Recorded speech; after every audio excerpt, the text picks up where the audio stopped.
Hey, everybody, welcome to Noir Bar live from the Chase District in Noir City in the year of our Lord, 1942.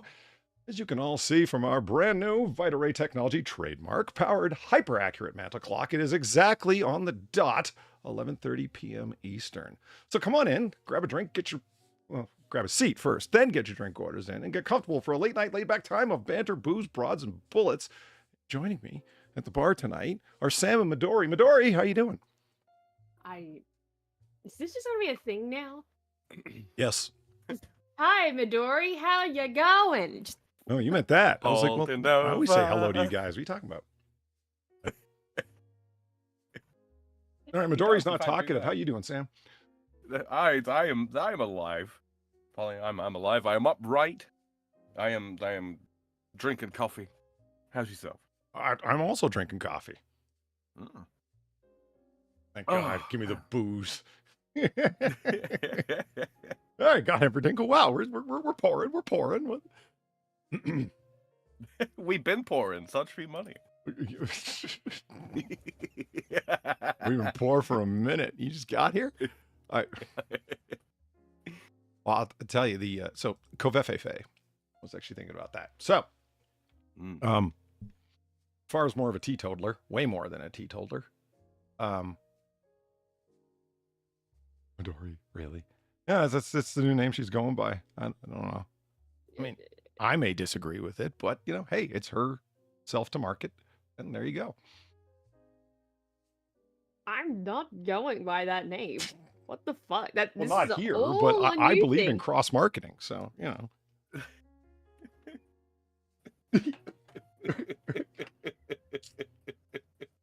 In any case, so I go into 7-Eleven today, right, to buy a Covefefe, and the not the closest 7-Eleven to me, but the one that's actually literally a block further. It's the funniest thing is 2 7-Elevens closest to me are like you can see one from the parking lot of the other.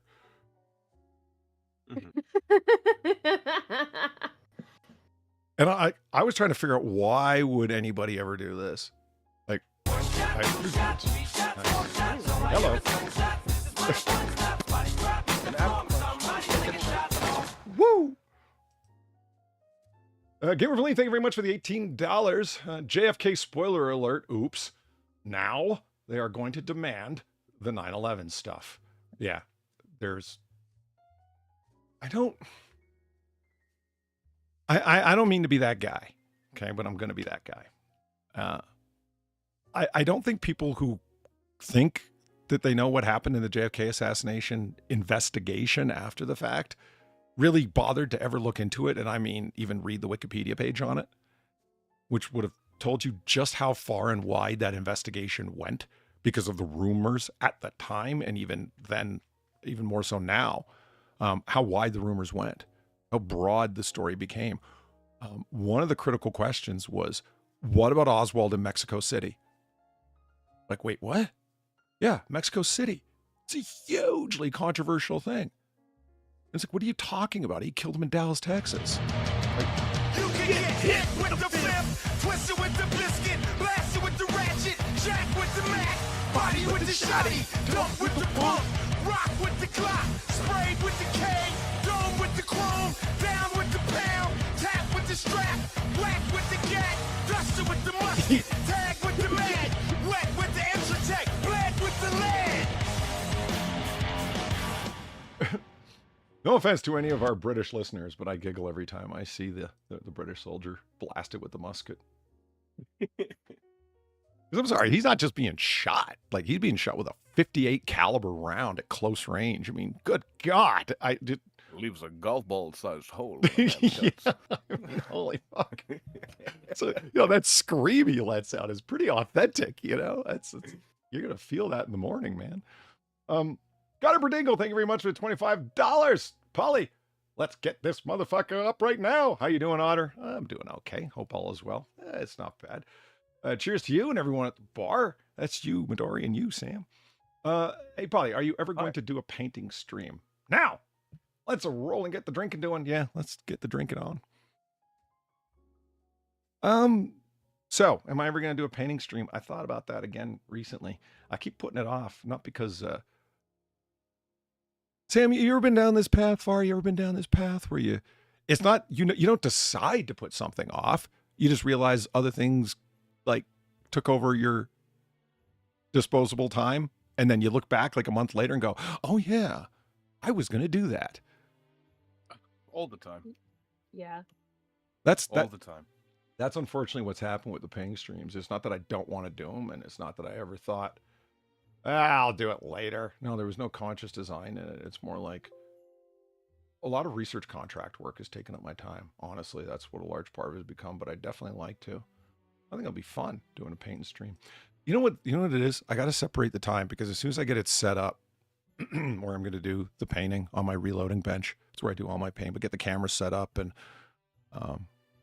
get my laptop over there to stream from because I don't want to move Tron Vodka, my main computer over there because it'll be, what the hell is that? I don't want to move my computer out of the room it's currently in over to my Lauditorium room where I do the painting. Mm-hmm. So I'm just going to use my laptop. And Far's got the same laptop, and she's capable of running, VR streams and shit. Not VR. My God, that's not VR. Oh, yeah. VR streams are like, 3D porn and shit. That's definitely not what you're doing. Don't get any ideas, you sick fucks.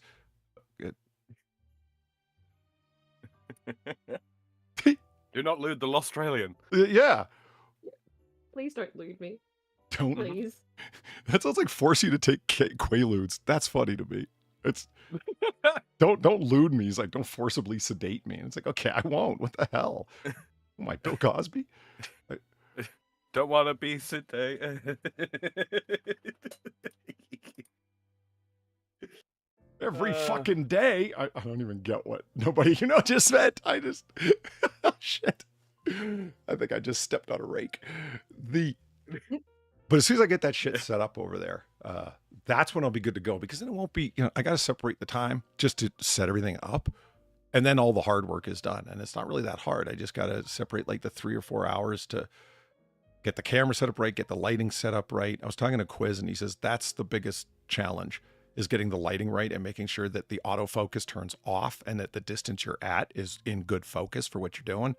And he goes, and that does take a while because you got to move the camera a little bit and then put your hands back under and hold up one of the minis and see if it looks good. And then it's not. So then move the camera a little bit more. He goes, but once you got it set, you're good to go. And I'm like, okay. Considering he's done a fuck ton of painting streams, I think the man knows what he's talking about. Mm-hmm. So yeah, like I said, I just got to get to doing that and then it'll be good. Am I weird for wanting like a camera boom that's got like like in older machining shops where you've got like the drill press and the lathe and you got all the nice wheels with the handles on them. I want a camera boom like that for very, very precise camera positioning. Something that's like 5 times ultra articulated. Yeah, bigger and heavier than it really has any need of being. Yeah, but it's got all kind of wheels and stuff on it, for precision placement. I want that. Is that weird? Is that just me? No. There's plenty of wildly over the top things. I'd like it even more if it were motorized, like the seats in a BMW, where it's like even if you move it, you can hit position 1 and everything will go and move back.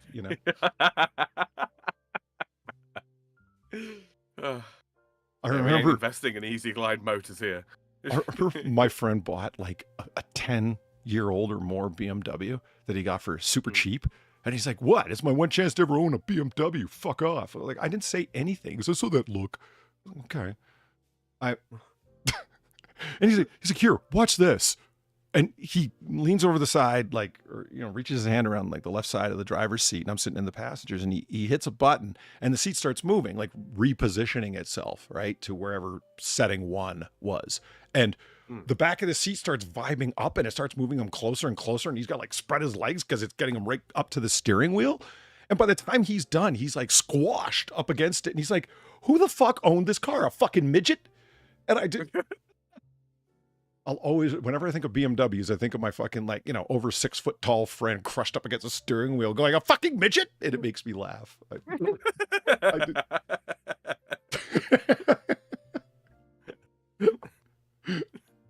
It's like, no, just a tiny person like Far. Not technically a midget, but just tiny. I've got, with my head in the the feverish state it's in. I'm now just all I've got running through my mind is a succulent Chinese midget. Damn it. Careful, Valine's in chat. You're gonna get put in Eve's quote room on that one. I said what I said. Flip it. See if I can. So coffee. I go into 7-Eleven. How is one this close to the other? I figure it's just because they're across a major intersection, and they're like anybody traveling in that direction has got to drive way the hell down the road to turn around and come back. So therefore we're getting, we're with the flow of traffic here, putting one 7-Eleven in sight distance of the other. Mm-hmm. I'm like, okay, I guess. I don't really know how true that is, but I think one dominates the other because it's closer to the nearest. Well, see, that's interesting.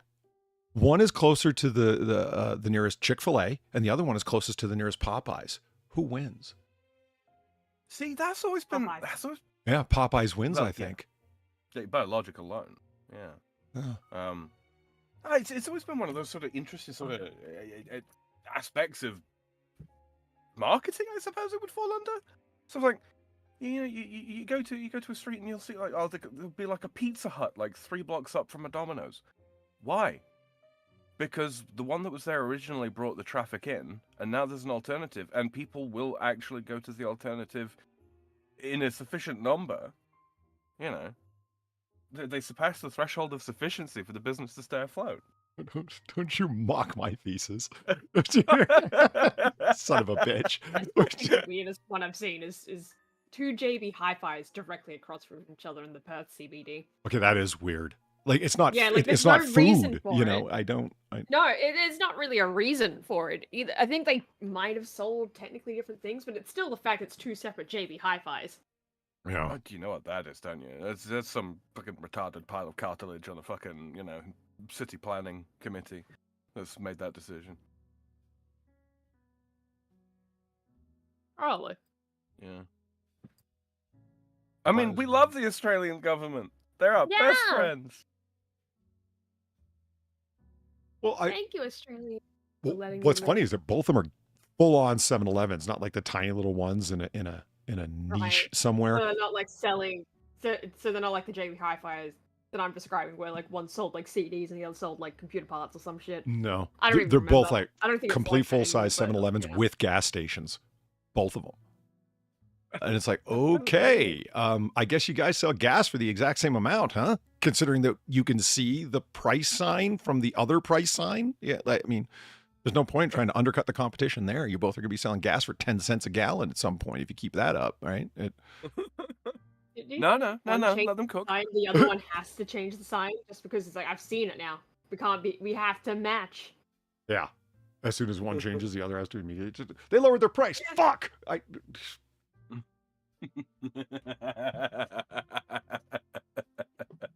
Oh god, they upped it by 10 cents. There's 2 guys out there just like constantly staring each other down, leaning on a ladder, Ching, wondering ching. who's the next. Who's going to take the next rung on the ladder? You going to do it? I'll do it. Oh yeah, go ahead. Oh yeah, no, you first. Dude, fuck. One of them gets a phone call, and the other one's just like becoming visibly anxious as he's waiting for the culmination of this phone call to determine whether or not he also has to do his job. I feel like there's a comedy sketch in there somewhere. Yeah. Oh. Both guys portrayed by Rowan Atkinson. Yeah, that would work. You need an actor who can pull that off for sure. Mm-hmm. I get I'm going to 7-Eleven just to get the coffee, right? And this one 7-Eleven opted for the all automated route, and the other one still had the older style. Well, they've caught up now, so they're both entirely automated coffee, which I thought, fuck. Because I was going to the one 7-Eleven to get coffee because they didn't have the automation. Because I was like, hey, I don't like your fucking machines. How about no? But I got to admit, the automation is better, which is weird. Because I don't know. There's put your coffee cup here. What size is it? This size. What do you want? Our exclusive blend, light roast, dark roast, push the button on the touchscreen. Oh, fuck. Dark roast. Okay, do you want us to leave room for cream? I want you to pour the fucking coffee. I'd be halfway done by now if I was doing it myself. You know, out of the large machine where you just pull down the little tabby deal, you know, the ones they've had since the 60s or more. Right. Because there was a brewing coffee through a drip operation, you know, basically a large drip coffee maker is how they were doing that for years and years. And I'm like, it was fine. But the automation thing has all the beans at the top and it grinds them just before it makes it. So it's pouring out fresh hot coffee that just went through freshly ground beans and there's actual crema on top of the coffee. And I'm like, wait a minute, is this producing a better, fresher cup? And it was done. And I'm like, oh my God, it was. These beans weren't ground 6 months ago in a factory in China somewhere. They were ground right here in front of me. You see, you know the most annoying part about the whole touchscreen stuff, though? Is the response time on the screen. If it was, like, as close as damned it to instant, you could just... once you know where the buttons are for everything that you fucking want, you just walk up, boop, boop, boop, boop, boop, coffee starts pouring, you know? That was the advantage of the old machines. Yeah. You know, put in the money, press the fucking button, it starts pouring. It's there, it's instant, it's fresh, it's hot, you ain't gotta fuck about and wait. Unfortunately, the response time on touchscreens is like, would you like cream with your coffee? And it's like, fucking get to the point, you fucking machine. I'm glad that it doesn't talk. I didn't think about that. If it's ours do. If you're used to where the location of the big buttons are and they're actually like really oversized for the size of the screen, so you can't miss them. Yeah, you're gonna tap, tap, tap. It's pouring. Like once you know it, that'll be good. You ever done that? Call up the unfortunately over-automated like pharmacy phone lines and shit. It's like, press 1 if you'd like to speak to a farm. Press 2 if you'd like to, that whole thing. And then you get reasonable at it, and it's like 131. There. Now I'm where I want to be. You know what's the worst one though? Is when they have those menu systems that like they're slow in some which way. So like press 1 to you need to renew your prescription. Right, so you press 1 as it's talking, and it doesn't register. Oh. So you have to wait for it to finish saying it's bullshit. That's funny. Before you can go to the next menu. That's. Whoa. I haven't encountered that, but I'd be pretty angry if I did. That's not cool. The people that designed them, they know what they're doing. It reminds me of the Simpsons reference with this farmer. Remember when Bart tried calling the police to report he thought Flanders killed his wife? I'll probably remember if you jog my memory a bit. He'd broken his leg. They were doing a Rear Window. Yeah. Hitchcock's Rear Window, right? And he leans over, picks up the phone, and he goes, welcome to the Springfield Police Department. Press 1 if you... And Bart's like, fuck! And he hits like 17 buttons in a row. Like he just mashes buttons, and then he goes, you selected regicide. Please press 1 if you know the name of the king or queen being killed. You selected regicide. It's like, what the fuck? You are our 500,000th caller. Your crime will be attended to in 0.3 seconds. It's like... I completely missed the joke when I was a kid because I actually didn't know what the fuck regicide was. I think you can be forgiven for that. Yeah, I mean, what kids really know what the fuck regicide is? But yeah, that was one that flew over my head as a kid, and I'm willing to admit that. But I mean, it explains right after the king or queen being killed. Didn't you clue in? Yeah, but like it still didn't quite register in my head. I was an idiot child, remember? I thought Serial Alt Delete was a thing. Yeah, that's right. I remember that. Yeah, despite looking at a keyboard, and you look at it's CTRL. How is that Cyril? I don't know. Because Cyril isn't pronounceable, so your mind just made it Cyril? Yeah. Yeah, silent T. Yeah. Yeah, it's not elephant. It made perfect sense to a child's mind, Yeah, Cyril. I just named a key. I just gave it a name. The Cyril key. Well, you want to know the fucking things that get me is like in terms of keyboard keys, right? This is something you encounter on Linux when you first start using. So on your standard sort of keyboard these days, unless you're using a Mac, right? You have the Windows key, yeah. The one with the little Windows symbol on it, yeah. That's not called a Windows key. That's the meta key. Why the fuck is it called a meta key? Oh, because it has overarching functions. Oh, okay, fine, fair enough. The shift key. The shift key is not always referred to as a shift key. Sometimes it's just referred to as super. Fuck off. It's a regular key. It is no more valued for superscript on keys. That's what it activates. Well, basically. I mean, it makes sense because it makes the letter bigger. Okay, fine. Super, blah, blah, blah. But come on. Just call it the shift key. Everyone calls it the shift key. Fucking assholes. Trying to be special and naming your keys things. Only I can do that. It's what I come across more often than anything that bugs me. No offense to anyone out there who runs Apple, but that I watch a lot of video editing and Photoshop tutorial videos, and they are forever having to say you hit either Control S for like or Control T for whatever keybind that there is, Control or Command, and it's like, oh God, why did Apple have to go with Command? Why? I mean, it's not like that was a Windows decision. That was an IBM predating Windows decision. Just roll, guys. Roll with it. Mm-hmm. No, we're going to call it Command. And I hate that Windows button, by the way. How many times I reach for the fucking Alt key and hit that fucking Windows button by mistake? And it's always with a keybind. It's always with some kind of macro I'm hoping to hit. Where I just, I want to have my eyes on the keyboard and I'll lean down and it's the one that's beside the space bar. So I go to tap it with a left click to do something or other in Photoshop, and boom, the Windows thing pops up on my second screen. It's like, fuck. So it's moved slightly over to the right. If I could remap the keys, I would turn that Windows button into an alternate Alt. They'd both just be Alt beside each other. You can remap the keys, Polly. Maybe I should get analog and just glue the keys together. So pressing one clicks them both. Think about it. I've removed the switch from underneath the meta key. Yeah. Don't do what my dad did with my DS. Don't just glue a key down. That's how he made auto function? Just glue the key down? No, that's how he thought he would fix my DS when the L button broke off. It's kind of adorable, actually. It's just... He tried gluing the button to the switch beneath. Yes, super gluing it. I can see how he got there. I can. Yeah, he super glued that button down. And then I was just, that was my first DS too. See, so Mort says, I just, pull the keycap off of Windows. And then nobody says, you can turn the Windows key off.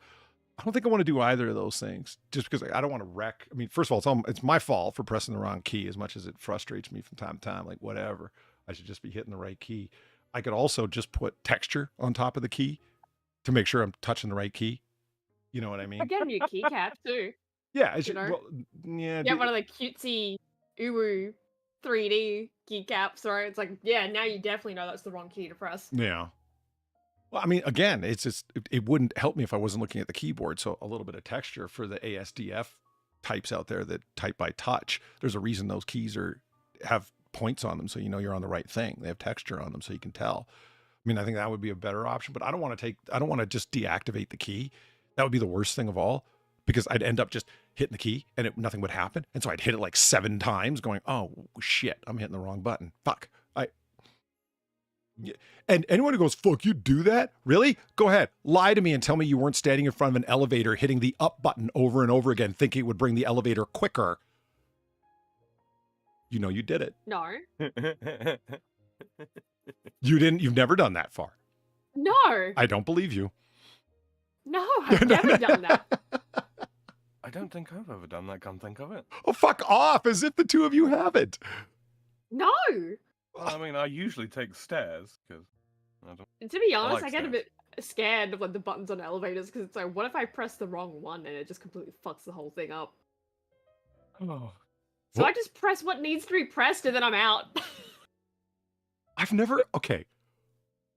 I'm telling a lot of people about this encounter. I'm gonna talk to other normal people. Let's do this. Woo. Yeah.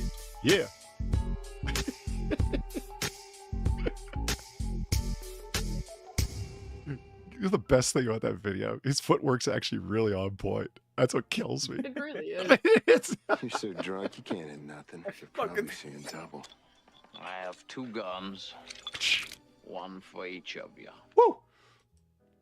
What's up, Sam? The priests can have hobbies. Yeah, but you don't usually think about them. How many priests do you think play shitty Nintendo games? Oh, they're more than you think. A lot more than you think. Sweet. Yeah. I happen to know that the local vicar to me, yeah, he plays on a DS. Nice. I've seen him in his car with it. Nice. Does he put like Holy Cross stickers on it and everything? No, it is completely and totally unblemished. There are no stickers. There's absolutely nothing. Well, I was about to say, I'm willing to bet that there's a communal aspect to it because most of them don't have a lot of personal possessions, right? So yeah, I can see it being unblemished. It's like, oh yeah, no, the car is actually owned by the church that he serves. It's not his car proper. Well, I was thinking of the DS, not the car. Oh no, yeah, I think he owns that. You think a whole bunch of priests own it and they still use the Picture Chat network? Maybe. They use it around the church because hey, who the fuck is going to be using passing around Nintendo papal DS? bolt via DS? I would pay to see that. I mean, I think it depends because it depends on if they're part of a particular order or not. I remember the one guy I was telling you about that was a Carmelite. It was their temporary. He's like, yeah, I got to stop by and usually places I go like hotels and stuff have combs because I don't have one. I'm like, who doesn't have a comb? Oh, right, because Carmelite's pretty hardcore with their no personal possessions. So the guy has nothing except for his vestments and that's it. Because it would be. Is the DS? I need to know. Right? So now that I know this, I need to fucking know. I need to know details. Right? Is it a DS Lite or is it like the chunky boy or like what is it? It's a chunky boy. It's a chunky boy.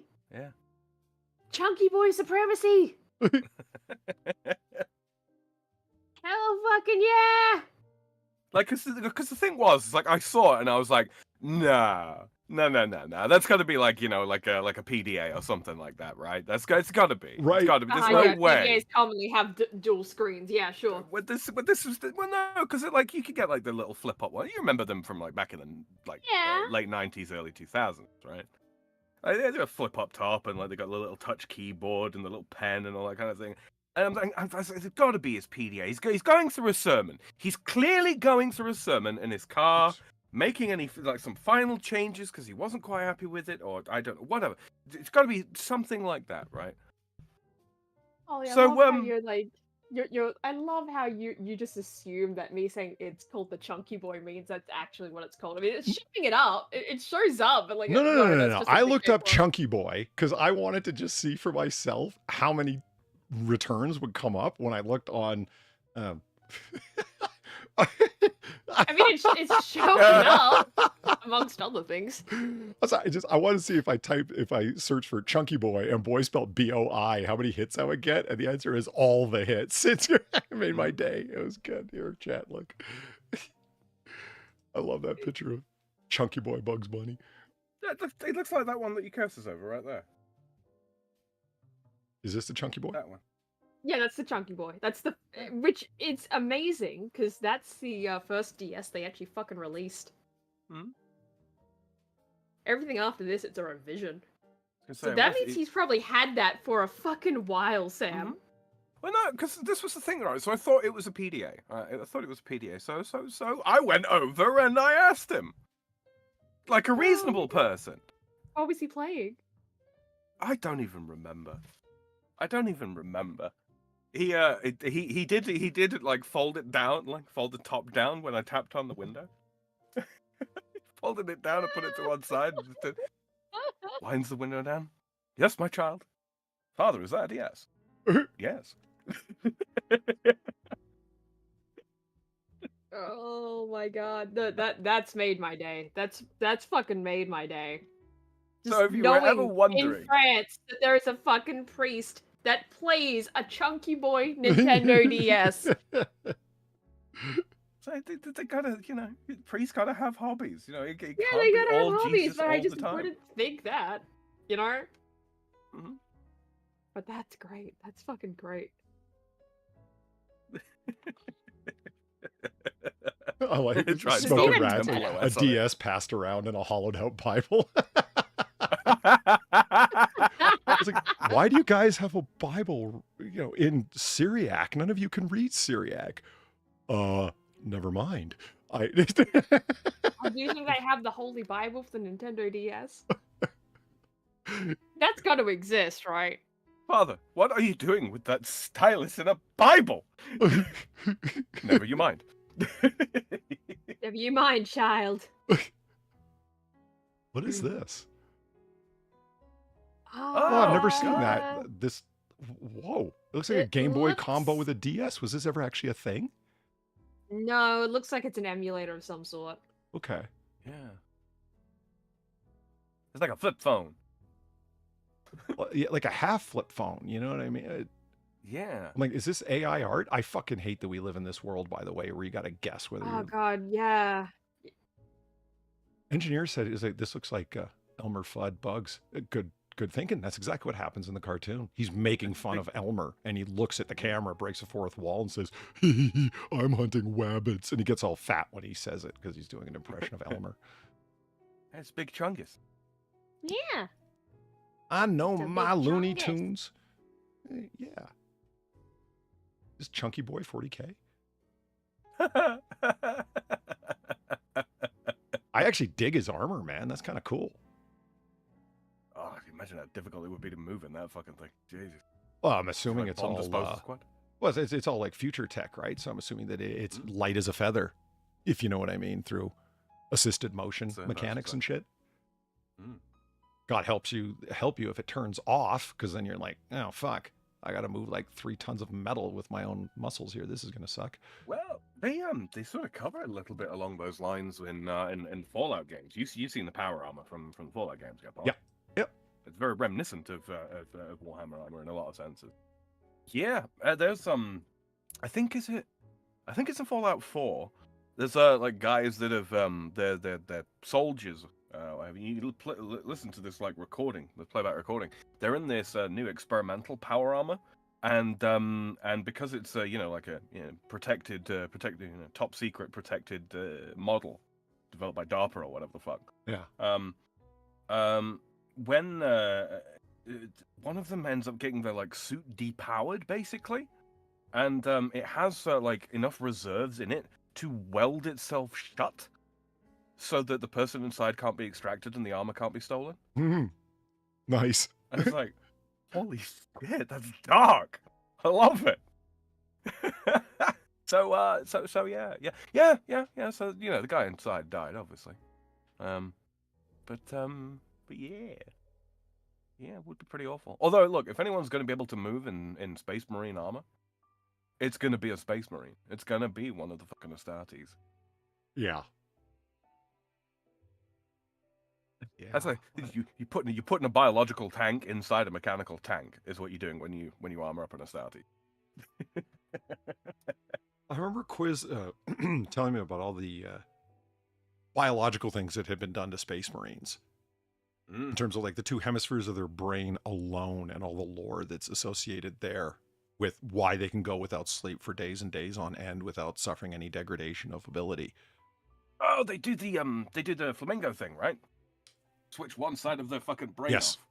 And it takes over the functions of the other side while one side is sleeping, the other side is completely active.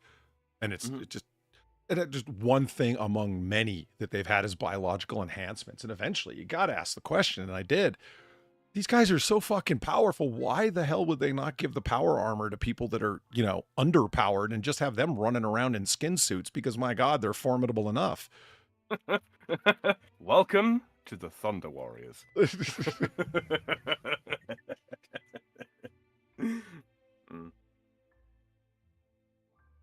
So we're talking about hobbies. Oh, shit. Yeah. You know what? Hold on. Before we get into that, fuck, my fault. You guys and your distractions. Yeah, You're supposed to be wrangling far. I'm not sorry. I believe you. you. Motherfucker. I believe you. Blackout8879, thank you very much.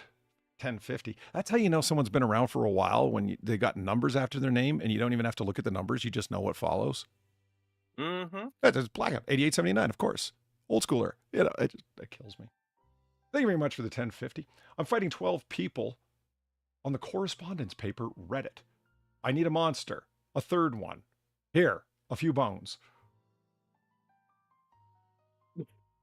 You know, I've received so many warnings in the past week about Reddit. I don't know. It's getting pretty bad over there, man. It is getting pretty bad. I'm wondering if the best advice for somebody doing something on Reddit isn't don't. Just don't. Yeah. Yeah. No, I think that's about right. Like, I don't know. I can't, like I said, I That's can't really rough and comment. dark. This is what I'm hearing about what's going on Reddit. On rare occasion, I will type a simple straight up question into DuckDuckGo. How do you X, whatever the fuck, or Yeah. X compared to Y if I'm doing research on something I'm thinking of buying on Amazon or whatever, and I want to compare two products. Okay. And a Reddit will come up and I'll click on it, and half the time it says that post has been deleted or it's nonsense. And then maybe, you know, a quarter of the time, perhaps it'll actually give me the pop-up. And that's my whole experience with Reddit right there. That's it. So I can't really comment, but I've heard it's pretty fucking bad over there. If you're going for very, very niche, very, very particular things, you'll probably be all right. Generally speaking, though, Reddit, nah, not even once. I am drunk, so drunk, I cannot get up. I hear that. Well, just in response here really quick. In hot pursuit, as they say in academia, unfortunately. Blackout 8879, thank you for the $2. It's a lefty hell site. Every Reddit I've seen advocates for the bombing of Tesla. Really? Yep. I thought he was about to say something about, you know, Trump or pronouns or something, right? But the bombings of Tesla, the fire bombings of Tesla. No, straight up terrorism. Yeah, that's just, Let me just. wow. Okay.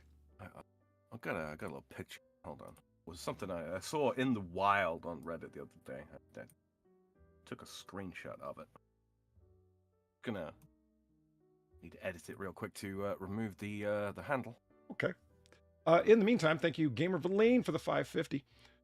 Apple does it different because IBM had patents on stuff from the MS-DOS days. That's also why the mice had one big button. Okay, that's actually really interesting. Fucking IBM must have patented everything. Wait, a right and left click button, they patented that to the point of having one giant touch button on Apple? That's funny. Yeah, I could see it. I mean, I guess IBM was like fuck off level dominance, so they patented everything so no one would fuck around. Oh yeah. I remember Interesting. using a Mitsubishi computer years back, Mhm. and that mouse had 3 buttons on it. And that was blown the fuck away. Oh god, the 3 mouse buttons. Yeah.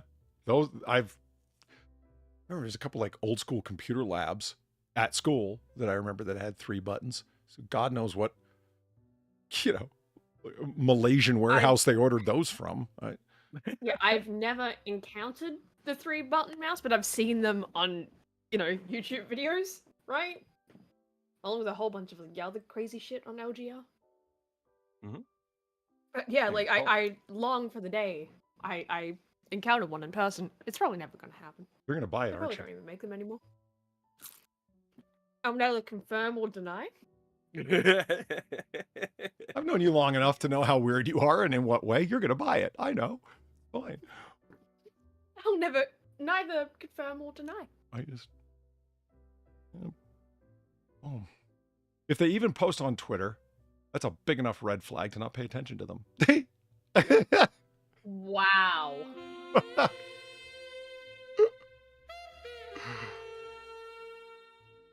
That is the mentality of the Redditor. Wow. That is a hell of a mentality. I mean, you mean if they even post on Twitter post Elon? Mm-hmm. Because clearly you don't mean before that, right? Right. Super 21, thank you for the $3. Being a kid is learning in high school how the U.S. survived the Great Depression. Being an adult is applauding Cotton Hill for giving the finger to FDR. I like that. It's a more detailed version of, you know what a liberal is? It's a conservative that hasn't been mugged by reality yet. Confirmed by the trajectory of Anna Kasparian. I'm just throwing that out there. Yeah. Well, yeah, the first time I heard that line, it was from a professor, and it was a little bit more raw. That I just cleaned it up a little bit. Has anyone encountered a trackball in the wild? Yes, I have. Yes. I have. Yeah. Yes. Absolutely. I grew up with trackballs. That was in Sounds the like a computer lab. disease. It does, doesn't it? The man had The trackballs worst all one over I his face. ever- I did, yeah. The worst one I ever encountered was at my grandparents' house, right? And it's how I learnt don't complain about things to these people. Because then they will look at you and go, you just have to deal with it. And give you the dirtiest look possible. And shame you for having the goal to complain that the thing doesn't work. Because, yeah, that shit didn't fucking work. My god. My fucking god. Like, you would... I'm still baffled that my cousins managed to play whatever the fuck Harry Potter game on that computer with that mouse. But you're having to do, like, the exact mouse motions to do spells and shit. It's like, no? How the fuck did you do that? Because you can't do that easily with that mouse. People talk an awful lot about the trackballs. Does anybody remember the little fucking electronic clitoris that used to get on laptops? Oh yeah, Like in the in center of the center? keyboard, the red dot thing. Yeah. Yeah, I do. I never thought of it as a No. clitoris, of course, but yes, I do remember. What the hell is that thing called? What would you call it, Sam? I have no fucking idea. Keyboard. No idea. Don't type clitoris. No, I'm not going to. Button. Oh, button. Right, let's try button. Button. Button. It's a button. Button. What would you call Computer. it? Keyboard button presser? You mean fingers? Or do you mean the fucking, like, water bird thing from The Simpsons, right? That he's using to type the Y key over and over? Yeah, let's call it that. Keyboard button trackpad. heard it. No. How are there no results?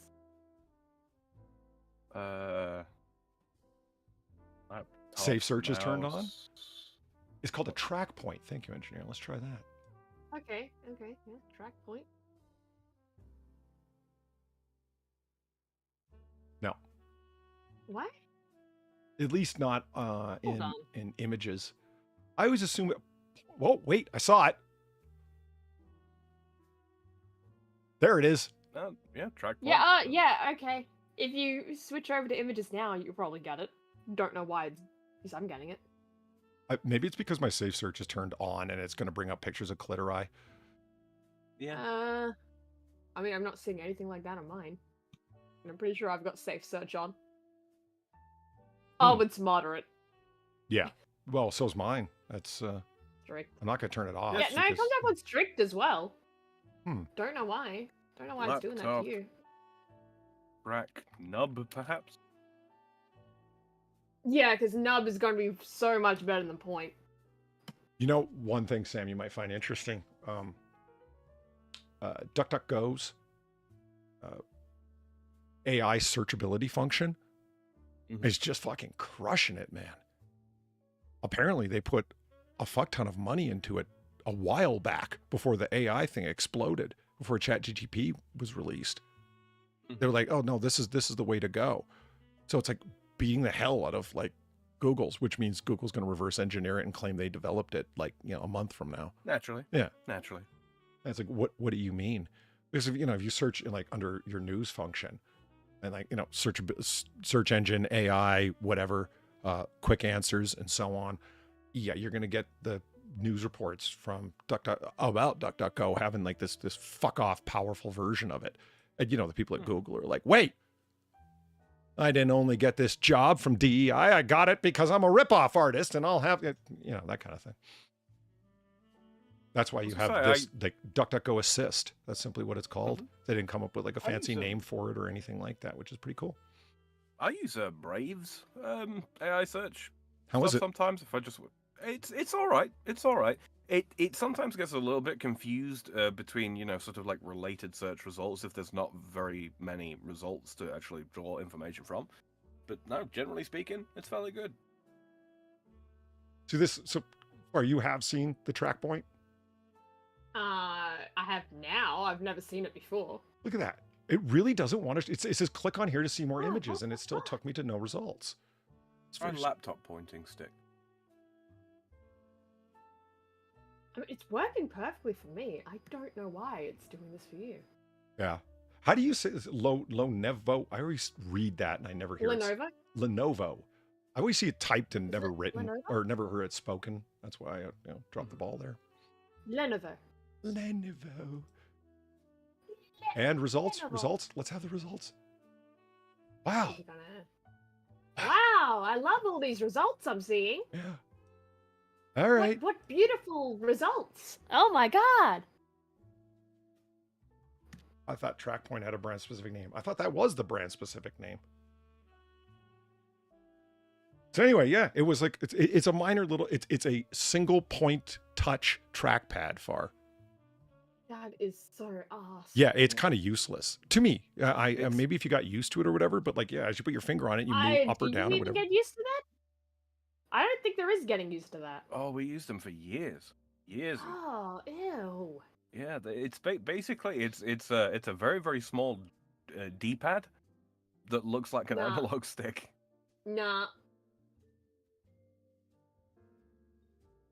Sam, what are those things that the mouses, the meese, The meese. Mhm. meese called that they're the orientation of them is turned to the left and up, and the main contact The point ergonomic ones? is Yeah. the what ones? The ergonomic ones? Sort of, yes, and it's got a giant trackball for your thumb.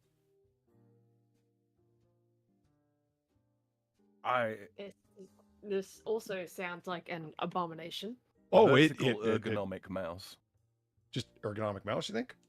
Vertical ergonomic mouse. Yeah. Nomic? Oh, look at that. It's one of the top results. Was it? Yeah, that's it. Yeah. This is the one. Yeah. Designs Yeah, of no. this. If you blank me out, thank you. Okay, sort of like this, but it's okay. Well, this is the MX vertical. Yeah, this is an abomination. All right, look at this thing. Look at this thing, Far. No. Let's express our mutual disgust, shall we? It is, yeah, it's disgusting. I don't like it. Ha, Why I've is there a still got one of button right those. on top? In case you want to reach up and touch it. That doesn't seem very ergonomic. Yeah, I guess this is apparently, you don't get the wrist twist in there. Oh, look at them from the top. Ooh, it's like a seashell.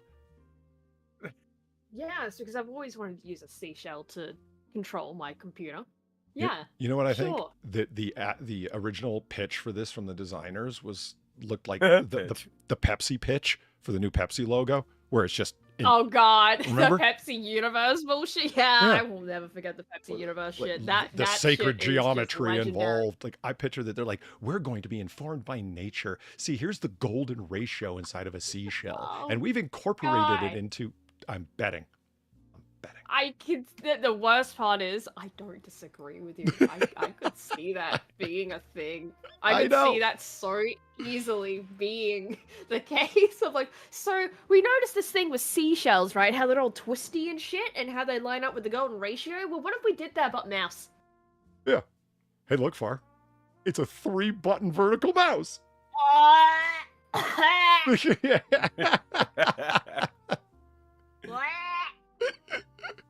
No.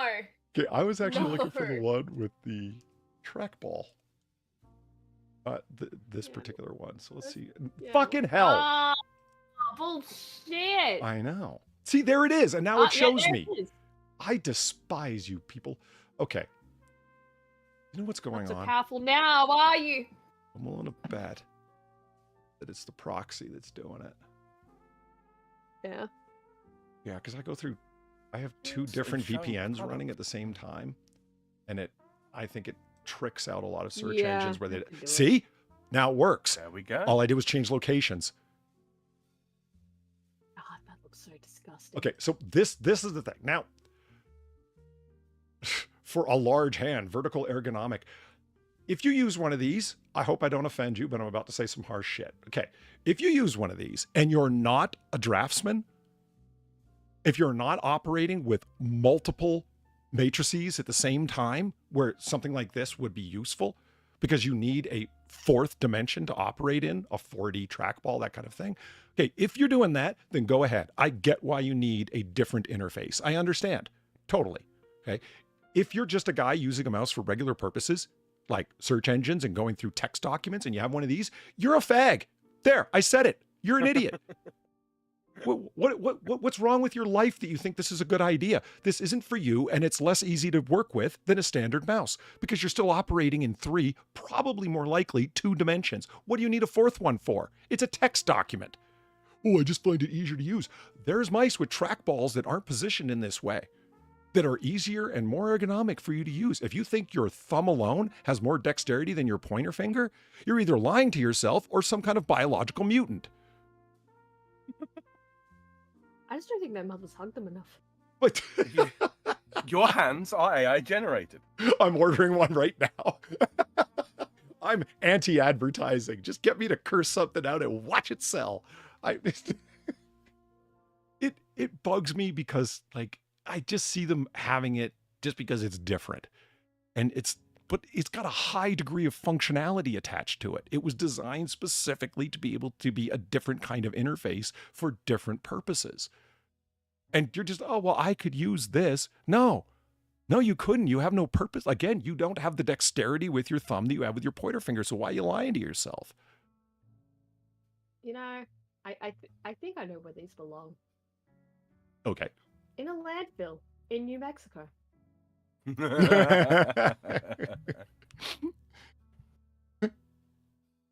You need 3 seashells to get the full, but yes, yeah. And if you don't know what the 3 seashells are for, well, I'm not here to explain things to you. Doesn't this mouse look like it's just turned on its side? And it's like, why doesn't somebody straighten that thing out? It looks like it's been shot. It bounced out. It looks like a car turned on its side. See, this is what I mean. There's standard trackballs that operate in 2 and 3 dimensions. And you can operate them with a higher degree of functionality if you're not dealing with, again, multiple matrices, multiple levels of design. Like one design document has 2 or 3 layers of design in it, and each one of them is 3D. That means you've stepped into, there's got to be a 4th dimension that you can manipulate to move through them. Do you see what I mean? Mm-hmm. And so, okay, I get that. It was one of my friends who said, no, man, those actually have a purpose. Let me explain to you how drafting works in the modern era. And I'm like, okay, I'm about to be talked down to. And I was, but I get it. I got the point. He entered the 4th dimension to speak down to you. Yeah. Oh, God. Far. Wow. Oh, no. No. What the fuck? It's Here, you can emulate the grip you will have using your other hand. Yeah. Mm-hmm. This is a pillar of cringe. Look at this thing.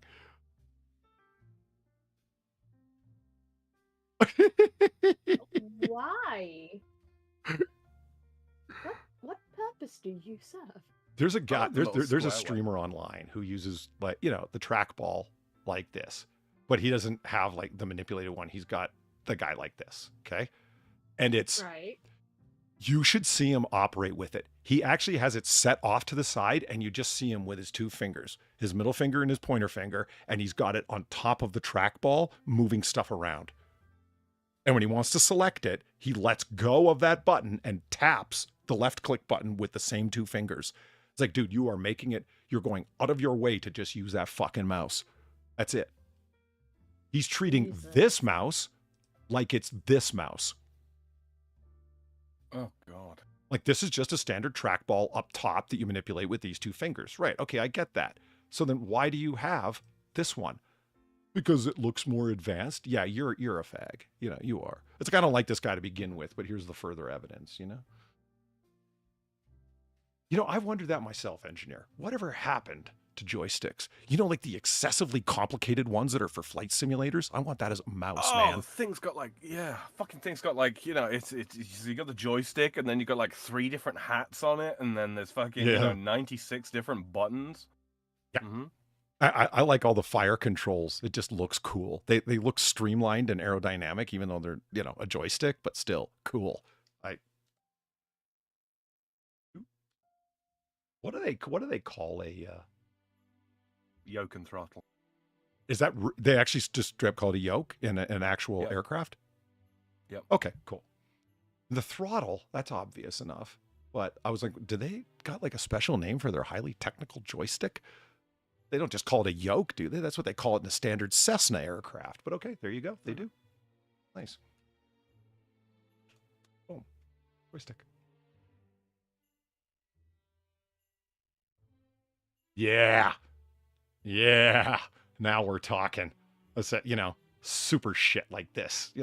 Buttons and switches and shit.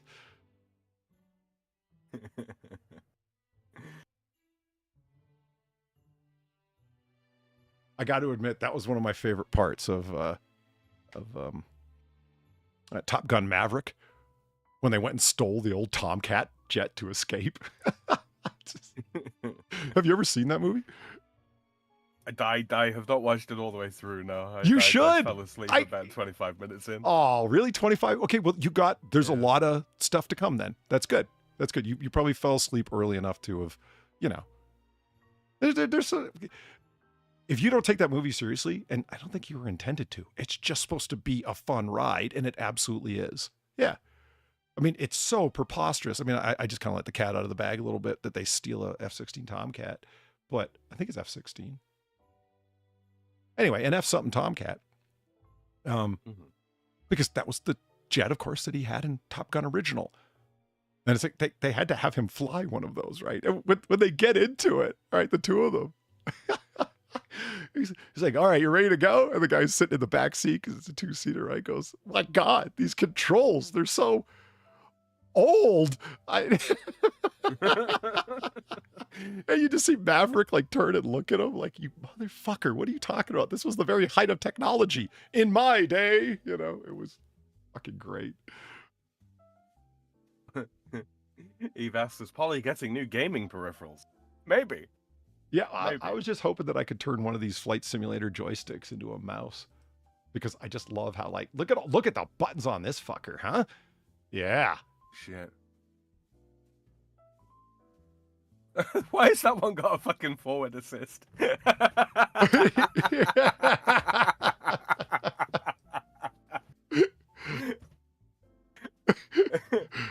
Well, oh no, my plane is stuck. Slams forward assist.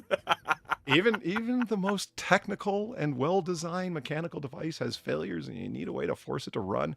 This joystick or your AR included.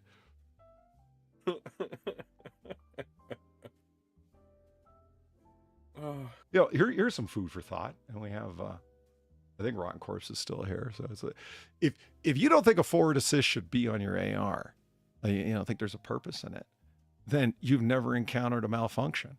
And if your response to that kind of just the whole thing of a forward assist is any rifle that needs a forward assist on it has been poorly designed because you're expecting it to malfunction. My only question would be, so if you had a Kalashnikov, you wouldn't use the charging handle as a forward assist if the need presented itself? Yes, you would. And if you tell me that you've never had a Kalashnikov malfunction on you, well, then you haven't shot a lot of Kalashnikovs, have you? Or you're a liar. Yeah. Or you're just a fucking liar. Everything malfunctions, man. It does. And it's not the fault of the rifle. My AR's malfunctioned, and it was an ammunition problem. I know. I switched out from that ammunition. The problem went away. It happens. Come on. Rather have and not need. Yeah. I mean, there's people that go, it's like, oh, well, I've never had to use the forward assist. And you're not grateful? Good. Yeah, good. Like, why are you ungrateful about it? I don't understand. Fuck. One of those buttons even makes you a cup of coffee. Well, that's all right. Yeah, I can see the muffin button. Cars with seatbelts are poorly designed. Yes, they are. I was was one of the things that got me. I was doing some reading into, because we've got weird laws here concerning like pulling trailers, as in like flatbed trailers for loading cars onto and all that kind of thing, right? And I was doing this was years ago. I was doing a bit of recovery work with my old man, and yeah, you're not trailers here are not supposed to have you might know about like the breaker cord that you put around a tow hitch for trailers, that if the tow hitch itself detaches for whatever reason, breaks off, whatever, the brake cord is supposed to BREAK, the brake cord is supposed to, when that's put under sufficient tension, it's supposed to pull the brakes on the trailer itself. Yeah, Right. you're not supposed to have trailers that do that here, for the simple reason that the law states that if you have a trailer that isn't sufficiently well designed not to come detached from a fucking tow hitch, it's not safe use on the road.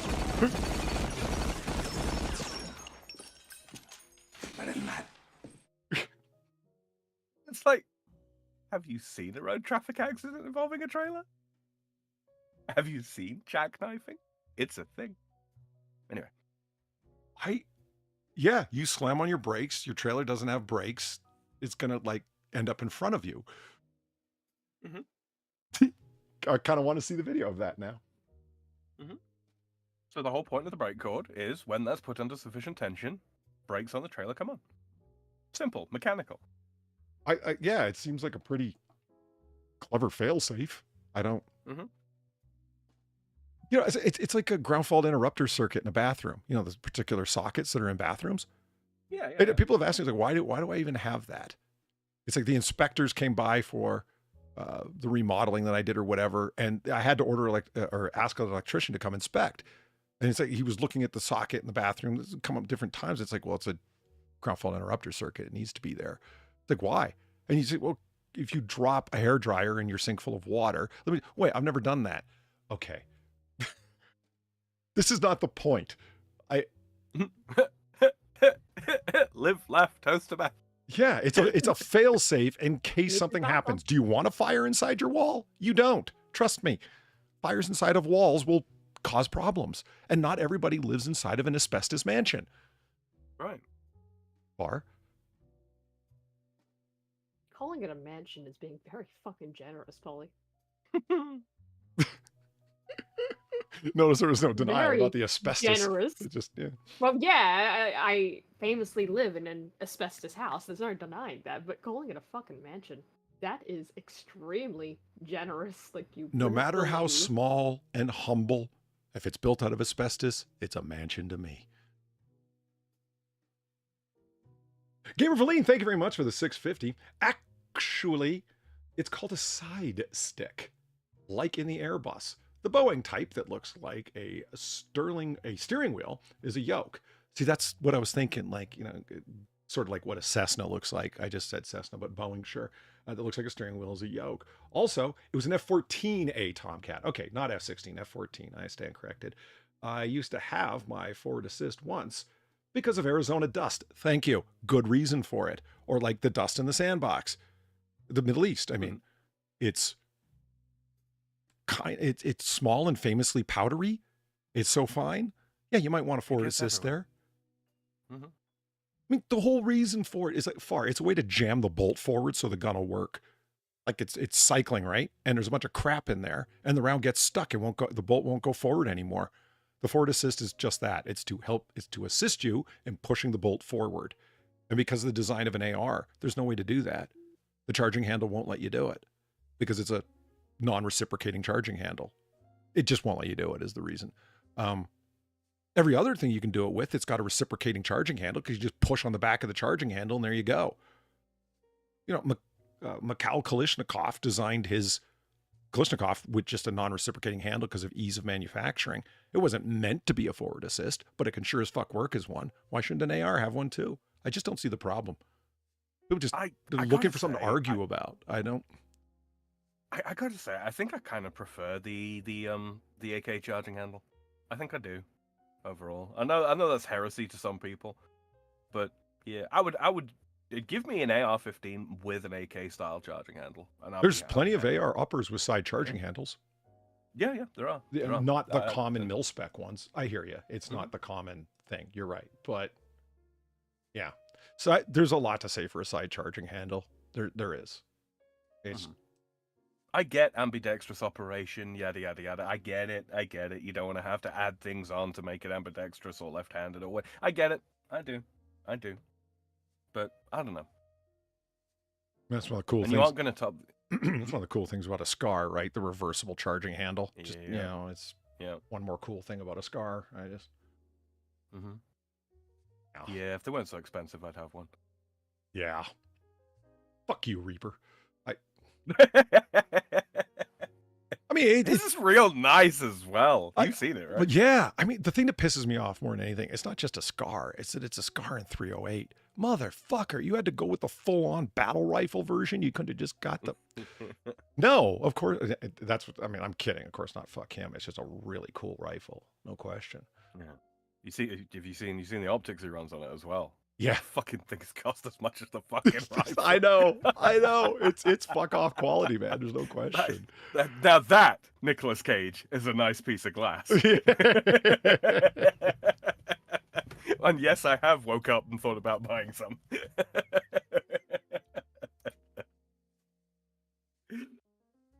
I prefer the tighter tolerance and lack of communism found in the AR. Well, yeah. I need that on a t-shirt. I love that. That's great. People have asked me that. It's like, why would you, 300 blackout of all rounds, why would you like that? It's just a modified 7.62 by 39. I'm like, yeah, but can be fired in a non-commie rifle. So, fuck you. Yeah. Nothing wrong with 300 BO. No. I wanted to show you something.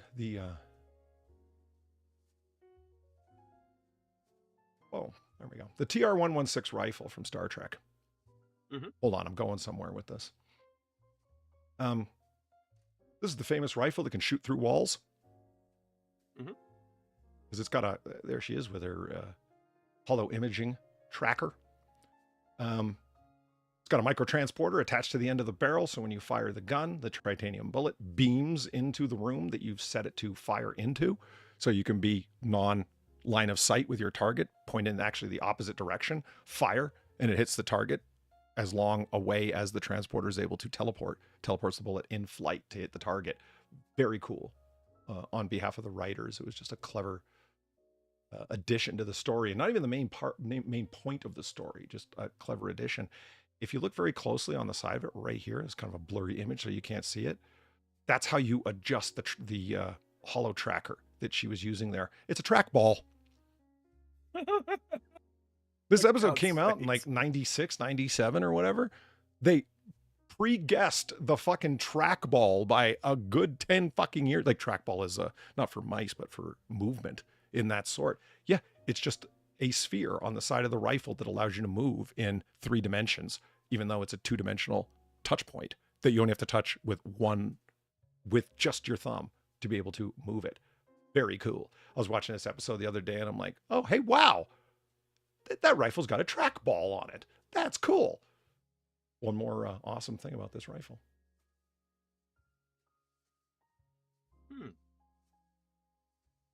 Seriously. I don't know. What's that? I think transporting, part of someone's brain would be a quicker and easier way to, dispose of them. Yeah, there are...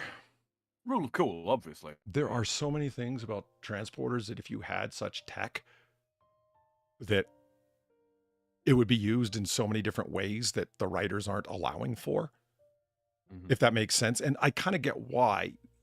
The whole point of the transporter is to go from place to place, for them. You know what I mean? That they don't want you to think of it as a weapon.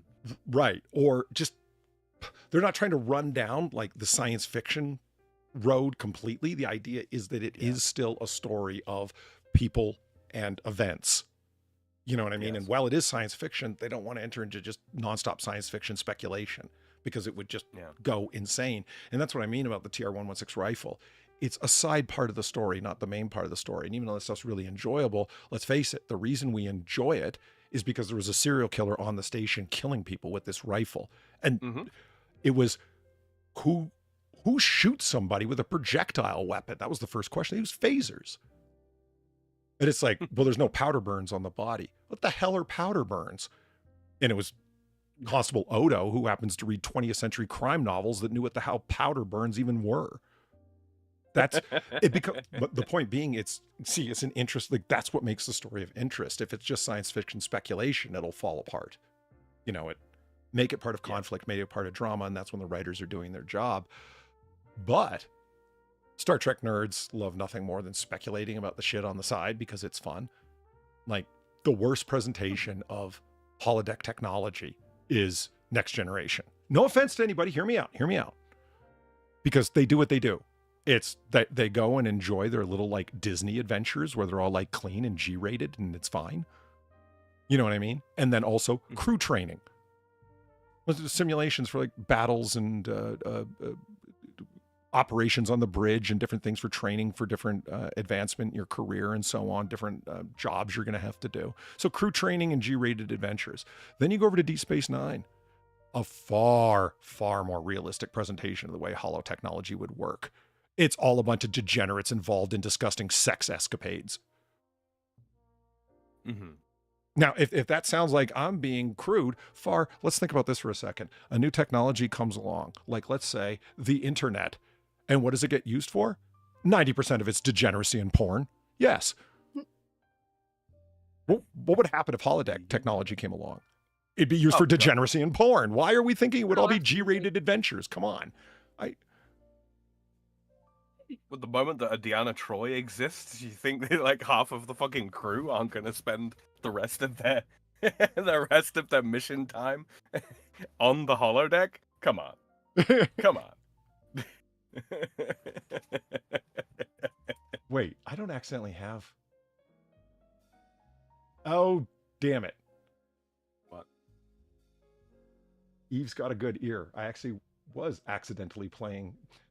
Band, why are you playing Christmas music? What the fuck? Well, it is still snowing. Well, it's cold in Noir City right now, so the frost is on the pumpkin.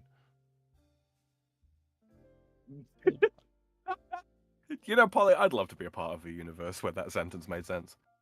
The frost is on the pumpkin? Yeah. You never heard that? That's an old saying. I didn't make that. You never heard that before? No. That must be an American saying. It means like fall is here. Because fall, or autumn, if you will, pumpkins, because Halloween's coming up.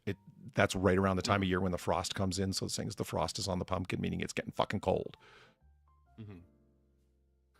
The frost is on the pumpkin. There's a chill around my gourd. Hold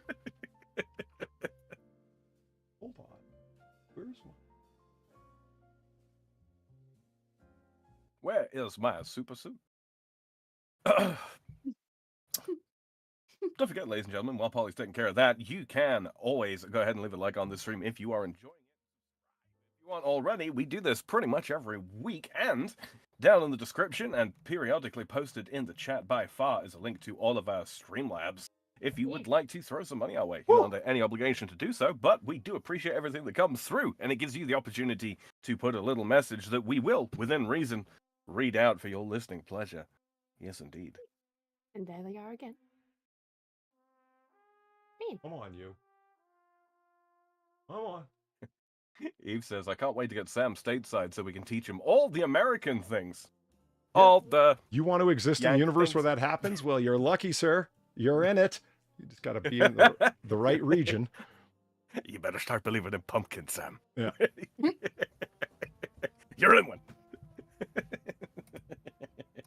Is it in the 40s where you are? Yes, 1942, actually. That's what she meant, right? I think so. I'm going to assume that it was. Either that or degrees. All right, thank you, Evelyn. I appreciate you letting me know about the music. The band was using old sheet music because, truth is, I don't pay them that much. Sheet music. Oh, there it is right there. There's the trackball. See? That does look rather jerry-rigged. I'm going to give it that. You know the funniest thing? This prop is made of wood. Yeah. Isn't that great? I was looking at the original prop that they use in the episode. It's made of wood, just painted metallic. Maybe they wanted to give it like weight then, rather than using the foam that they usually use for casting props. It's based on, I forget the original rifle. It was based on another rifle that they had in the show where, you know, the prop masters get the script and then they go through a script to see if there's any new tech that they have to design or whatever, right? And it's like, oh, so there's this rifle that's a main feature. So, you know, we got to make it look a certain way. The rifle gets complimented for how ergonomic and streamlined it is. It looks really slick. And this one character mentions that. And it's like, okay, so we're going to have to do it. So they went back and they looked and they redesigned it. And I guess they redesigned it based on this older design.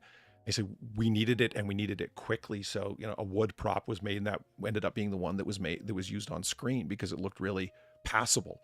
And yeah, there's a reason why 1080p Blu-ray transfers don't always work well, because they were meant to be seen in top form at like 720, where you don't get high resolution and you won't see the wood grain in your metal. But because it was easily fabricated, it's just a material that can be, you know, you can Dremel it into shape quite quickly. Yeah.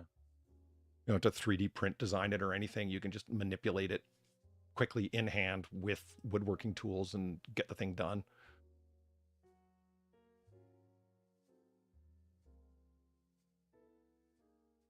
There's the original. That's not the TR-116. That's the one it was based on. I'm glad to see that it actually has a trigger guard. So many rifles and pistols and hand phasers in the 24th and 23rd century do not have trigger guards. And it's like, you know, that thing could burn your fucking leg right off. Like, what happens if you accidentally tap the fucking trigger button on the front of the grip? No trigger guard. Yeah. It's daft. It's daft. It's pointlessly silly. 720, you're being generous, Polly. Yeah, you know, DVD quality was 720, right? Yep. And then TV was what, 480, I think, at best? Yeah. 480 is SD standard definition. 720 high definition. I thought wood grain metal was just futuristic because it's futuristic space metal. And that's how I explain it to myself, too. Actually, it's made of copium. Yeah. This was actually a really cool effect that they did just for this episode. That's the view through the holographic imaging scanner that you use to shoot it. And this is the serial killer who, of course, has the rifle and the scanner of his own. And as Esri here is tracking him, she ends up finding out who it is and suspecting him. She puts on the tracker and he is tracking her and beginning to aim at her at the very moment that she's looking in on him. It's a great scene. It's a Mexican standoff on opposite sides of the station when they're not even pointing rifles at each other, but they are because of the kind of gun it is. It's that I'm like, that's cool. You can't really run and hide. There's no cover. Not with this kind of rifle. Ready or not. Here I come. You don't see that in Homestuck far. Homestuck or Homestuck Runner? Because you might see it in Homestuck, depending.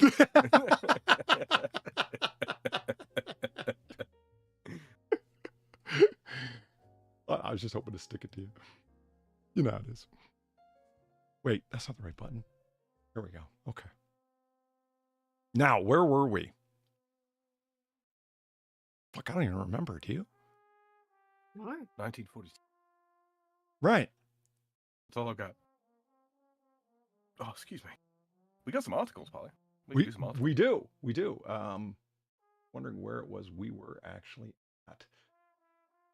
Second here, I gotta pull stuff and things up. What are these? Oh. Yeah, my God, let's talk about this nightmare. What is it?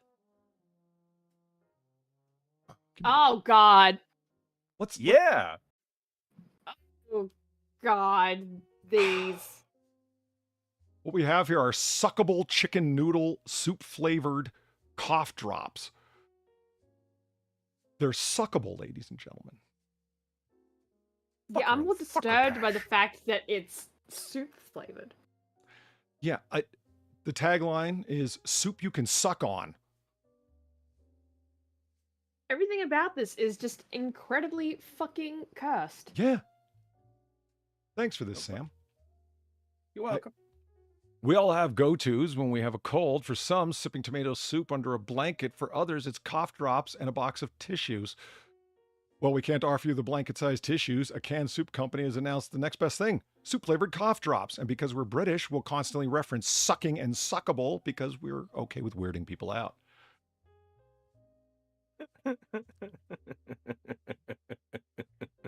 I hate everything about this. The can is levitating, Sam, you're you've added on right. to your shin kick tally. See, if Bye, you're going to buddy. use a drop shadow in your half-ass graphic, make sure that it's not covering the area that the soup is supposed to be, covering. Oh god, you're right. Oh my god. Yeah. And you know how this happened? Because the soup bowl has They a, just applied a drop. Yeah. Applied a general drop shadow to it because it's on the other side as well. they did, like it's here and here, Yeah. right? And so is the shadow of the soup bowl. So and of the spoon. And it's at the same angle. So when they applied the drop shadow, they just left the global angle button ticked. And that's why it put it there. It's like, what are the shadows of the other in the rest of the picture like? Well, they're at this angle, so we'll put it there. Yes, but because this soup was actually there, it's like covering the area that would be, yeah. So levitating soup. I hate everything about this. Yeah. Don't give Sam any more ammunition about the U.S. being a mistake. Sam doesn't think it's a mistake. He's just desperate to not feel like he comes from, Yeah. France. Happy little accidents, you know. Let's see. Well, we can't offer you. Okay. I like the foodie who wrote, "I'd rather be sick." Yeah. Oh. Don't worry. There's a fresh batch of soup you can suck on coming your way on Thursday. Thank you, Progresso. Lorp. We're super sorry, but don't stew. They sold out in less than a day? Yeah, because people bought them as gag gifts for their friends. Gag gift is certainly a thing to go with. Nice. Do you notice that it's not levitating in this picture? Well, it's sold out, so there's nothing to levitate anymore. Yeah, true. True. If it's levitating, that means they have product. If it's not levitating, it means they're sold out. Just reading through it. Each $2.49 can comes with 20 lozenges. The main ingredients in the lozenges iso malt, a sugar substitute often found in sugar-free treats. Oh, it's even more garbage. But wait, there's more. It also contains chicken meat powder. And chicken fat. Oh god, this is just sounding worse and worse. What the actual fuck? The company says the chicken noodle soup flavored drops taste like broth, savory veggies, soft egg noodles, and a sprinkle of parsley. Yeah, you know what else tastes like that? Soup? Yes! Fucking soup! Why wouldn't you? Okay. Is there such a thing as a savory lozenge that would be good of any kind? This is what I'm wondering. Salted I caramel. want to say no, Ooh. but like, I'm thinking about it, and it's like, I don't know. I mean, why is it so sweet would be a question that I would have. Why is the main ingredient a sugar substitute? Why would you want... I get why your lozenge is Yeah. sweet. I don't get why your soup is sweet. See what I mean? Yeah, well, you can have sweet soups. Chicken and sweet corn soup is the thing. That's like my favorite soup. But I'm going to leave alone thing the that fact makes that your sense- favorite soup is corn-based. Wow. yeah, Wow. You I'm not, you look, I'm hypocrite. not gonna say. I'm not gonna. Look. My problem with the corn thing in America is the fact that it's in fucking everything. Some things can have corn in it. Things can have corn in it, but not everything. That's the sound of a busted individual, ladies and gentlemen. Holly, cashews do not need corn. They don't. Yeah, she's right there. Yeah, good again. Have you I ever think I had a want to. bowl of dried peas at a, wasabi peas, for example, or spicy peas? I don't want them. They're delicious. So the idea don't of want them. cashews and dried spicy corn, this doesn't sound like the worst idea to me. Polly, I'm not talking about dried spicy corn. I'm talking about fucking corn syrup. Polly, Oh. have you ever put wasabi on popcorn? No, I haven't. Is it That good? shit's good. If you like wasabi, put it I on do. popcorn sometime. It's great. Chili peas, yeah, Cynic, are very good. I mean, you've never actually, the dried peas are actually really good, Far. Really good. I mean, yeah, I've had dried peas, but I'm not really a big fan of peas, I'm not gonna lie. Yeah, I like the dried ones better than the fresh ones, as funny as that sounds. Look, there's a really fucking obvious joke here. Really, really obvious. Don't, It's Sam. right there. I'm just gonna let that hang there. Okay. Mhm. Okay. That doesn't look like good soup. Yeah, it really kind of doesn't. See, Far talks a lot about, or has talked a lot about, how artificial American eggs look, how yellow the yolk is, and so Yeah. forth. They Yeah. do look artificial. To me, I'm it's sorry. I don't really see it, nor do I really care. Like it's really what you've Well, been. yeah, because you're used to it. Well, yeah. I mean, I just don't. That's why I talk about it, because I'm just not used to it looking like that. So to me, it does look artificial as fuck. I mean, I just, in terms of like what my egg looks like, I just don't want, goo on my eggshells. That's all. Oh my fucking god, the goo thing. Ugh, it's not. Go ahead. Why? Defend the obsessed vaginal with the goo. Go ahead. I'll protects the defend it. egg? Chickens don't have vaginas; they have cloacas, so it's not vaginal. Also, it's lubricant. You try passing an egg out of your ass and see how you feel when it's dry. Yeah, didn't think so. There you go. Just washing it until it's white is not okay. We can do that because we actually keep our eggs in the refrigerator. It's fine. I mean, so do we. But you don't need to. But we don't wash them. So anyway, my point is, this soup looks fake. Yeah. This soup does not look good. Yes, it does. I think that's come out of I think that's a can. rehydrated soup. You know the ones you can get in the packet where it's dry. Yeah. Yeah. I just sense a Yeah, I lot of think food that's- coloring in this. If you've ever made, I mean, maybe not food coloring, but just too many. Something. There's something in this. it's so not quite yellow, right. it's almost an orange. And that just strikes me as really artificial, because you've ever made real chicken soup with, a chicken carcass, chicken bones, and you've boiled it for the broth and so on. There's a slightly yellowish tinge to it. It's nothing like this.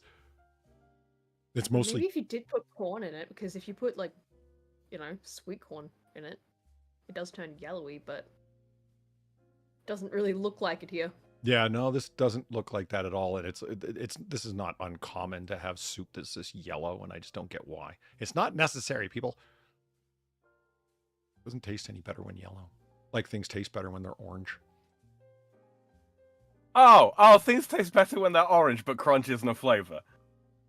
Yeah, Yes. I see it. Fuck you, Polydub. I see it. I've never said that crunch isn't a flavor enhancer. It's just not a flavor unto itself. Bullshit. Things that are Fucking crispy bullshit. taste better when crispy because they're more enjoyable, because they have that, Fucking say it together now, bullshit. texture. Crunch is a texture. No, this is nonsense. Mm-hmm. Yeah, the man is speaking nonsense. Yeah, I think he might be having a stroke. He's speaking so much nonsense. There's no such thing as autistic solidarity, people. Sam, you needn't agree with her. It's not autistic solidarity, it's reality solidarity. Chat, Mm-hmm. is crunch a flavor? You can do a poll right now. You don't. Yeah, and meanwhile, I can conduct an anonymous poll. Tell me you're autistic without telling me you're autistic. Go. Chat, is this Polydub serious? I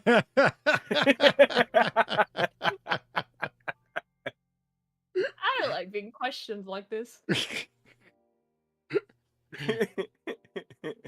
Oh man, Far, this is not looking good.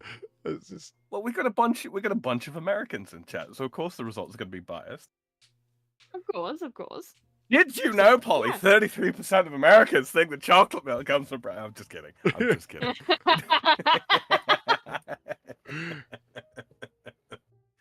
What was I here to look up? Oh, right.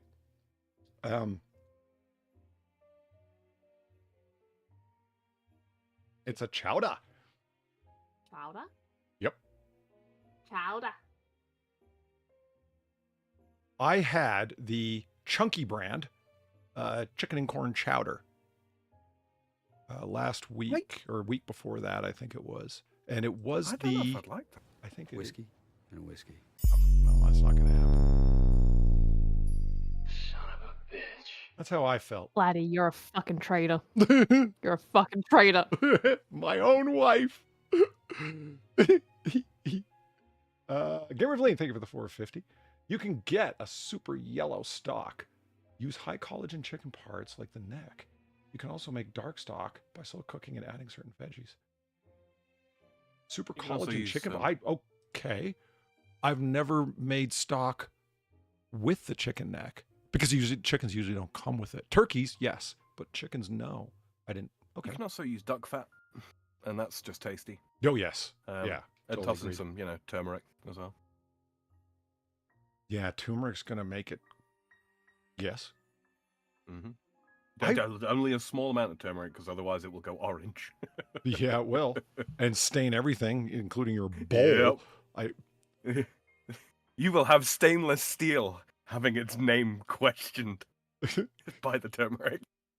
Yeah, it's pretty remarkable stuff. I already question stainless steel all the fucking time. But it rusts. Yeah, and it looks like shit. It might not stain, but it looks like shit. Come on. You can never convince me that stainless steel I looks don't know. good. I don't know if I'd enjoy a chicken and corn chowder. Like I like the Chinese style chicken and corn soup. The really Yes. thin stuff. I quite like Yeet. that. What about chowder though? Oh, that looks really good. Holy shit. That's almost a stew. Ah. As a proper one- chowder will be. Mm. You know, Oh, Sorry. bless you. Gesundheit. There's only one problem that I can see with this picture, Polly. Go That ahead. is a needlessly tiny bowl. Oh, yeah. That's a true cup of soup. What's your story here, man? Right. How are you going to, Right. this isn't a soup, it's a tease. Right. That's literally that is one whole ladleful is what that is. Yeah. There's not enough there. God, it's a right proper spicy one, too. Mm. Crushed red pepper flake. Yeah. Yeah. I mean, I think that's just how. I mean, wow, is that small? I'm just looking at the size of the corn kernels versus the bowl. Like, Yeah. it's just. Like that bowl looks to be Yeah. approximately like 14, maybe 15 corn kernels across. Yeah. I'm an American. Why, that's barely Anything but the large neck. enough for a titmouse. I just. Okay, what the fuck is that in the corner there? Best way to cook corn on the cob. Is that just sitting in milk? No, Oh, yeah. the water gets really foggy when you cook corn on the cob, when you boil it. Starch, isn't it? I never thought about it, but yeah, probably is. Cornstarch. That's pretty common. Very useful stuff. Oh my God, What's cornstarch? Absolutely. See, here you go. Look at the size of this pot you got. Why are you so stingy? Whiskey and whiskey. Son of a bitch. Kimberly, thank you for the 450. Not as much of a tease as me sending another pic of my cream of crab soup. I got it last week. Yeah, tell me about it. I've shown that picture to friends of mine going, I can't get this here and it annoys me. Apparently under the surface, I actually annoyed one friend. He goes, it doesn't look that good. I'm like, oh yeah? Under the surface are fucking liar. large chunks of crab meat. And he's like, oh. Well, fuck. And I'm like, yeah, exactly. It's just... He got it right away. It's what's lurking beneath the surface. It's extremely impressive. It's I mean, so far, is this the kind of chicken and corn chowder you had in mind, or does it look different? No, that's very different. Okay, so what's different? The fact that it's got anything else in there that's not just chicken and sweet corn. Oh. So you do mean more like the Chinese style then? Yeah. Yeah. Oh. Yeah, no, it would be a Chinese style. But I think it's thicker, because I think you put an egg in it. An egg in it? Yes, let's... Yeah, like mixed into it, so it's thicker. I mean, that was pretty thick to begin with. That kind of surprised me. You said Yeah, it. but It'd be like it thicker, had other stuff in it, though. to the point of like, you know, your spoon stands up in it like you're making a proper chili or something.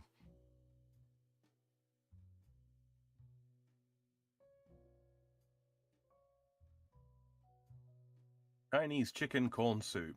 Just right of dead center. Ah. Yeah, it's still a bit thin, but yeah, that's probably. Looks like as there's close as you're bean gonna get. sprouts in it and shit.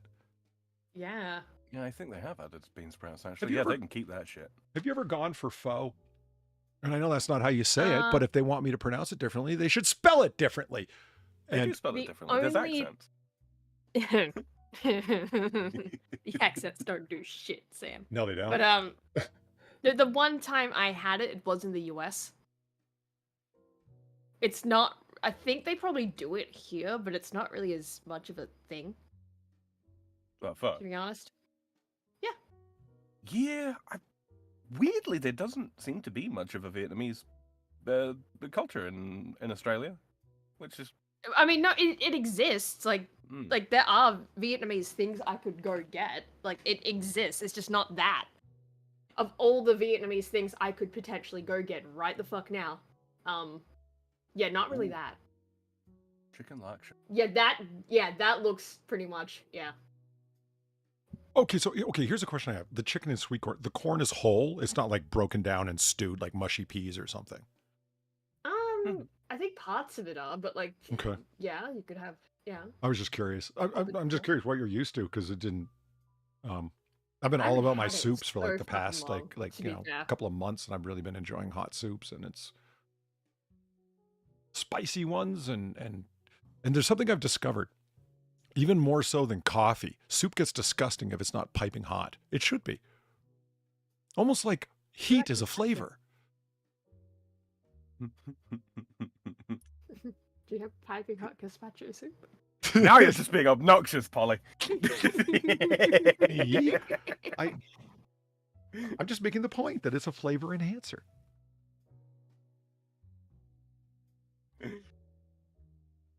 Smells like soup, tastes like vinegar. That was experience with pho. That's hilarious. Oh That sounds no! Terrible. That sounds like a terrible That's fucking experience. awful fun. Yeah. Oh, it should not be like that at all. Yeah, like the one experience I had, it was fine. It was fine. It wasn't my favorite thing of it, but it was good. You know. It's I don't like I would have it traditionally again. you get like the little things you're supposed to throw in afterwards, like the fresh bean sprouts and the so on, like all of the stuff that you're supposed to add to this soup. I just leave there, and someone else, you don't want that? I'm like, no, I don't want that. And the broth is supposed to be like legendarily good, full of marrow, slow cooked, like, you know, flavorful in a way that you can't Yeah. fake, et cetera, et cetera. Okay, well, apparently I've only ever been to trash places because the broths are thin and tasteless. So I don't know what the hell you're talking about. Yeah, no, they're supposed to be relatively rich flavored broths. Yeah. See, I heard a long time ago, long time ago, and I can't remember where it was. I heard it. Use like beef knuckles to produce the stock. That's the way to go. Crack those bad boys open. You know, bone broth. Yeah. And I've been doing that ever since, and it's good shit. Where do you get the knuckles from? Your butcher? Yeah. Okay. Do you have to ask for them special, or are they there in the meat section? The very first time I went in, I was like, could you, can you get like cow knuckles? And it's like, yeah. How often do you want them? Oh, once a month. Yeah, no problems. And then every time I go in, they got some for me. Because Nice. I go in rather regularly, because bug.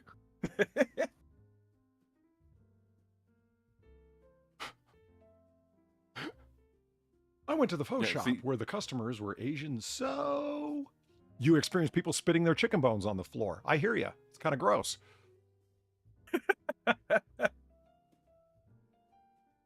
I got accused. It's like, wow, that's the whitest thing I've ever heard. Somebody said that to me when I went to a traditional dim sum restaurant in Chinatown. I was like, I can't get over the sounds and the people spitting shit on the floor. It's like, wow, that's the whitest thing I've ever heard. And I go, what does that mean? Like, how are you figuring that? And I'm like, Well, you haven't spent a lot of time in traditional Chinese restaurants, have you? And I'm like, thankfully, no. Clearly, Polydub has not dined frequently at a Cracker Barrel.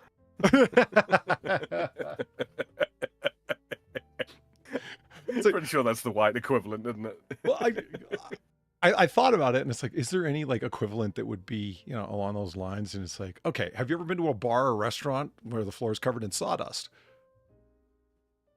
Or your average American's going to go, yeah. And outside of America, they go, what the fuck are you talking about? What? We've still got a couple like that. Do you? Good. Yeah, a couple. You ever been to one for? No. It's because the ground is fully expected to be covered in stuff, and it's easier to just sweep up the sawdust at the end of the night rather than scrub the floor. Oh, dude, if you've ever worked in a club and seen how hard the... La bola más grande. Nice. Oh.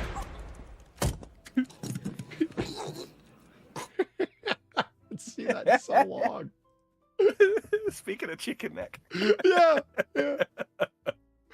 Carefully, thank you for the $4 for chicken necks, beef knuckles, etc. Go to the Asian/Latino/Caribbean grocery stores or butcher shops.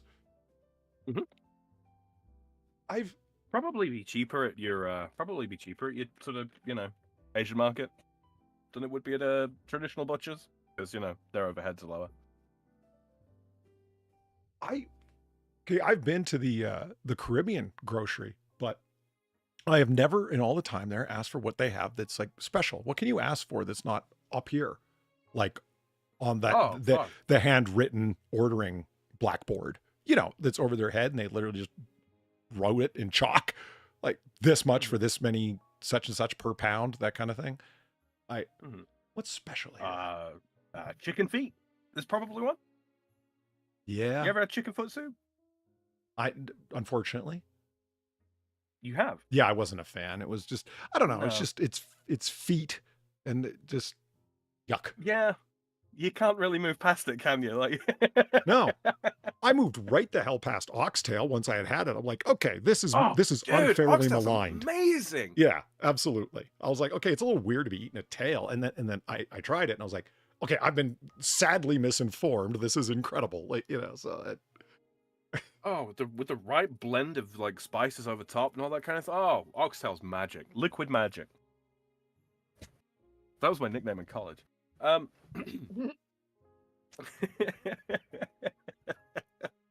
Another one that's unfairly maligned as well, in soup form. I get people not wanting to actually eat the damn thing, but ox tongue soup. You ever had that? No, I never have. Oh, it's not quite as good as oxtail in my opinion, but it does have it has a thickness. I'm not going to talk about where that thickness comes from. You don't want to think about it. Just eat it. It's enjoyable. Don't worry about it. Just eat it. Go to France. It's a dense gravy. Yeah, I will. Oh, there we go. Oh, Lord. Look at some of these. Oh, those are the bases for a nice oxtail stew in a slow cooker. Very cool. Oh, man. See, that broth doesn't have no colors in it. It's just real flavor. I don't need colors. Yeah. I don't need colors. I mean, one of the greatest things ever, and this is like a total texture thing, is slow cooked, slow stewed potatoes and carrots. They're just the right kind of mushy, fluffy, flavorful awesome. Mm-hmm. Oh, like a properly made beef bourguignon. Oh my God. The little taters and corn in it, or carrots in it. My God. I have tried to put sweet corn in bourguignon before, but I think I added it in way too early because it just began to disintegrate. guess I can see that. I would have thought that, like, I mean, it doesn't digest very well, so I'm surprised that it would totally fall apart, you know, but It's the innards of the corn were basically like mushing and sort of falling out. Take like a baked if you imagine taking a baked potato and then cutting it open along one side and then putting it in boiling water. Yeah. And, you know, the potato would eventually sort of kind of like that, I guess. So you just had the kernel skin? Yeah. What would you call that? Yeah. Yeah, it's kind of like that. And look, the skin is not the part of the corn that we are here to eat. no, it's not. Really? It's the sweet innards. It's true. Yeah. Oh man. Look at all the fat floating on the surface. Isn't that just amazing? Ooh. I mean, that might be Headache City for far, but Yeah, that might be. Why headaches? There's no egg whites here. that's animal fats that do it. That do, yeah. I'm just delightful. Oh man, just look how naturally dark it gets. That's crazy. You know, the only problem is like I look at that and knowing Jamaican food, my immediate thought is, that's hot. Oh yeah, that's on fire, man. Absolutely. Like, I know that color, and that color means I ain't moving from the restroom for 2 hours. I like it. I'm gonna need at least 3 newspapers, probably a good book, you know. Yeah, and I mean, you know the part that I really appreciate about this picture? Look at what's going on along the side here. You see that ring of dark encrusted as it's reduced, and you see the distance between the top and the bottom. This has been naturally reduced with just heat, so you know it's been properly stewed over time. Oh man. And I am a big fan of this serving method over top of some whipped potatoes. Oh man. Yeah. Win. Yeah. I've had oxtail over mashed yams before, and that was real fucking good too. Oh, I'd try that. Yeah. I know yams ain't for everybody. You know, they got a certain texture to them, but I like it. I like it. This is one of my favorite methods of, I don't even know if that's traditional or not, for beef bourguignon over top of potatoes. Is that a thing? It's not super traditional because obviously potatoes are new world, but yeah, that can absolutely be done. I've seen it done over top of pasta, and I was a bit about that. Where do you come out on potatoes, Far? I forget. They're fine.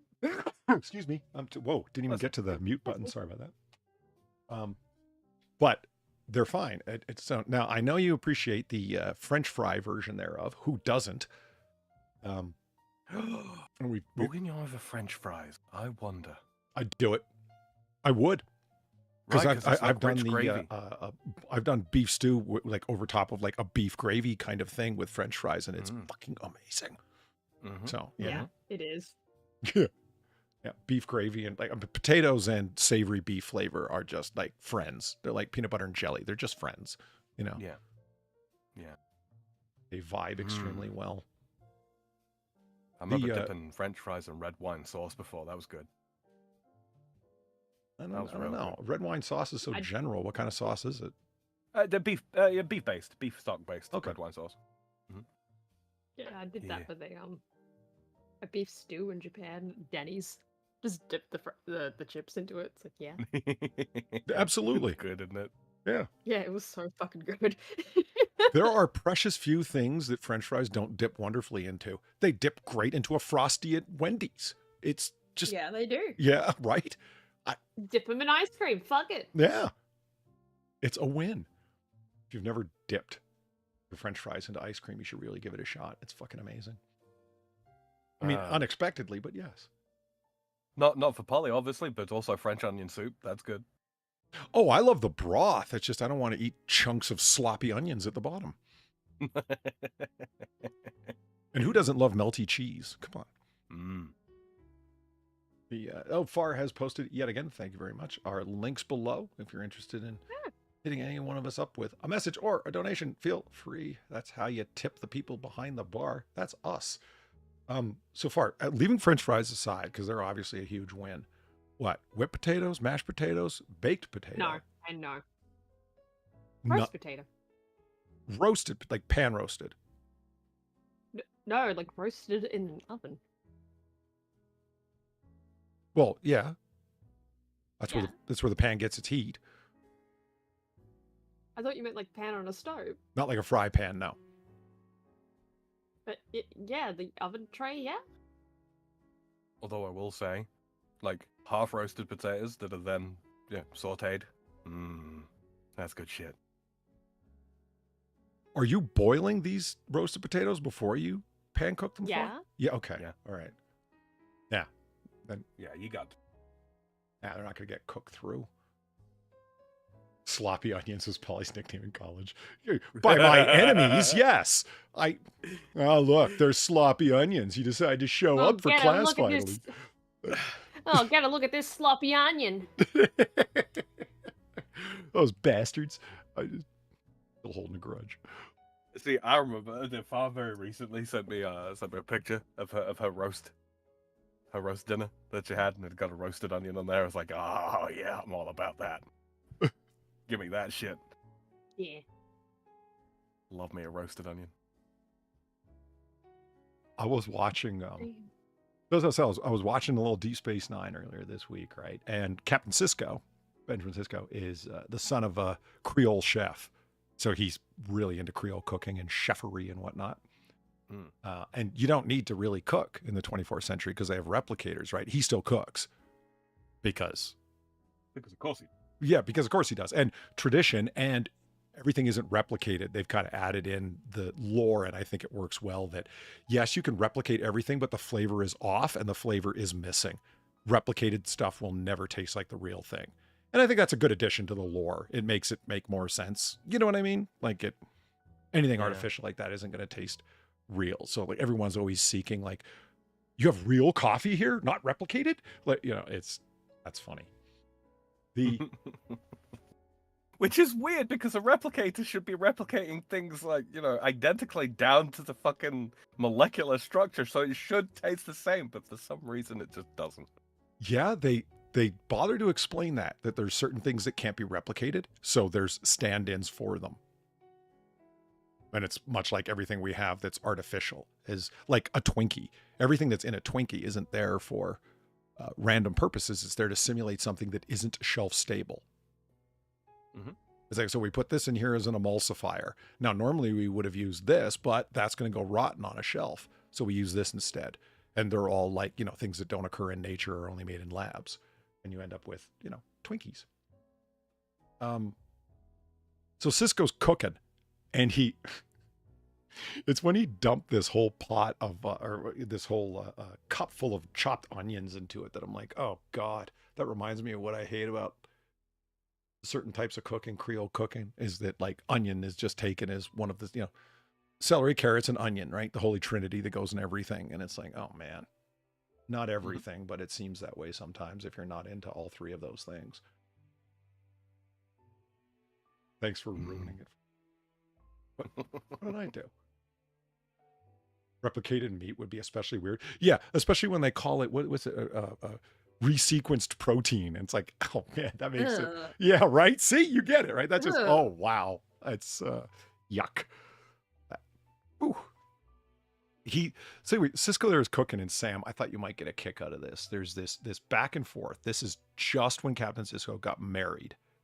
So he's got his new wife coming over, and she walks in to their quarters, now not just his, but theirs, and he's cooking. And she goes, oh, it smells wonderful. And he's like, oh, and he asks her this favor, and she says, no.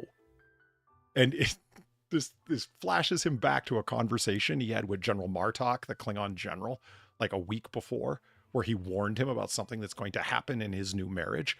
And he didn't really believe him. And he just found out suddenly that the Klingon was very, very correct about marriage. It was. Oh, God.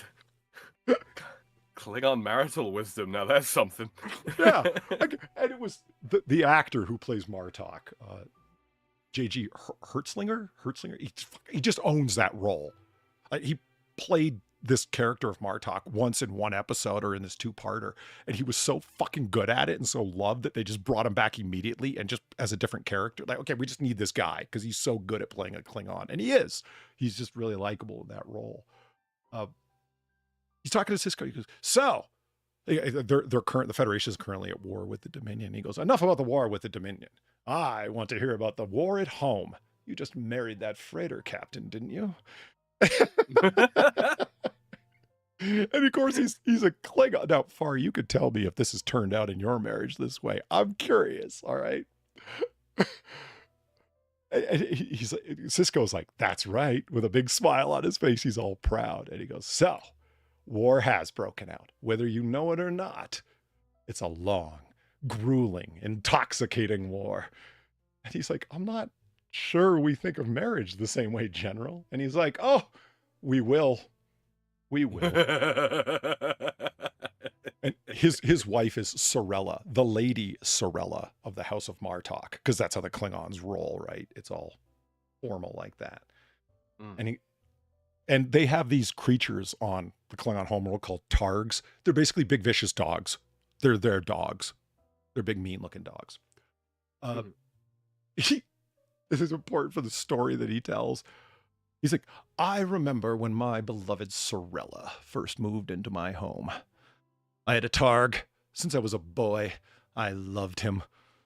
He was a frail, mangy thing, but in his bony chest beat the heart of a warrior.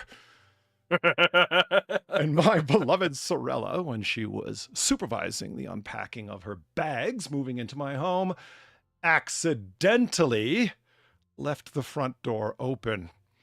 My beloved Targ, ever ready to hear the call of the wild, trotted out on his frail legs, and I never saw him again. And you see Cisco like looking at him. He goes, I see. Lady Sorella drew the first blood. You see my point. He goes, don't get me wrong. I wouldn't trade Sorella for all the Targs on the homeworld. And I've won my fair share of battles, but I know in the end, she will win the war. And it's like, wow, this is dire, man. Like, and it's like, this is written by like a longtime Star Trek writer, Ronald D. Moore. And it's like, Ronald Moore, were you getting divorced at this time? What is going on, bro? So flash ahead to this scene where Cassidy Yates, his new wife, comes in and he's cooking, right? And he asks her this favor, and it's not really that big of a favor, but she's like, no, I have to draw the line somewhere. Now, I'm going and and she starts to like grab the spoon to stir the pot that he's stirring, and he like pulls the spoon out of her hand and covers the pot like it's, like, don't touch my food, you know? And she like holds her hand like, fine. She goes, I'm going to have a sonic shower, and you can think about something else. And he goes, that's fine, take your time. Dinner won't be ready for another 15 minutes. And he looks at the black pepper shaker that he's got in his hand. And when she walks out of the room, he puts it down and picks up the hot pepper, like that's clearly Tabasco sauce in like a clear container. And he goes, well, and he starts pouring it in like an insane maniac and goes, the battle has begun.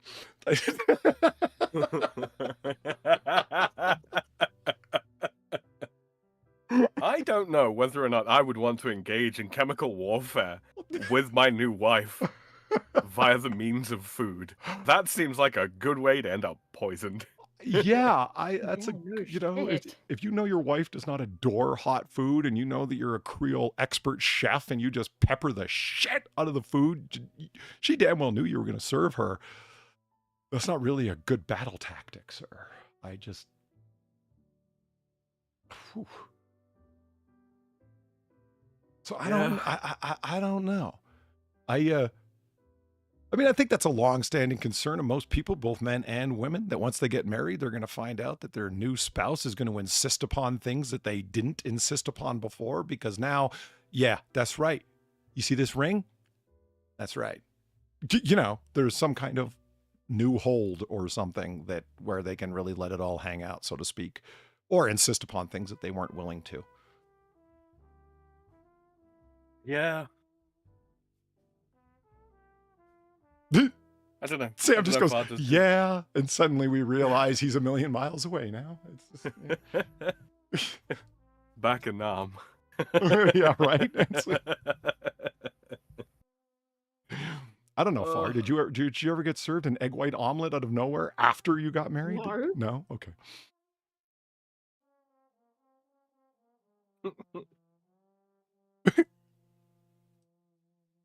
Just wondering. Far doesn't like egg whites, for those who don't know. She gave me Vegemite on toast because I got sick. You got sick? Well, Yeah. From the Vegemite? No. Oh, gave you this when you were sick. I see. All right, Yeah. all right, all right. I thought you like Platy poisoned you with Vegemite. I'm like, well, that's just mean. No. Why, what the fuck? I don't think Vegemite could poison me at this point. She is immune to that black tar. Oh, I saw a Balding Eggman did a video, Vegemite. What the hell is that? Oh, did he? Yep, on the channel I found out today. You know that one channel he has? Yeah, yeah, yeah. Yeah, it was Vegemite. What the hell is that? And I'm like, oh man, we got to watch this. Listen to Balding Eggman be all judgmental about Vegemite when he loves his Marmite sandwiches,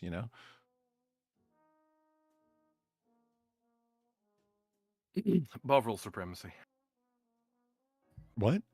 Yeah. Bovril No. supremacy. Bovril. Yeah. Can't be Yeast happy extract eating plus Bovril. beef extract equals win. Oh.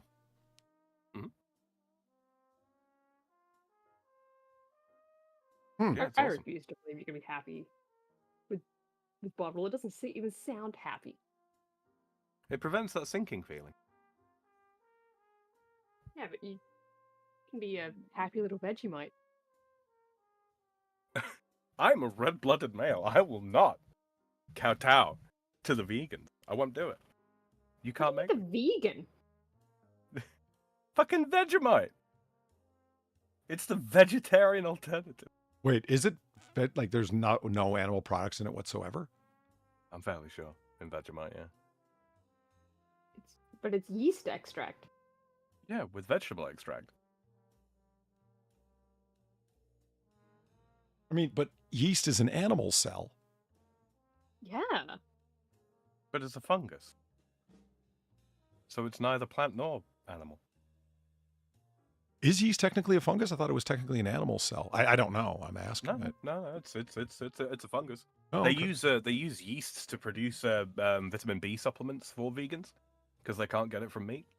Well, they can. They just refuse to because they're weird.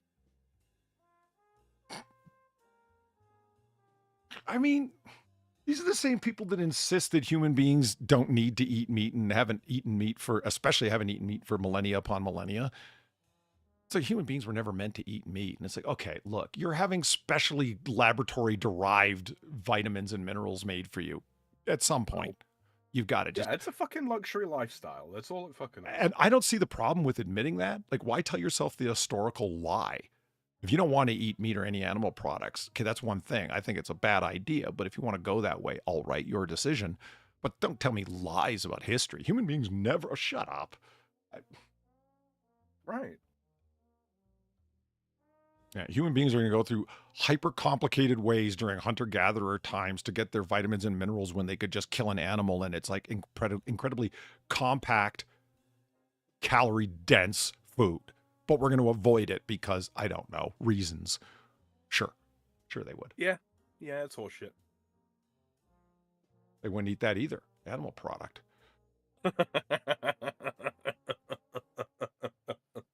Inside the world's only underwater roundabout between Scotland and Iceland. The title is a bit misleading, frankly. How so? Well, because it's not like there's a road that connects Scotland and Iceland with a roundabout in it. Yeah, okay, It's then just, that is deceptive. What the hell? Yeah. Geographically speaking, this roundabout is located somewhere between Scotland and Iceland, but it doesn't connect. Much misleading. We didn't mean they connect them. We just meant that that's where it's located in the world. Yeah. I'm trying to understand what's going on in this picture. It looks like an alien craft is landing. Right. It's I believe it's in a cave, a submarine cave. Well, I don't know. Cool, It looks right? all like special effecty. Like there's fog descending and so on. I'm having a hard time even making sense of it. I don't know. I saw the picture. I was like, that's kind of cool. We should talk about it. And it's full of pride. Pride underground. Right. Yeah. Gay dwarves.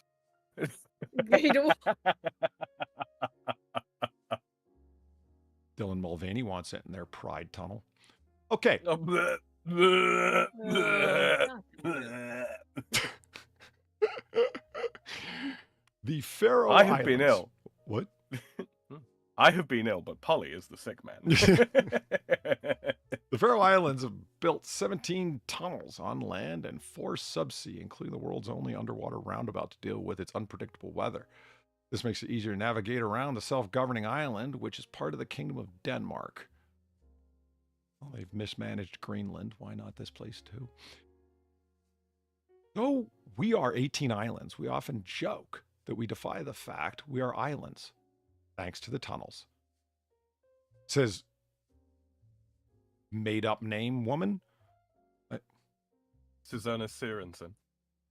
Sorry, that's not an O, and I don't know what that accent's supposed to be doing.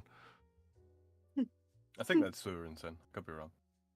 I don't remember my Danish. What is that weird O with the line through it supposed to do? Are you supposed to say it like, oh? What does it make it? I think it's supposed to be Oh, okay. Sørensen. The islands are situated in the North Atlantic, halfway between Iceland and Scotland. Last week, a roundabout opened following more than 3 years of construction. It's hoped that opening will cut down travel time between the capital of Torvishan and Rudavik. Going with Klingon names. But an hour and 14 minutes to just 16 minutes. The capital of this place is Torshavn. Torshavn. Yeah, so the other part is I saw all these weird, wonderful words, and I was like, Polly should say these. It's always fun.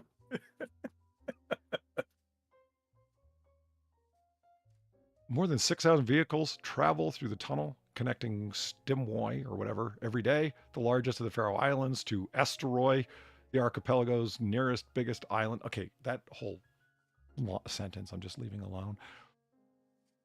Hey, this looks like the entrance to that house we looked at. Oh, fuck off. We went to that one time. Remember? It had the entrance tunnels. We have a lot of good art in the Faroes, and we'd like to support our artists. Frankly, being this far out in the North Sea means we've got fuck all else to do. Created the artwork which surrounds the roundabout. I'm nervous. They don't want to show the art, do they? You don't mean the pride color flag things, do you? Not exactly art. That's just lighting. They better not mean that. I mean, you can do art with light, but yes, but not doesn't this. Look like it. Yeah, exactly. This is pretty rudimentary for it to be considered art. I choose to believe there's cave paintings down there. Do you mean they just took credit for something someone painted like 10,000 years ago? I don't know if the tunnels were there that long ago, Polly, but sure. Yeah, I was just reading the thing about the lethal chocolate too, Eric. 3 dead after eating chocolate desserts supplied to hospitals. Jesus. No, that's irony. Being served something lethal in a hospital. Fuck. Holy crap. What? It's like accidentally getting stabbed as you walk out of a gun shop.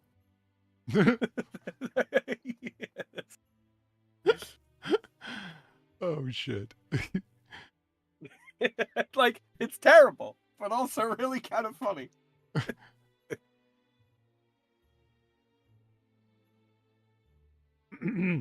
I got everything radically disorganized, as anyone who's ever watched this show knows is kind of, par for the course.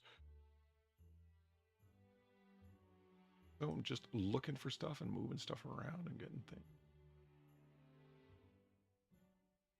Oh. Thank you, Valiner. Let's just, boom. Look at this. If it lets me go there, come on. Let's go. We use cookies. Okay. Visit the Faroe Islands. This is the jellyfish, they call it. Really?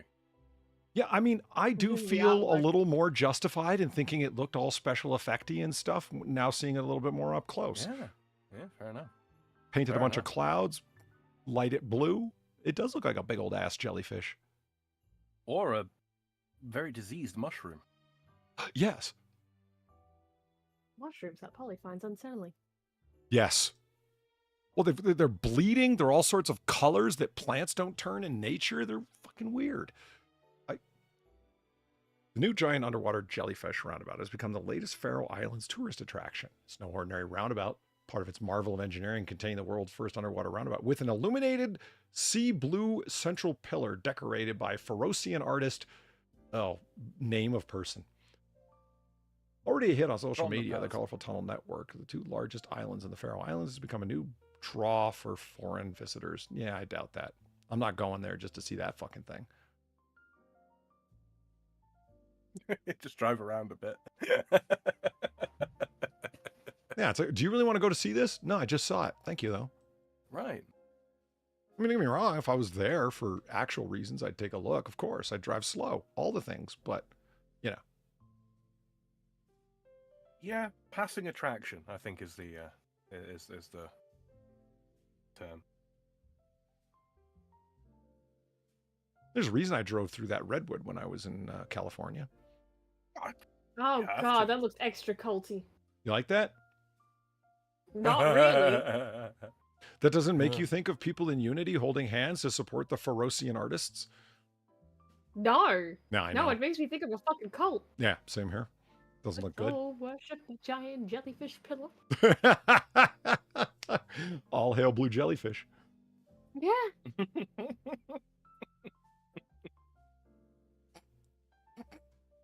They didn't. Wait a minute. Oh, they're only on one side. You can see some of them here. Oh. Lazy. I think the idea is when you start on this side, it's like the people in Klassavik or whatever that sign says, they don't know the wonders of blue jellyfish, but these people do. Join us now. Join us under the sea. Wait a minute. This is from the same... It is from the same angle. They took them down for this stock picture. Wow. This is the same picture that was in the other place, just zoomed in the other site that we were just at, just zoomed in. They removed them because they're all just like two-dimensional cutouts of people, right? So they took them away on half the side because you know why, Far? They fucking know it's creepy. I choose to believe that they've got them on a rail just going slowly around the bottom of the jellyfish. Some like sort of pseudo-Gregorian chant plays at the same time. You're saying that the cult loves to dance and mince around the blue jellyfish?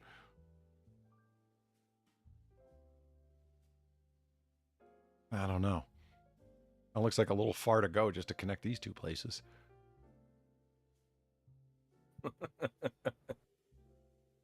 Yeah, I mean that's how long is that particular stretch there? Can't be that long, right? I don't think it is. I think it's I was surprised when they said 6,000 transfers or 6,000 people commuting daily. It's like, that must be the majority of people that work there that need to commute from X to Y. You know what I mean? Got it. It's like how the population of Washington, D.C. increases by 60% every day at 8 or 9 o'clock. Yeah. Most of the people that work there don't live there. But when you're, going to D.C. from Virginia, you're crossing a river that ain't that wide, relatively speaking. So you can build bridges. You don't have to dig underneath and create jellyfish channels. Well, like they were saying in the article, it's the weather, right? They're like really far out in the North Sea. I see. So if they were to build a Yeah, tunnel, it would be very. like disaster, right? Mm-hmm. Huh. Another reason to not want to go there, I guess. Would you like to go really out far to the North Sea to visit the Faroe Islands? You can see our cult fish. No. Yeah, no thanks. Yeah, right? I'm good. I mean, I don't want to go to Disneyland. Come but I visit think our I'd rather go towns to where here. where all the signs are just spelt wrong. The locals know what the towns are really called. This is just to confuse the foreigner. Oh my God. I don't know why I didn't see this before, but this angers me deeply in a way that I just... Shaq can read it.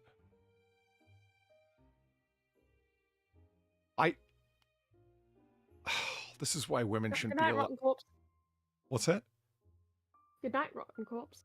Oh, have a good night, Ron Corpse. Yeah, I'd Oh, take Ron off too if I were you when I put this up. I just... For those of you who don't get it, you can't mix powders. Once you do, they're useless. You have to throw them out. They have to be one kind and one kind of powder only. That's like half empty. Well, yeah, you start to use it. This is just the worst thing ever. This is so nightmarish. Grounds for divorce. I wouldn't go that far, but holy shit.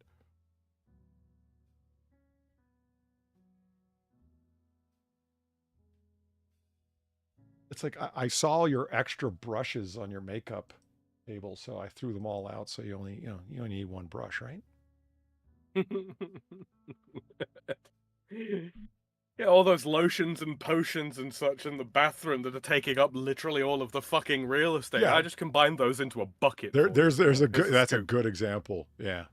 I combined all of your gels and powders and elixirs into one giant bottle so you can just pour that whole thing on your face and hair. Isn't that basically what men's shampoo is? Yes. And it works, damn it. It's mouthwash. It's shampoo. Isn't that what men's shampoo is? Yeah, more or less. 17 in 1. It's like, yeah, literally.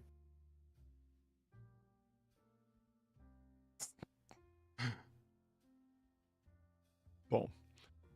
Yeah, I think our suspicion that conditioner was only invented sometime in the late 1970s because they never advertised for conditioner before Yeah, they don't. before like 1977. Ever. It's really strange. Maybe it existed because I wasn't around at that time, so I don't know, but there's no advertising for conditioner at all. Just shampoos. Then, I think we found conditioner advertising once, but only once.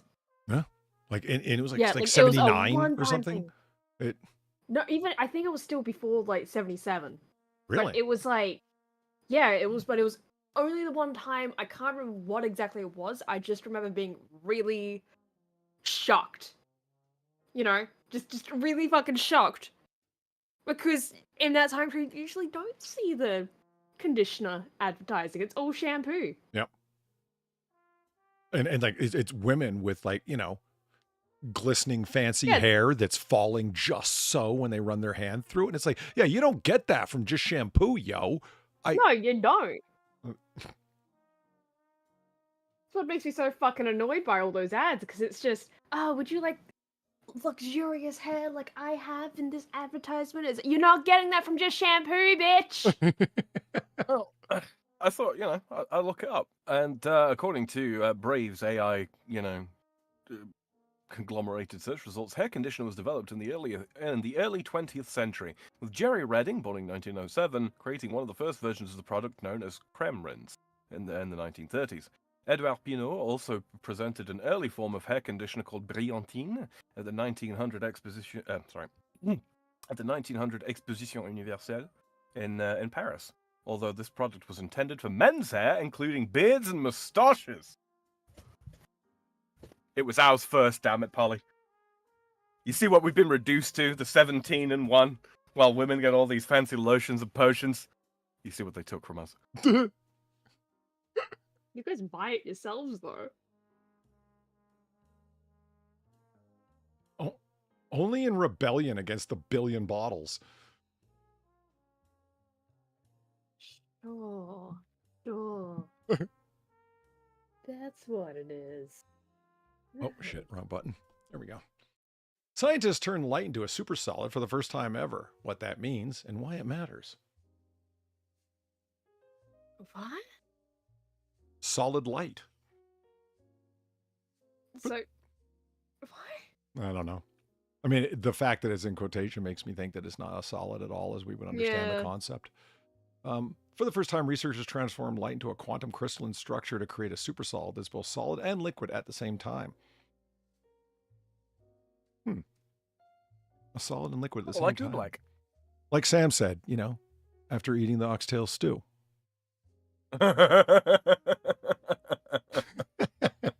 Yes, very much so.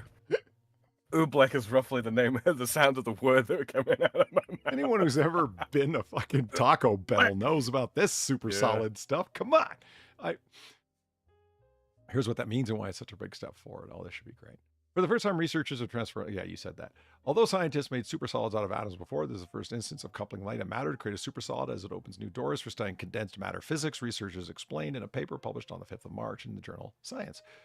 What exactly is a supersolid? Okay, let's find out. Supersolids are a strange state of matter defined by quantum mechanics where particles condense into an orderly crystalline solid, but also have more like a liquid, or also move like a liquid that has no viscosity. Viscosity refers to a substance's internal friction governing how smoothly it flows.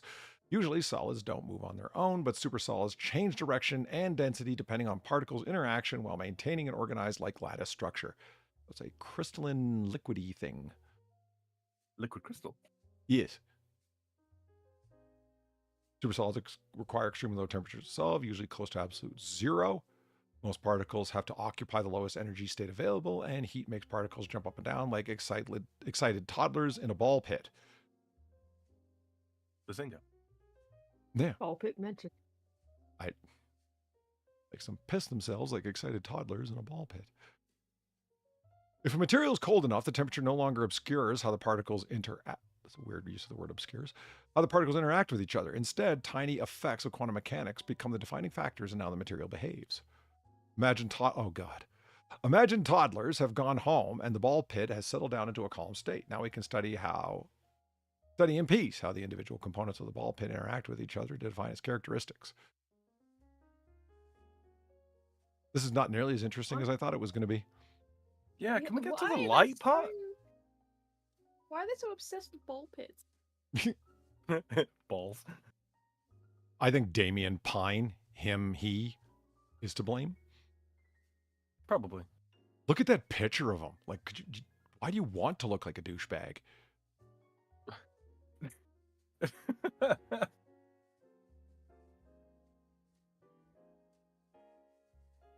Listen, God, it's just... Did you read the whole thing, Sam? Yeah, super solids are important to study because they show the effects of tiny quantum interactions with particles without temperature getting in the way. Will you just fucking told us that, Damien?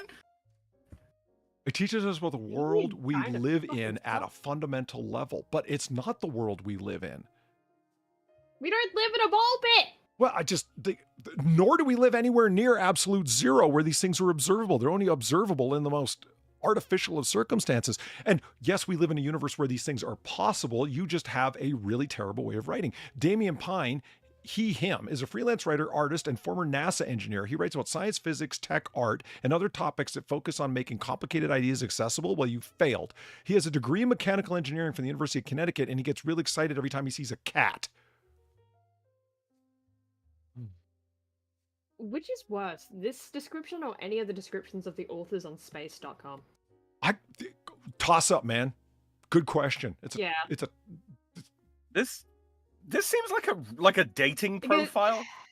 Like, Yeah, please like this me. contained Please, right? I'm so lonely. I have a mechanical engineering degree. I make good money, and I like cats. Please swipe right. I'm so desperate. Yeah.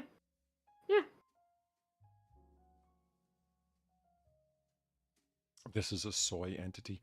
You know, you're not wrong. I was just mentioning like a little while ago, the food guy that I liked watching until I had watched a number of his videos and discovered just how incredibly soy-based he is. Like it. So frustrating. I have a name. Homo sapiens. Name.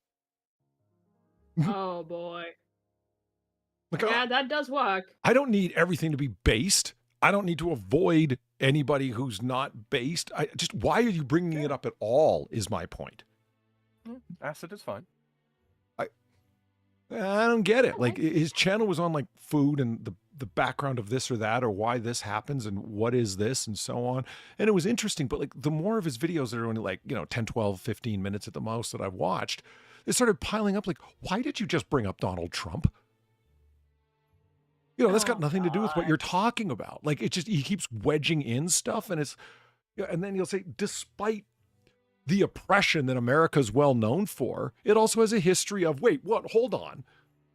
You know what I mean? Yeah, I fucking hate when I encounter shit like that, where it's like, interesting. Then they mention something like that, or just something that's just so, just out of left field, and you're just like, Yeah, left field is right. Well, yeah, it works as a description for what the fuck is happening, because it's never really the other side that does this, at least not to this degree. Yeah. From what I've seen. Yeah, and you just kind of like, this was completely unnecessary. You did not need to mention this. Why? Why did you choose this? Could you imagine if it did happen the other way? It's like a video talking about, like, I don't know, Californian winemaking or something like that. Despite the state's long history of murdering babies, it is also known. I'm laughing because it's the ridiculousness of what you just said. It is. Right? You know what I mean? But Right. it doesn't seem ridiculous to them, and it should. It should be laughable that he did these things, but it's not for some reason. You know what I mean? Yeah, like, if someone threw the dead babies thing in there, it's like, you can kind of tell it's supposed to be a bit of a joke, but at the same time, I think it's when it becomes, what you usually see with it, right? Yeah. Of it, you're not joking. You are entirely fucking serious about this. And the guy had, like I told you, he had like that's a 1.2 problem. million subs. I'm like, bro, you did not get these many subs for that. You got it for what your content is about. Why are you trying to veer off of that? Your content is good. It's well researched. What's your fucking problem? You don't need to do the thing that you are doing. You're big enough. You've got a good audience. Why alienate statistically half? Yeah, or half, and then you think, like, that's just within America. I think outside of America, people would justifiably roll their eyes where, why do Americans always have to talk about their politics? We don't. I'm telling you, it's just them who constantly bring it up. Like, I don't want to hear it either. You know what I mean? Because, I mean, when it shows that are on, like, the history of food and stuff like that, it's going to get a large audience. It's not American specific what he's doing. But I'm sure a number of his subs are from outside the U.S. So why are you bringing up all this U.S. specific white guilt bullshit? I don't understand it. Like, if you're talking like historical, like, say like peasant food or something like that, or I say peasant food. I don't mean that as in a pejorative sense. I mean literally, common foodstuffs available to common people. Not that which, only sat on the table of wealthy landowners. Peasant food, right? Yeah. If you're talking about like peasant food from the fucking, I don't know, late 1700s, early 1800s, something like that in America, all right, maybe you might want to talk about, coming hot out of the slave trade was this cheap and easily producible food. That was, rich in nutrients to feed the workers and didn't cost the slave owners much. And here's what the slaves or laborers or whatever the fuck did to enhance, its flavor with locally available ingredients. Okay, okay, yeah, I get that. You're actually talking about the origins of something specific that you are talking about. That's fine. That's cool. But it's a long and storied history of oppression. What? As a quick side note, the changes to the style guide for academic writing, the various style guides, but like most people that are not idiots pay attention to the Chicago, and I do, in most ways. And when I say style guide, I don't mean like in terms of like word choice. I mean in terms of the structure and organization of your citations. How are they listed? And Chicago 16th for the win, man. But Chicago came out with a new set of style guides, new set of writing suggestions that how are you to do that? And some of the suggestions would be stuff like don't refer to grown women as girls. You know, the girls over there. And it's like, those are a bunch of grown women. Why are you calling them girls? Boy and girl should be reserved for children. Style writing like that. And it's like, yeah, okay, that I get. Okay. I understand what you're suggesting there. That doesn't ever come up in the writing I do, but if it does for somebody, there you go. The one that kills me that's starting to be insisted upon, and I'm hearing it in other places now, and this doesn't come up for me too, it's just I hear it referenced. Do you know what the new phrase is that's insisted upon for slaves in English academic writing? Enslaved persons. Oh, for fuck's sake! But so we don't want to define them by what has been done to them. They are slaves. My first thought was, you haven't really changed. Like, that's really subtle. Was my first thought. Enslaved persons. Like, that's where my focus went. And I'm like, if somebody had written that and referred to throughout their entire writing or book as enslaved persons, I wouldn't have really batted an eye. It's that you're insisting upon it that's really strange. So what is the big difference? And yeah, Sam, you nailed it right away. Is that you don't have the word person there. We want to humanize them. All right, but they're still defining them as something that has been acted upon. They have still objectified those persons.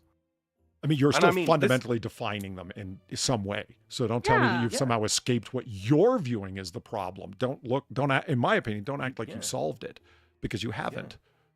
I mean, you're still defining them by this. And I don't think you are. That's your problem, not mine. I mean, even what I just said there about, you're still objectifying them. This is a fundamental sort of misunderstanding that people sort of have. And this is the perverse thing. This is the perverse thing that you see between like academic language versus common parlance, right? Objectification. They use that term very specifically to sort of imply or lean into a common understanding of what an object is. What the object is in common parlance. But when they're using it in the academic sense, they mean the linguistic sense. The object is something acted, as something, someone, someplace, somewhere, acted upon. Yeah. The subject is the one that is doing it. That's what they mean by objectification. Yeah. But they choose the words very, very, very specifically to elicit an emotional response. And it's, yeah. And again, I mean that. Oh, enslaved person versus slave. It means literally the same fucking thing. There is no difference in meaning, really, between slave and enslaved person. Definition of slave, a person that has been enslaved. Yeah. You know what I mean? Definition. The way this came up for me most recently is over on George Washington's. You're so drunk you can't hit nothing. You're probably seeing double. I have 2 guns, one for each of you. Give Lane, thank you for the 550. Hear me out. Chicken fried was a wealthy white people food because flour was expensive. Thus, KFC is white guilt dining. Yeah, flour is not cheap, especially like wheat flour. Corn flour maybe, but like the flour that's used for, fried chicken, yeah. And taking like whole expensive chicken parts and acting like it's poor people food, no, not at all. That's been one of the things that fucking pisses me off. Not at all. How expensive cheese is these days? Like, what the fuck? Cheese is poor people food. Always fucking has been. Nah. Until very, very recently. Look at the cheese prices. I wasn't aware of that until like some of the history of food stuff came up, where it's like, for the majority of time, cheese is, I thought it was just another thing to do with dairy. And it's like, no, because dairy spoils so quickly and you can't transport it over a long distance because of lack of refrigeration or ability to otherwise stop it from spoilage like you can with some food. So how do you stop dairy, milk, meaning, from going bad? Well, one of the things you can do is turn it into cheese, which can, I'm like, deliberately spoil it. Yeah, I never thought of it in that way because I live in the modern era, so I just didn't think of it in that way. But it's like, yeah, that would make it poor people food, not fine dining food, wouldn't it? Yeah. Everything has been, luxified over the years. The fucking, the Wagyu beef, luxified beef. Of course that happened. Bread of all things. Oh, this is not just any bread. This is hand-selected, handmade artisanal bread. Yeah, right. Specifically Everything amongst becomes expensive. artisanal at a certain point and thus expensive. Feel that you've been duped because you have my full sympathy, but you have been duped if you have pink Himalayan salt in your kitchen. Oh, fuck yeah.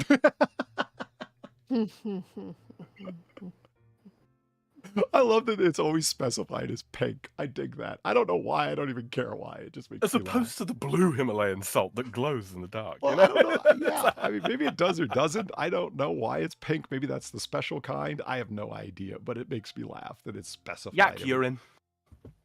Yak urine's pink? It's what makes the salt pink. Oh. I'm lying. Remember that time we were looking up whether those salt licks that had a light inside them did anything metaphysical? The people, it turns out they did. They think it like created anions in the air that absorb negative energy or whatever the fuck. And it's like, oh, you guys gotta be kidding me. It's a salt lick that plugs into the wall. Come on. Bunch of jackasses. Like, okay, maybe if you rubbed it all over your face, maybe, but you know, until then, yeah. Where that started was because that channel, George Washington's Mount Vernon, they put up a video that said, we're taking this video down because they used a piece of language that wasn't in line with the style guide. Here is the mistake they made, and it's so minimal. Like, I wouldn't have apologized for it. I wouldn't even recognize the people that criticized you. They were talking about the slave quarters at Washington's Mount Vernon. And like his homestead, for those who don't know, like the house that he lived in, the homestead that he adored personally, he loved that place. They said I just want to get the language right because it's so minimal, y'all.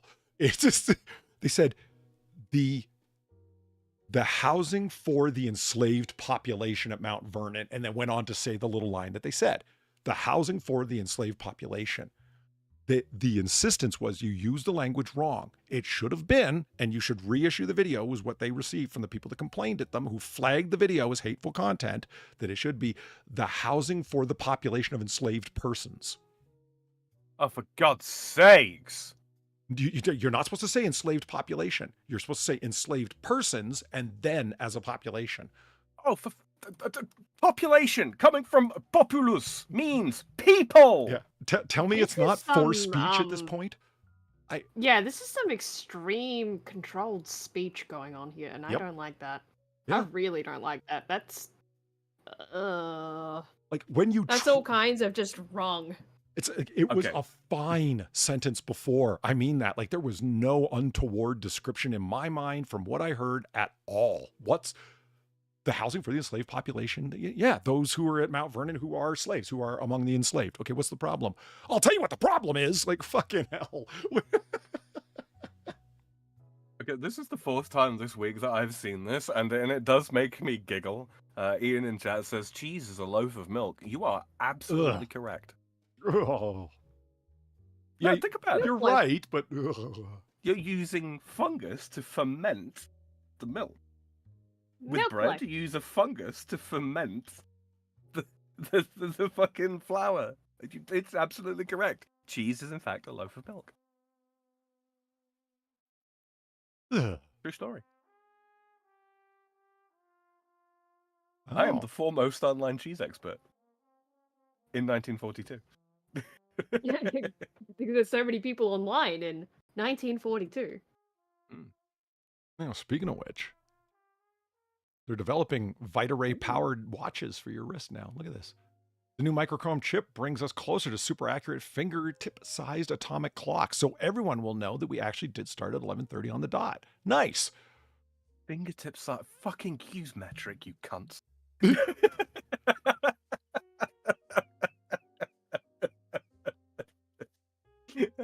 Well, they kind of have this. Those are millimeters, are they not? It certainly looks that way. So it's too big to half be a foul, centimeter isn't it? wide, basically. Looks that way. See, I know metric. Well, you have to. You reload. Okay, well, ironically, that's actually one of the few places I don't have to know metric. I mean, of all the things you could have named, Sam, you went with the one that's all specifically in imperial measurements. That kills me. Wait, you don't have nothing in 9mm? Oh, you mean like in that way? Okay, yeah. Yeah, in terms of Whiskey. bullet diameter, Whiskey. yes. But Yeah. You know, a fundamental part of reloading, Polly. No, it's 35.5 caliber, Sam. It's fine. And the half, you're not allowed to say 0.5. Fuck you. Caroline, thank you for the 450.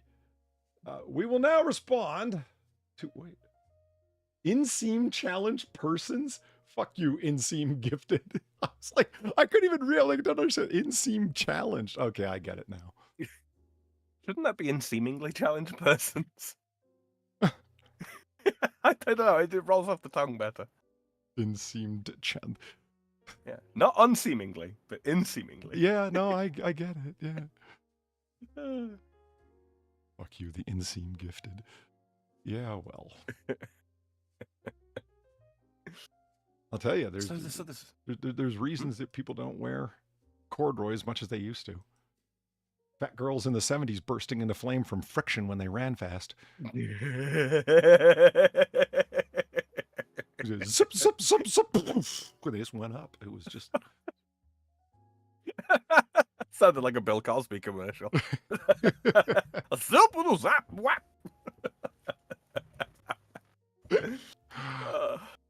So this breakthrough then, what's this about? Oh, what's the breakthrough?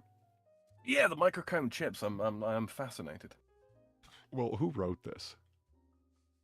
Owen Hughes. Great guy. Yeah, he's just... Yeah, he seems reasonably not insane. So, okay. Previously a senior editor at fucking ZDNet, and he moved to this?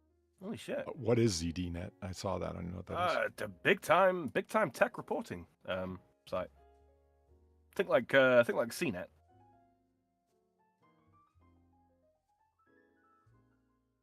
Look at Valine humble bragging about how she's thick. See where I come from. Being thick means you're unintelligent. Yeah, I could see that. You know, he's a little thick. I've heard that as like a British. Yeah, Yeah. not wrong. Yeah, See, Americans prefer to use dense for that, and you know, I appreciate that. I approve. I've never thought about it that way before, but that makes a lot of sense. Yeah, I've heard people refer to as thick, meaning stupid. Yeah. But let's not get away from the point of Valine trying to humble brag. I'm just saying. Yeah. I had a tiny waist and thick thighs, motherfucker. Yeah, okay, sure. Also, yes. Yeah. It's not a question of belief. It's just why you're flipping me off over it. It's just Cullen Brown and the big dick cheese guy over here. Was it you, Far, that put that sent the video of my dick's cheese? Was that I don't you? think that was me. I saved it. Right. I saved it. Don't get me wrong, but I don't. It's a think I vegan was the one that alternative posted it. to regular cheese. Yeah, Are you looking? I can for a- see why you confused it though, because it wasn't. It was with Australian accents. Was that? I thought it sounded slightly Kiwi.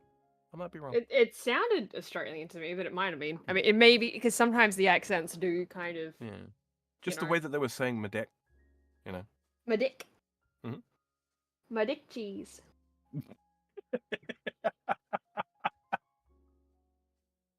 Anyway. this is not the first How time long- I've heard somebody do this, and it's like it's a subtlety, but it's pretty apparent what's being done. It's like there are approximately 400 high precision atomic clocks worldwide, which use the principles of quantum mechanics to keep time. No, they don't, No. because atomic clocks yeah, I didn't see any existed. hamburgers here. I'm sorry, Yeah, I didn't see any hamburgers here for starters. right? I give Yeah, you a they use hamburger. the principles of atomic mechanics to keep time. Yes, because long before quantum mechanics were widespread in terms of laboratory calculations, they were the atomic clocks existed. The decay of given atoms, it happens at an extremely predictable rate, thus supplying an extremely precise measuring tool at what is controlling how the clock tells time. Well, the decay of this atom, because the decay features happen at in a very predictable rate. It's like running a current through a quartz crystal. The vibrations that result are extremely predictable, thus providing a means of telling time very predictably. Okay, great. So what's the difference for everyone who's like, what the fuck is he talking about? There are approximately 400 precision atomic clocks worldwide, which can be understood in terms of the quantum mechanics involved. Yes. Now that would be true. But you make it sound like a bunch of quantum mechanics applying calculating scientists were the ones who developed atomic clocks. No. Yeah. Just because you can describe something with quantum mechanics doesn't mean that that is what's going on with the development of the thing. Because even if nobody knew about quantum calculations, they could still have an atomic clock. So what the fuck are you talking about? Mm-hmm. Sorry, it's just I always it's a distinction with a difference. Well, I think so. It's just it's always done in popular magazines and things like this. Like I watched a documentary, and they were talking about how this bird can tell the direction it's flying in because of quantum physics, and I'm like, what? And it went into this description of how like the bird with iron deposits in its nose uses them, or in its beak rather, uses them to detect which direction is true north and blah, blah, blah, and all this stuff, right? It's like you're electromagnetism. You're redescribing something in a different way. Yes, it's accurate, but you make it sound like, no one would be able to understand how this bird operates if it wasn't for quantum calculations to provide the answer. That's not true. So what the fuck are you doing? Well, it's all, again, we can make things understandable and accessible to a popular audience by dumbing them down and misdescribing them. Well, that's not a good path forward. Yeah. It's what's the fucking word? It describes the process of using long words unnecessarily to describe otherwise simple concepts. Usually to make one appear more intelligent, or for the purpose of making one appear more intelligent than they actually are. Are you trying to bait me into being that guy by knowing the word plioclastic, you bitch? I don't know what word you mean at all, Sam. What word is that? I'm just feeling... No, I was genuinely looking for the word, but, we'll go with that too, because that's funny. That's what we do here. Well, I just felt double judged because I got Valine going, oh my God, we get it. You have a degree. Not in physics, I don't. So there.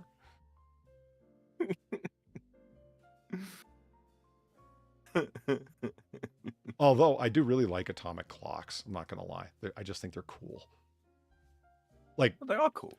The watches that are attached to atomic clocks through radio, so they're always hyper accurate. Like, do you need a wristwatch that's really that accurate? Well, maybe not need, but it's still pretty cool. Well, I don't need a rifle that can hit a target from fucking 2 miles away. I still want one. Yeah, exactly. There's nothing wrong with going insane performance, especially if let's say that watch cost you let's say $25,000 or $50,000. Would that be, people go, yeah, you're an idiot, but somehow you're not an idiot when you get a presidential Rolex that costs that or more. Mm-hmm. Or a fucking, I don't know, a fucking sports sedan that can do fucking 0 to 60 in fucking 5.2 seconds and, tops out at 185 miles per hour around a track. Okay, how many tracks do you run around, fucker? Yeah, I don't understand the problem. I think it's fine. Ooh, there we are. People are allowed to like nice things, damn it. Oh. Far's chart. We'll get to it, Far. Don't worry. Mm-hmm. I'm not going to contract that. The Angus beef? The Far chart. Oh. No, of course not. It'd be horrible. This is what we're talking about, chat. One day we're going to discuss the beef chart. Far's got to make her decision on what her favorite kind of beef. We'll do it. Don't worry. I'm going to come up with, the epitome of a fucking charcuterie board, except it's just going to be different types of beef for Far to sample. Small amounts, obviously, That's not a bad idea. I would love a charcuterie board that's nothing but beef types and cooks. Like, oh, this is broiled, this is barbecued, this is, sous vide, whatever. I mean, who wouldn't like that? Yeah. Beyond the... I remember. Vegans, but who cares about them? Yeah, right. They aren't people. I remember when you used to be able to go into ice cream shops way back in the day, like a proper ice cream parlor, right? Yeah. And you could order a plate and on it would be, the little very bold spoons that you could get for scooping powdered milk or whatever the fuck. Do you know what I mean? The square bottom spoons, like the ones that have the No, measuring no, spoons. no. No? Well, not square bottom, but these are they're almost a perfect hemisphere. Yeah, for- I know the and- kind you and mean. for Yeah. measuring, Yeah. yeah. And you could get literally just one of those of pretty much like any fucking 20 different flavors of ice cream put on a plate for you to try. Oh, a sampling cost you, board like- kind of thing. Yeah, it costs you like $1. We need to bring those back, Polly. We need to bring those back. Cheshire spoons. A Sometimes scoop. Yeah, a scoop. Yes. they're very small scoop. Yeah. Yeah. No, yeah, I've never seen that, but I would go for that. I'd like to try all your ice creams. Maybe there's a favorite that I've never tried before. Who knows? Exactly. And if not, and if I don't like that one, well, okay, I've got good old fashioned vanilla right there to wash the taste away with. Have you ever been to a marble slab creamery, Far? No. You should go when you get here. It's an ice cream joint, basically. And what they have, as you might imagine from the name, is a big marble slab. And it's cold. I've seen ads for this before. Yeah. It's just, Yeah. They mix the stuff right Like- on the Oh, cold yeah, slab. I've definitely seen ads for that. Yeah. Yeah, no, we have those here. I've just never been. Oh. As a fan of ice So cream, they yeah, use- it's pretty cool. Cold Stone Creamery, excuse me. Not Cold Slab, Cold Stone. Yeah. I've been like a couple of times. I've been to knockoff ones more than proper named ones. No,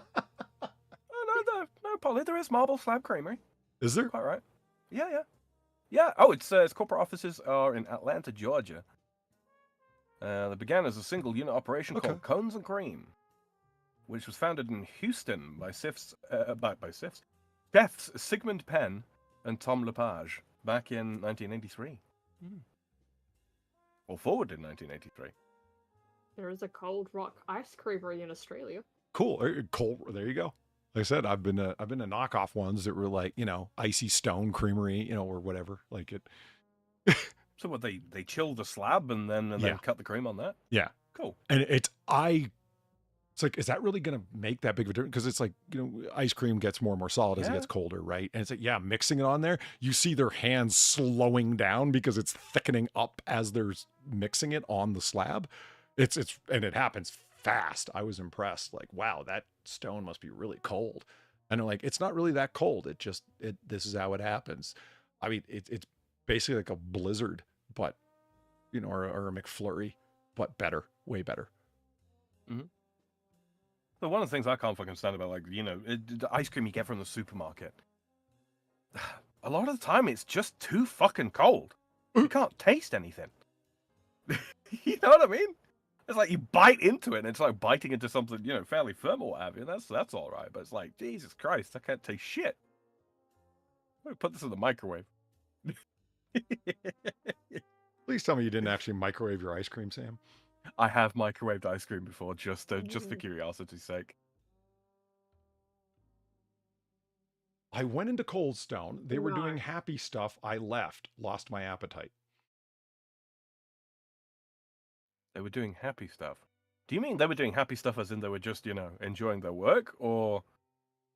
No, I think it's like I went into a McDonald's and somebody was laughing. They affected my mood, so I left. Yeah.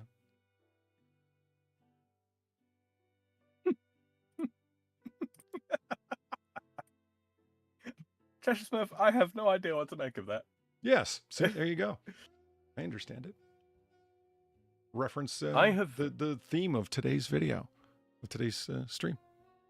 Yeah, eventually, your misanthropy will reach such a zenith that you will be able to simply block out the existence of happy people from your consciousness. It's very, very useful. It's just too happy. Okay, hold on. Oh, wait. We're just looking at this trivia thing and the answers are like right there at the bottom. And it's like, well, that makes it a little difficult to challenge yourself, doesn't it? Right. A little bit. Take it the answers are all the way at the bottom of... Yes.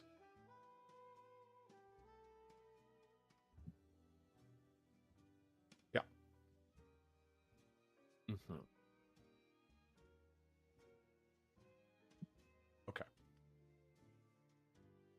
Boom. What I'm going to do is open up a second version of this, and I'll be able to have the answers right there.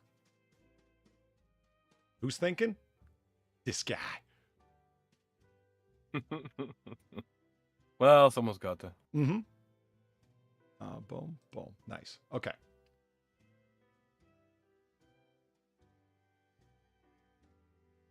All right. Who's ready for some trivia? Yeah, I am. Bar? Sure. If you don't calm down, we're going to shut the whole bar down. This kind of talkative excitement is fine and infectious, I'll admit, but still, turn it down a little bit. Turn down for what? Terrible. Terrible. All right. Easter trivia. Why isn't the... Oh, there we go. There's the right button. Oh, shit. Okay. Boom. Right thing on screen here. Go. Bible says that the apostle who betrayed Jesus killed himself. Who was he? And how did he commit suicide? Bar and I have already decided the answer is 4. Noah. He drowned himself. It was Judas. He hung himself. Or Peter. He jumped off a cliff. Or Matthew. He slit his wrists. Slit his wrists, I think, is the most obviously wrong one. That's like, he took a whole bottle of Nebutol and downed it with vodka. Like, could you tell me any more obviously that that's a modern way of killing yourself? I did. Well, I guess not. There's some Roman generals who slit their wrists in a bath. Mm-hmm. Mark Antony with a fucking sword through the gut. Yeah, that's a little bit more than slitting your wrists, isn't it? Yeah, kind of metal, actually. Yeah.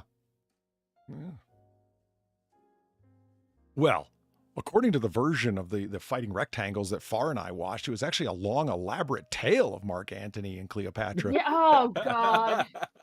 Fighting rectangles. We watched this Roman history channel. We dig them, right? But this one, Cleopatra escaped to this structure she had built just in case the need arose. And it did. And there was a way of closing the entrance, so like a giant stone fell in place, so there was no way to get up in there afterwards. Mm-hmm. But he was down at the bottom going, oh, don't leave me down here, drag me up. So they started, pulling him up by ropes or something, or in a basket they had? Barely even remember it. I just remember sitting there absolutely fucking baffled watching this and just going, where are you getting this from? Right. I was like, I have never heard this version before, and that doesn't make it wrong. It's just, where the fuck are you getting this highly detailed, very sophisticated roundabout way that they ended up killing themselves? I mean, he did it with a sword, she did it with an asp. End of story.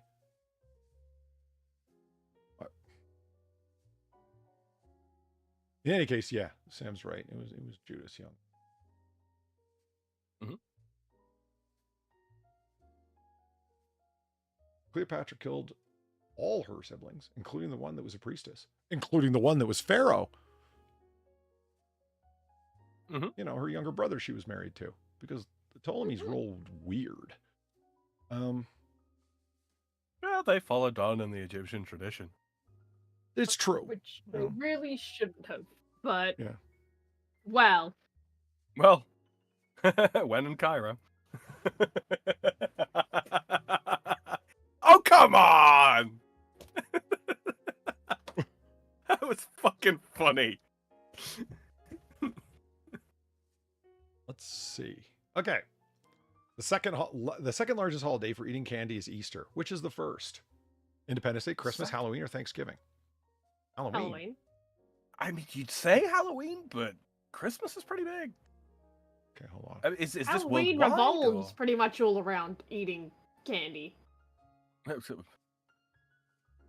Maybe for the modern heretic, Far. Yeah, America, Sam. Yeah, fair point. The answer is Halloween.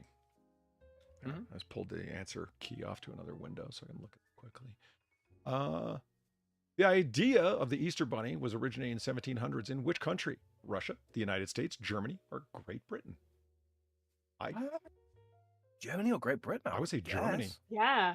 Yeah, sounds like a German thing. Wow. Great Britain. We will have a cute Wait little a fluffy minute. bunny. Wait a It fillet minute. It eggs. answers it What? directly underneath it. It does. God's Holy sake. shit. Don't read ahead far. But it totally does ruin it. The idea of the Easter Bunny, which originated in Germany in the 1700s, was not a rabbit, but originally a hare, a possum, a cat, or a dove. Yeah, A I'm hare. guessing. That seems like it is a hare. The Easter hare. Where are the eggs? They're over here. Terrible. The most popular American Easter candy is chocolate bunnies, marshmallow peeps, jelly beans, chocolate cream-filled eggs. Bunnies. Chocolate bunnies, yeah. The bunnies? Let's say the chocolate cream-filled eggs. I'm pretty sure that's a British thing. Yeah, that is. We Yeah, have them but here, the but Cadbury it- cream yeah. eggs are pretty awesome. I'm not going to lie. They really are. Yeah. Oh my Crack 'em open God. sideways. It's marshmallow peeps. Oh. Like marshmallow peeps are kind of okay, but they're nothing like a hollow chocolate Okay. bunny. No, I reject this reality and instead replace it with my own. I wonder if we could melt down marshmallow peeps and put them inside a chocolate egg. Probably. I'd try this. Mhm. A marshmallow filled bunny? Sure. It's better than blood and guts that actual bunnies are filled with. A fluffy I mean, bunny. I've had the marshmallow filled chocolate before. It is good. Really? They do Fluffy make bunny. those. Yeah. You mean like a tea cake, right? No, I mean like it's like an Easter product. So either I think it's like rabbits, they're small, right? And it has marshmallow in it. This It's is, chocolate I've on never the had outside this. and That it's sounds marshmallow on the amazing. inside. Have you never had like I mean, Tunnocks is one brand of them, but yeah, a tea cake, Polly. It's a thin wafer biscuit on the bottom with marshmallow fluff on top, and then the whole thing is covered in chocolate. No. No, that sounds pretty awesome, but no, I've never had it. They are pretty awesome. Is it a crunchy cookie on the bottom, or is it like graham wafer bits, or More like a very thin sheet of. Do you know what a Pink Panther wafer biscuit is? Yep. Yeah, it's like that. Huh.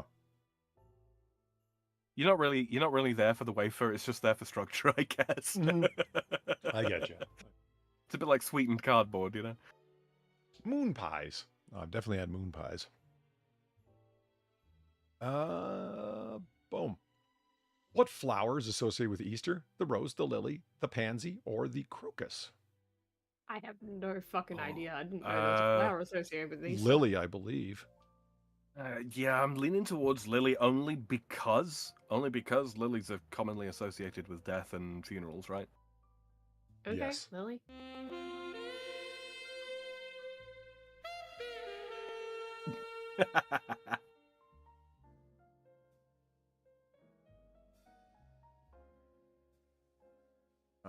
Sorry, there's too many windows up here. Miles must suffer O'Brien. Thank you for the $3. He must. It's true. Chocolate eggs are great in your basket, and Cadbury eggs too. Just don't get those Transbar eggs. No, you don't want those.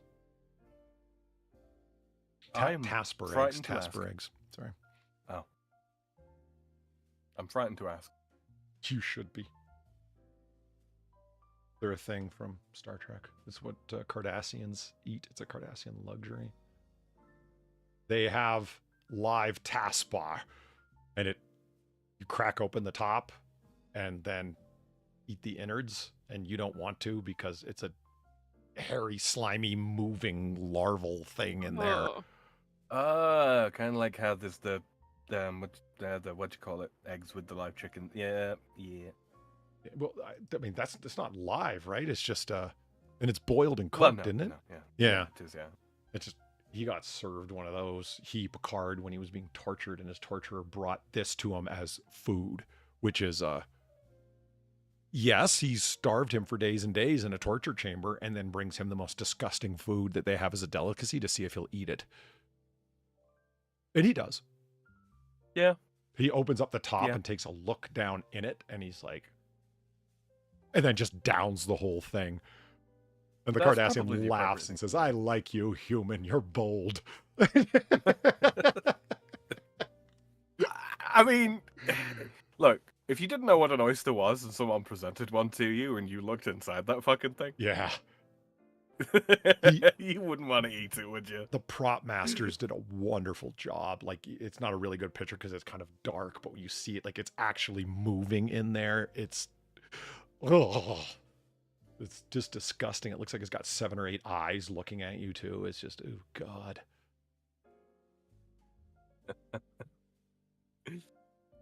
Pretty gross. Okay. Hold on. I gotta find the tab I was at here. Everything's gone. Okay. Hold on. Give me a second. Where's the tab? Show me the tab. Where the fuck is the tab? Check in on the Gold Coast Horror while we're here. God. She's still out there saving marriages, everyone. I have grown to hate this woman. Of course. I think the internet as a whole has. Let's not talk about holes with this woman on screen. You know what? That's a fair point. Ugh. She's just so obviously not that color. You know what I mean? Like it. Yeah. This is. I don't like using this word because it feeds into a particular part of internet subculture that I am really, really, really not fond of. But she's so overwhelmingly mid. Like, crushingly mid. You know? She's pregnant, Garoline says. I'm not surprised at that. I wouldn't have thought that, but I just... Ugh. Yeah, I'm not surprised that she got pregnant by one of her, clients, I guess? Like, on purpose, you know. Yeah. Waiting to find the wealthiest one. I don't want to think what stunt she's going to pull next. Yeah. I just don't. I've actually muted because there's her and there's another one. Is it the fact that there's Bonnie two of Blue? them.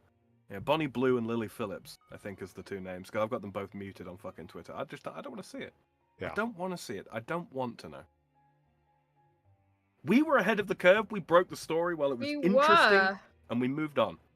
And the rest of the internet, including all of these fucking quote-unquote news publications, need to stop giving her fucking advertising. I know. Degenerate. It's the free advertising. This is obviously like, I have 100% saved marriages. Sleeping with me can be a one-off. No texting, no late night phone calls or secret gifts. You know, you can have you get to stray from your marriage, but it's not a problem. This is obviously a self-promotion thing. Like, it just... Right. Oh, she's a prostitute. Yeah. This is what prostitutes have done for literally thousands of fucking years. Great, wonderful, fantastic. Why are we advertising this? Joseph Wilson said something that made me want to bring the picture back up. It just reminds me of PS2 era video game graphics for some reason. Well, yeah, I agree. Look at her face. It looks so phony and angular and just, looks poorly constructed. Made of misshapen polygons. Yeah. That kind of fucking advertising only exists because there are people out there, largely men, but people out there that get off on the idea of themselves as a sim. That's why that exists, and we need to put a stop to it. I mean, Stop enabling kinks in public. I guess that's true, but that's weird to consider. I'd never thought about that before, mostly because I don't sit around considering degenerate weirdos, but fuck. Yeah, it's a thought off the top of my head. But I think it's true. We need to stop enabling kinks in public. Kinks they're not supposed to be in public. Sort of by Consent. definition. Hmm? Sort of by definition. Yeah, exactly. Exactly. Which is why It's furries, again, are very wrong. If they're in a convention center and it's just them and they're all there for the furry convention, that's fine. Get changed before you leave. I don't think that's too much to fucking ask. Especially if you're in the convention center alone. I remember my friend texting me from Vegas. He goes, I just saw one grown person, and I don't know, man or woman, taking another grown person by a leash, and they're both wearing furry suits through the center of the casino. And the person on the leash was like on all fours. Yeah. He was outraged. Like, it was like over and over again. I kept getting messages from him. Like, I'm still pissed off about that. Like 2 hours later. And you should be. You should be. You have just been brought into an act of sexual domination without your consent. Yeah. Like in a very way to public frame it. place. And it's like and I agree with him. It's like, you think it's okay just because you're wearing like cutesy cartoon suits? No. Because in any other form, your sexual domination or your fetish or whatever the fuck you want to call it, you doing that in public would be, kind of arrestable. Yes. You'd be asked to leave the hotel for not considering the other guests that are here. Yes, absolutely. Yeah. But somehow it's okay because you're wearing these matted down sticky suits. Ugh. It's one of those, like, I'm not even trying to say that it's like a matter of public indecency necessarily. Only that the fundamental elements of the problems with public indecency is basically the same. It's a lack of consent. The people around you in public do not consent to what it is that you're engaging in. Therefore, you shouldn't fucking do it, because it is an inherently sexual practice. Do not involve non-consenting people in your sexual practices.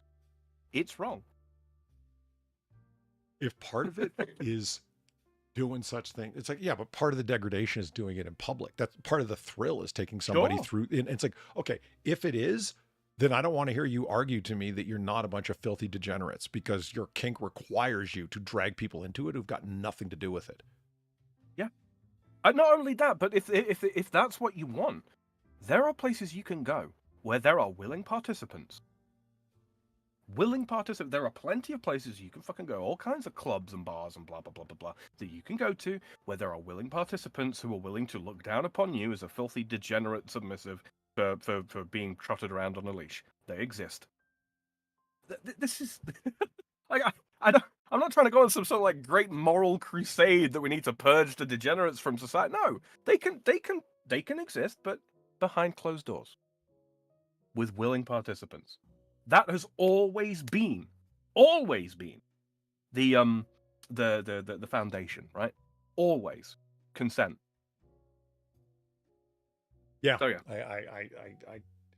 I don't have a lot of opinions. They're pretty basic. It's just, I don't think anybody who came here to gamble came here for that. What are you doing? Yeah. And if somebody imposed upon you in this way, you'd be pissed off. So what the fuck are you doing? And rightly so. Yeah. So same rule for them as for the Lily Phillips and the Body Blue as well. It's you know how on like Twitter how they've got this thing about undisclosed advertisement. Yeah, I think that's absolutely something that should be incorporated into the fucking advertising standards agencies certainly across Europe. I can't put up fucking adverts for I can't have an article talking about I don't know, some brand of pharmaceuticals or what have you here in Europe without disclosing that I'm being sponsored by them. Same shit. It's the exact same shit. You have to announce product placement, whether it be in an article, be it in a movie, be in a public broadcast, whatever the fuck, right? Yeah. Same rule should apply. Huh. Speaking of lilies are the flower most associated with Easter. Are they indeed? For the reasons I thought. Actually, they provide a specific answer here. Boom. Lilies, which is said to grow with its head down in order to honor Jesus on the cross. Mm-hmm. Because they grow with the stalk straight up, and then the flowers sort of like. Whoa, shit. Thanks, Blaine.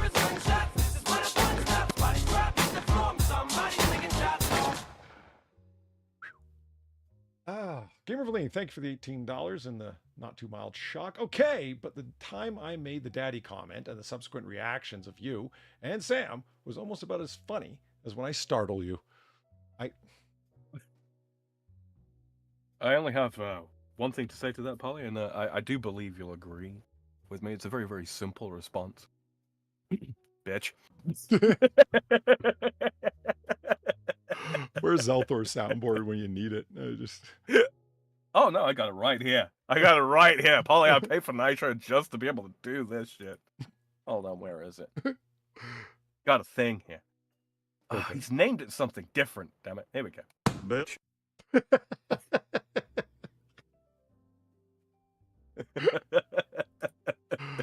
That's Okay. worth $10 a month. That alone. Oh, indeed. Which Indeed. animal is used in Australia instead of a rabbit, and why? It's a bilby. Oops, that's not the wrong. See, Nope. Yeah, you don't want to. Doing. What are you doing? what? Making mistakes. What are you doing? Telling you the answer is bilby. Go away, Photoshop. Nobody wants you right now. See, you think I would have known that? I thought it was a kangaroo. No, it's a bilby. Okay. I mean, I don't know. It's You're like- right. it's I was a- good to- yeah, bilby. With its long it's- ears and a mouse-like nose. In Australia, rabbits are not as popular of an animal because they damage crops and refuse to die. Yeah. I don't think that's really quite the answer. It's really just the fact of, like, the bilby is a native animal. It kind of looks like a rabbit. They want their Australian Easter bullshit. Not that I'm complaining. I like bilbies on the Easter stuff. I think it fits. I think it does fit. It's just they want Australian stuff on the Easter stuff because, well, no shit. You know what? I kind of get that because Yeah, so it's the What- it's just yeah, the best alternative. Kangaroos are too big, wallabies are still a little too big, bilbies are just quite small and look kind of rabbit-like. so okay, why it's not? adorable. Not gonna lie. Yeah, look at them. Yeah, they're kind of adorable. I get it. That thing's got a nose designed for snuffling. Look at this little guy. They're great. I like this. Yeah. Yeah, it very much looks like a rabbit. All the sense has been made here. Except it's Yeah, got yeah. kangaroo feet. Yeah. Yep. It's a marsupial. Oh god, I bet Isn't it these a things could marsupial, jump this over your thing? fence. Yeah, it's a marsupial. It looks like it should be. Yeah. I mean, you could easily mistake this for a bunny from certain angles. You know, it. Oh sure. Yeah, it's just, I it's just the get it. nose And that's don't wrong, take isn't it? offense to this far, but it's something that Australia does, and it's not involved in, you know, white guilt stuff or land acknowledgements. I'm fine with it. You know, it just No, I know exactly what you mean, yeah. like, oh, in Australia we started this new tradition where, oh God, how did the Aboriginals invent everything again? It's oh wait, that's got nothing to do with this. Oh cool, what are you talking about then? You know, it's just if that makes sense. No, it makes sense. Macrotus legatus.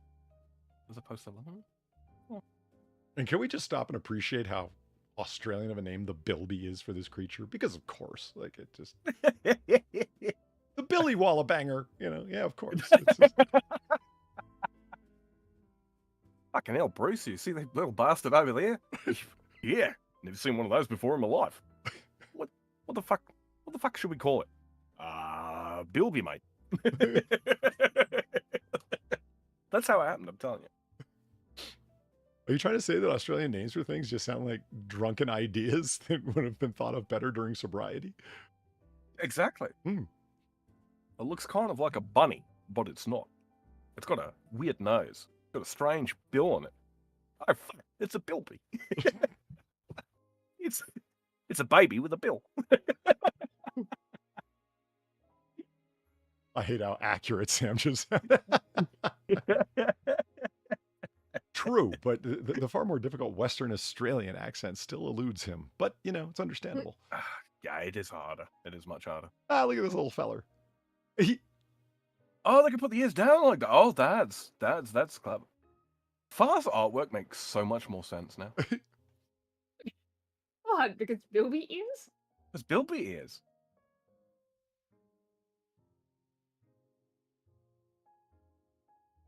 because, I mean, while rabbits think- can put their ears up, and then when they're trying to be like a statue in a little mound, they go down and Yeah. flat on their back, right? They don't have the kind of responsive ears that cats have, for example. Cats Right, have like this. wildly responsive ears, you know what I mean? And it's, I picture this little creature to be like, you know, a cat rabbit in that way, you know? It's, Yeah, swivel his ears and stuff. Yeah. yeah. Yeah. Like, and here's something interesting, and all of a sudden its ears just pop up. It'd be hilarious. Like, you know, it's, I wonder if I could put one up and one down like it's signaling a plane for landing. That'd be awesome. yeah. Are Easter quokkas a thing for? Not that I know of. I mean, they will put like a variety of Australian animals on Easter stuff. Like it mostly just bilbies, but I have seen a whole variety of shit where I think a quokka probably was on there, but not like a. Oh, there's your answer. But not like not as big as a bilby though. Nowhere near the same level. Okay, is that just brown stone or is it chocolate? It's Chocolate. I Chaka think. the Quokka. It's quackolet. Forget Easter bunnies. In Australia, people enjoy chocolate quokkas. Look at how No, they conniving don't. he They looks. enjoy the fucking bilby, you fucker. I just seriously, he looks Does so he- conniving. He just I'm trying to work out what the fuck he's eating. Is that a walnut? that's what I thought. It looked like walnut meat. I Yeah. don't know. Pieces of someone's sandwich, perhaps? Possibly. See, isn't that a weird expression, and yet it makes complete and total sense? Walnut meat. I know.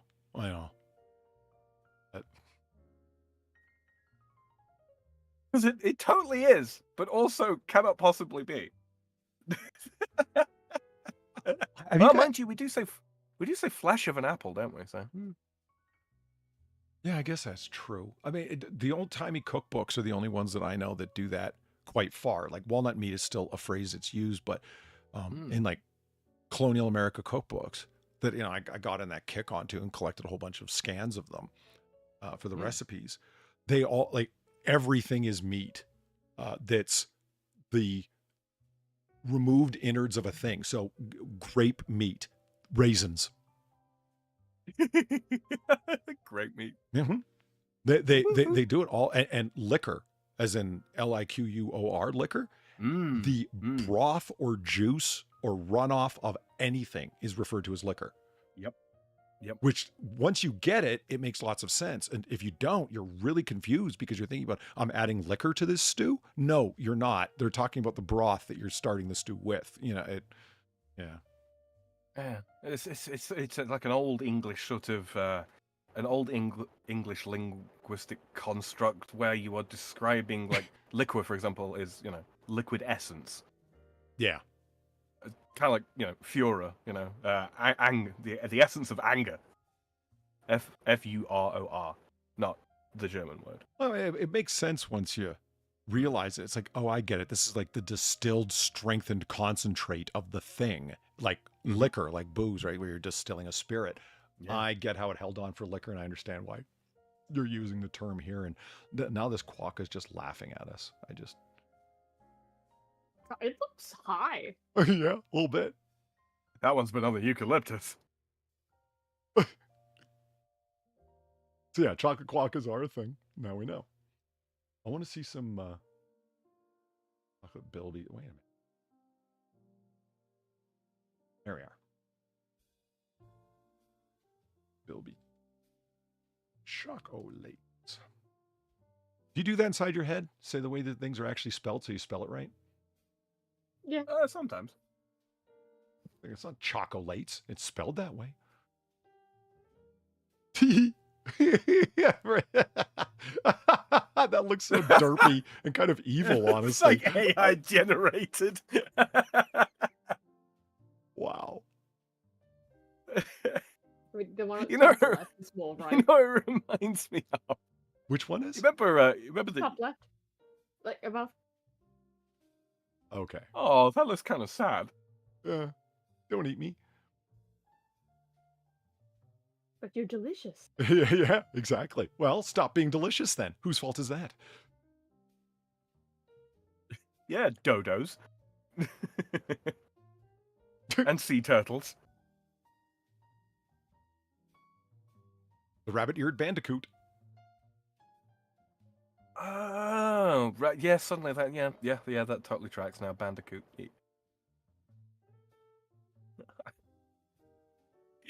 Mom, what's the problem, little Timmy?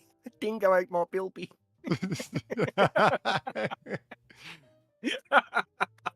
Well, that's kind of funny because there must have been some point in history where some Australian child did utter the phrase, "Mom, the quokka stole my bilby."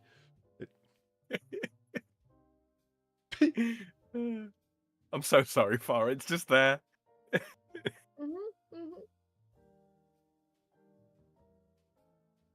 Where was that? Oh yeah, that was from. Oh fuck! The name of the movie just ran out of the room on me. Fuck, Tropic Thunder. Where when he says to Lazarus playing Lincoln Osiris, he's like, a dingo ate your baby. He goes, that's a true story. There's nothing funny about that. He gets all irate and angry over it. Pump your brake, kid. That's not funny. I just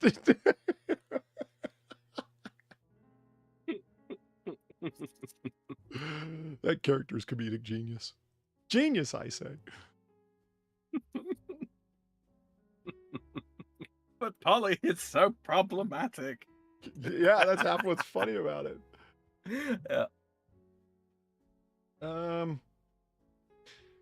Which animals used as a rabbit and why? A bilby because it's Australian, not the made-up reason that they said. Okay, now we know. The Romans, in an effort to mock Jesus, gave him a crown of what? Flowers. The answer is 3. It's flowers. I feel like the ivy would have been a worse thing over time. Because as he's hefting that fucking cross, right? He's sweating like shit. That means his pores are open. That's getting everywhere. Ugh. Well, yeah, but you said over time. Spoiler alert, but they knew he wasn't going to be around for that long. I don't know, man. Little did they know. 3 days up on the cross. 3 days later. Yeah. In your face, Romans. How many Gospels are in the Bible, Far? I don't know. Come on. Seriously? No, I don't. The answer is 2, 4. The answer is 2, 4. What? What, not 4, 7? Well, no, clearly not 4, 7. I just don't get the 2, 4 at all. Answer number 2, 4. Oh. You see, Polly, the answers are numbered. There's very few people on your wavelength, Sam. Oh, God. Speaking of wavelengths. Thank you, Game of Valine, for the $5. Polly would mess with an ex that... What? Polly would mess with an ex like that Australian this morning. Would mess with an ex like that Australian. I'm not really sure what you're referring to, but thank you for the $5. Yeah, when you say this morning, that could mean for me late last night, so I'm not really... I don't know.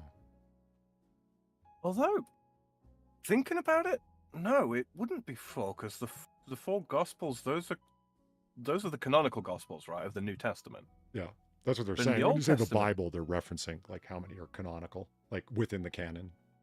Right, but there are a lot of other Gospels in the Old Testament, right? No, Although they there's aren't not. considered. Are they not considered now? No. I thought they were. Gospel from Evangelion, the good news. And what's the good news? It's entirely about Jesus. So therefore, no. Right. Chewbacca.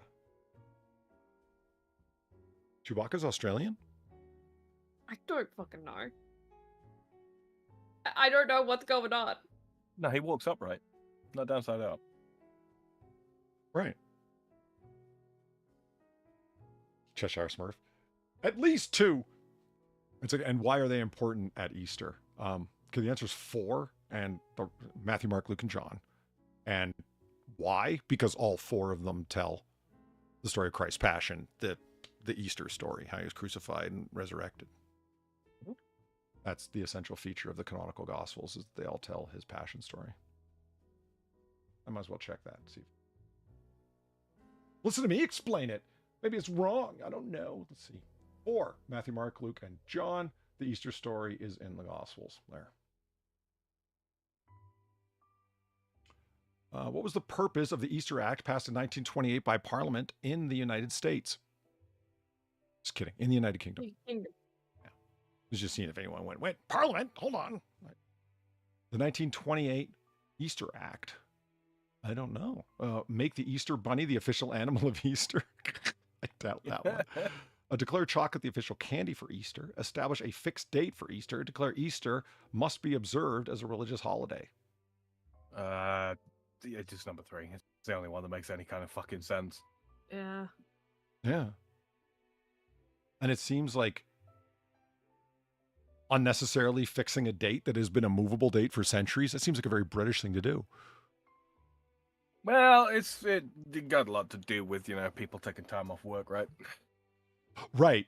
And Like, that if there's no too fixed fits, date right? for it. Like it's it's a federal holiday for whatever reason, but we're going to call it a bank holiday. Why? Because the banks aren't open then. Why don't you make everything more state related? It's one of those as well. Like if there is no fixed date for a holiday in the UK, you cannot rightly pursue extra pay for working on that day. Where it works there. And yeah, sure enough, it is. It's about a fixed date for Easter. Yep. Wow. In 1928, huh? That's about right. Hmm. Back when they still passed like interesting laws that were worthy of debate, whereas like nowadays it's like everything that they post, everything that they post out is like, no. Really? Yeah. Not so much, no. Right. We're going to enrich the country's workforce by increasing diversity and certain. No.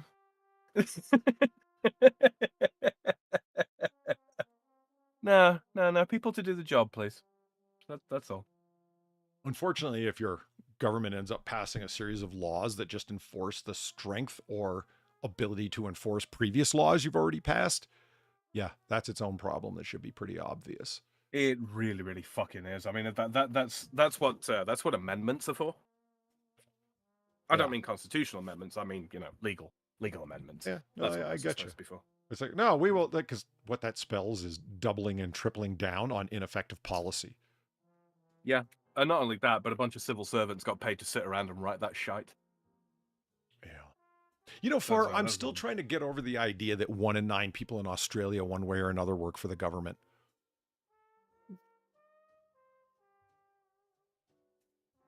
It's depressing. Yeah, I don't know what to tell you. But this is what Valine was referring to, by the way. Oh. 11% of feds. 11% of Australia are fucking feds. Oh, this thing. Yeah. Yeah, I get it. Yeah, now I understand. Because that was not this morning for me. That was last night. That was yesterday at 10:23 p.m. So yeah, of course I'm not going to remember that. Or at least not immediately. I didn't see this. Come on. Why you gotta be like that? Why you gotta be so rude? Far, your darling wife is calling you out in chat. Yeah, I know. Ah, the war has begun. The battle begins. All right, so it ended up downloading it separately. Fine. It's always a fight with Discord to integrate with other things, isn't it? Isn't it? Yeah. Okay, what's the most petty thing you've done in a breakup? And an answer, random dude in Australia. Let's find out. I'm gonna get the screen up. There we go. Can's mother has been forced to block dozens of calls after her ex-partner allegedly took her phone number and plastered on poles here around the CBD, telling people to call up and impersonate Chewbacca for a chance to win $100. This would be the most childish breakup I've ever had. Like, all he had to do was be mature and go, I don't love you anymore, I want to move on. The calls have been waking her and her 3 young children up at odd hours in the evening, and they're yet to stop. Can's mother has been forced to block dozens of calls after her ex-partner allegedly took her phone number and plastered on poles here around the CBD, telling people to call up and impersonate Chewbacca for a chance to win $100. That's priceless. This would be the most childish breakup I've ever had. I just want to hear it again. Like, all he had to do was be mature and go, I don't love you anymore, I want to move on. The calls have been waking her and her 3 young children up at odd hours in the evening, and they're yet to stop.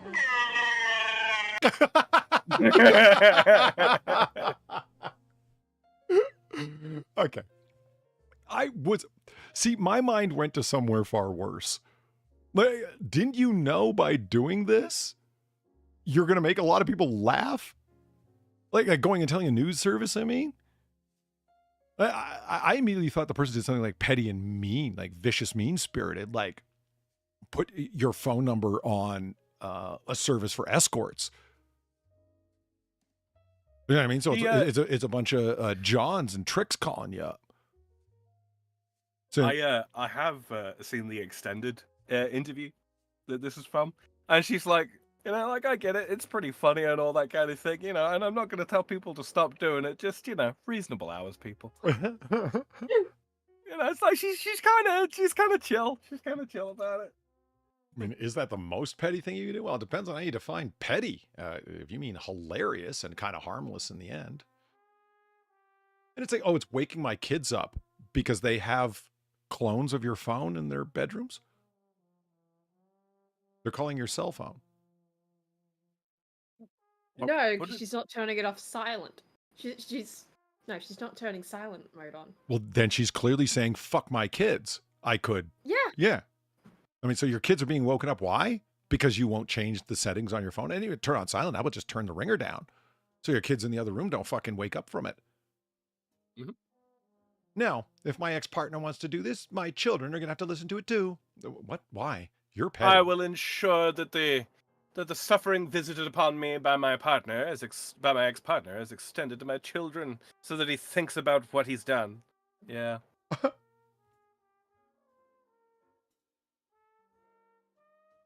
Oh, I want a bucket of Australian bush, friends.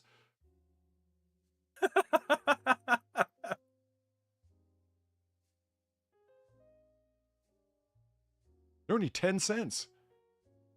Yeah, they're probably the really shitty chocolate. Yeah. Oh, although compared to American chocolate, it's probably just gold. My God. Did you have to put that stab in there? Yeah, I did. See, now, chat, that's petty. Yeah. It also happens to be true, but... If you don't like dry, waxy chocolate, then I just don't know what to tell you. Silence. I don't know how to respond to that. Probably just letting it sit there. It's like, oh, okay. Okay, he admits it. I'm tired of talking about chocolate, man. We got to move on to something less tempting here. It's there. Somebody in chat was saying earlier, it's like, you know, you're getting me ravenously hungry when we're talking about stew and stuff like that. We got to stop talking about sweets. I've been off sugar for like 2 weeks and I'm becoming irrational.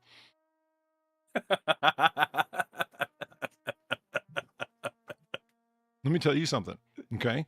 Because you are discovering that you've got a sugar addiction when you suddenly stop it cold turkey, super loading yourself with caffeine does not make up for it. I've discovered that. No. It just makes you anxious but faster. Yeah.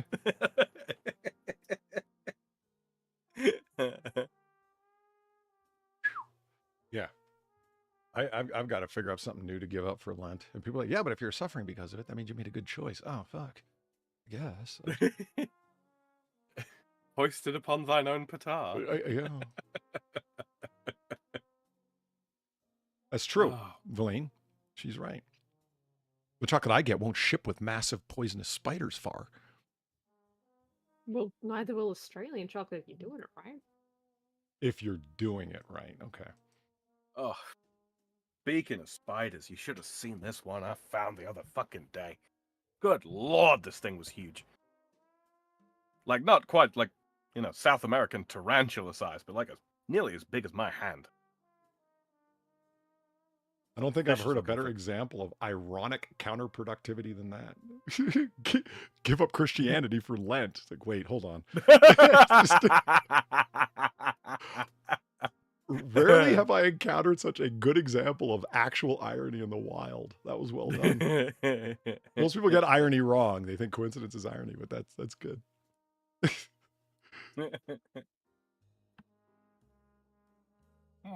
Give me a quick sec. I will be right back. Keep Sam away from the booze. I'll be right back. Oh, okay. It's all right, Polly. I've given up booze for Lent. I don't believe you. You're calling me a liar, sir. I'll be right back. Oh, that was an excellent time, I suppose. Far, what have you been up to lately? Oh, I almost posted that in the chat. Whoops. I've done a couple streams. Yeah, you have. Yeah. You did an autism stream, didn't you? I did. Mm-hmm. I did. And then we did a little bit. We did a little bit of nines, didn't we, the other day? We did, and witnessed axe murder. That was something. Yeah. That was certainly a fucking thing. A little bit gruesome. I myself have been a little bit off the latter couple of days.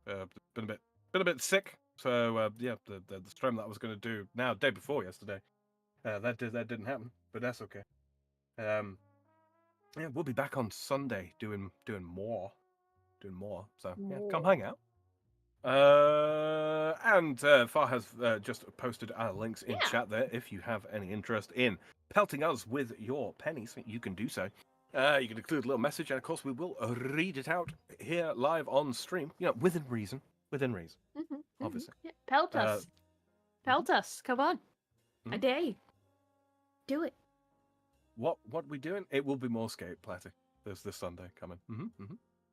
Obviously, you're not under any obligation to do so, but we do appreciate everything that comes our way. Don't forget to like the stream if you are enjoying it. Subscribe if you're brand new, and if you're listening in the future, you're watching the playback, as many people do. Many people do watch these streams in post. If you've got something important to say or a question to ask, make sure you post a comment down below. And if it's about a specific thing, because these streams tend to run quite long, do include a little timestamp. Helps us keep up with what it is that you are referencing.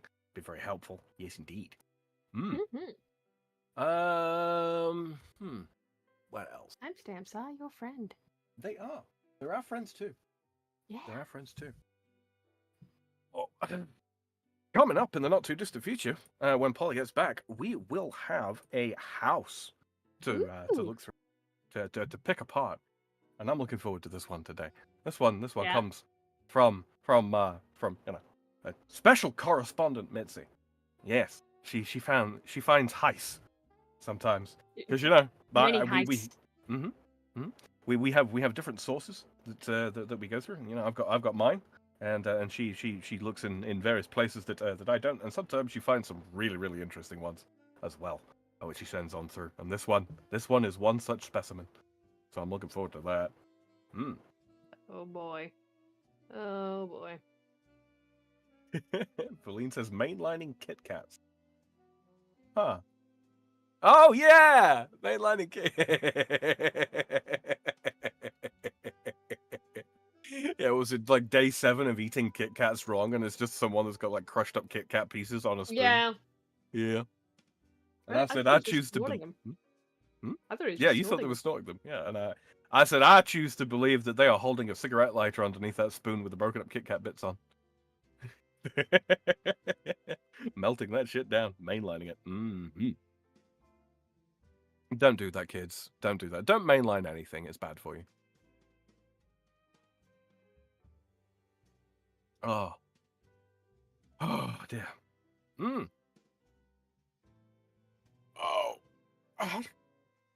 Scroll up through chat here a little bit. Let's see what we're saying. Noises. Pantera Orozco says, I'm diabetic as I recently discovered, so I'm sitting here munching on sweet tarts. What kind of sweet tarts?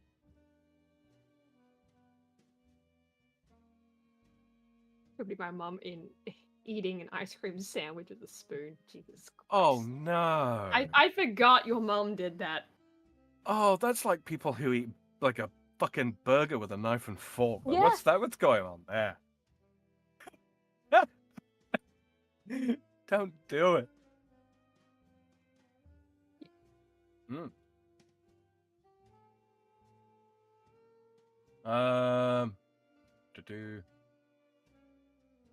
Joshua Nofsky said she could change her phone number. She could. She could. She could do all sorts of things to prevent this from waking up her fucking children, but she chooses not to. Justin Wilson agrees that that is some weapons-grade spite. It certainly is. It certainly is. Bookworm Addict said, good morning to Mr. Polly, who is not here, so I shall answer on his behalf. Good morning, Bookworm Addict. Morning. Valine says Crocodile Dundee in reference to what? I'm not quite sure. Daryl Lee is such good chocolate. I've never had that, Justin. It is. No, it is good chocolate. Preceded by Eucalyptus is nature's meth. Mm. It does appear to be that way, doesn't it? Mm-hmm. Valine says, my dog does the ear swivel. Yeah, mine too. Mine too, but they've got all flopsy ears and all that kind of thing, so they look goofy when they do it. Oh, blue raspberry. Blue raspberry sweet tarts. Look, I realize that it's not true raspberry. I do, but I like blue raspberry. They used to make a blue raspberry soda here when I was a kid. That shit was good. So much sugar in it, I'd be bouncing off the fucking walls for like an entire afternoon, but it was good.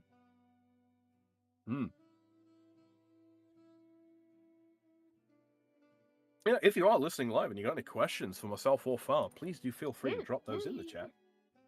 We shall answer them post-haste. Yeah, post-haste? Post-paste? Post-paste? Something like that. Justin Wilson, I hate how accurate Sam just sounded. Oh, that'll have been the Australian such, huh? Yeah. Yeah, you're scrolling up quite a ways. A little bit.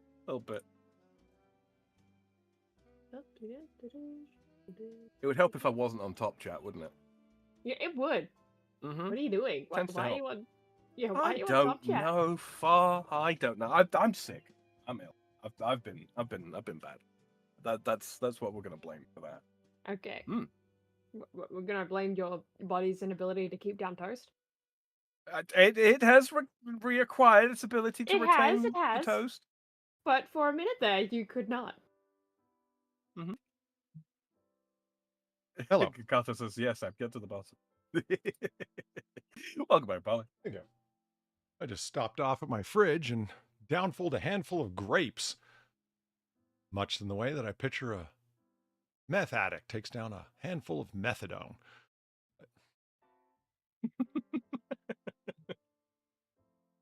I was going in there to get a drink, and I'm like, sugar. Grapes, they've got sugar.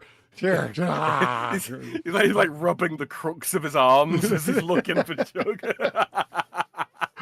Seriously, and I'm staring at that giant container of cranberry juice. I've just got to throw that thing out, man. It's just liquid sugar, and I keep staring at it. I know what's in it, and it's like he's standing there. He's doing the fucking Fenty shuffle.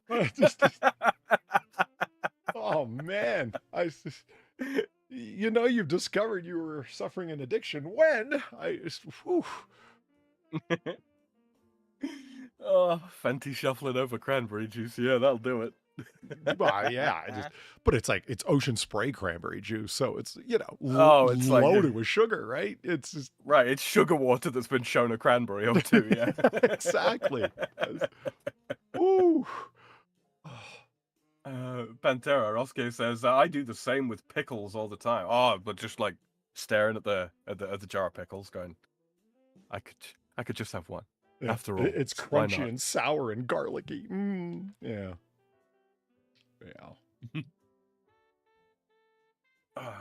Or do you have a undiscovered sugar addiction? Are you one of us? How would she know? I don't know. Holly, I'm not like I 100% every believe fucking you. year. I I'm don't not going like every year, going like off the sugar.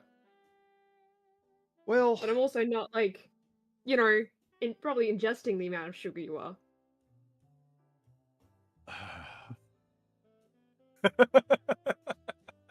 here's the thing. Like there's a reason, and I know what it was, but I like, this is where like self-reflection fails the individual. Like, you know, a lot of times people talk about like, oh, that person has zero self-awareness.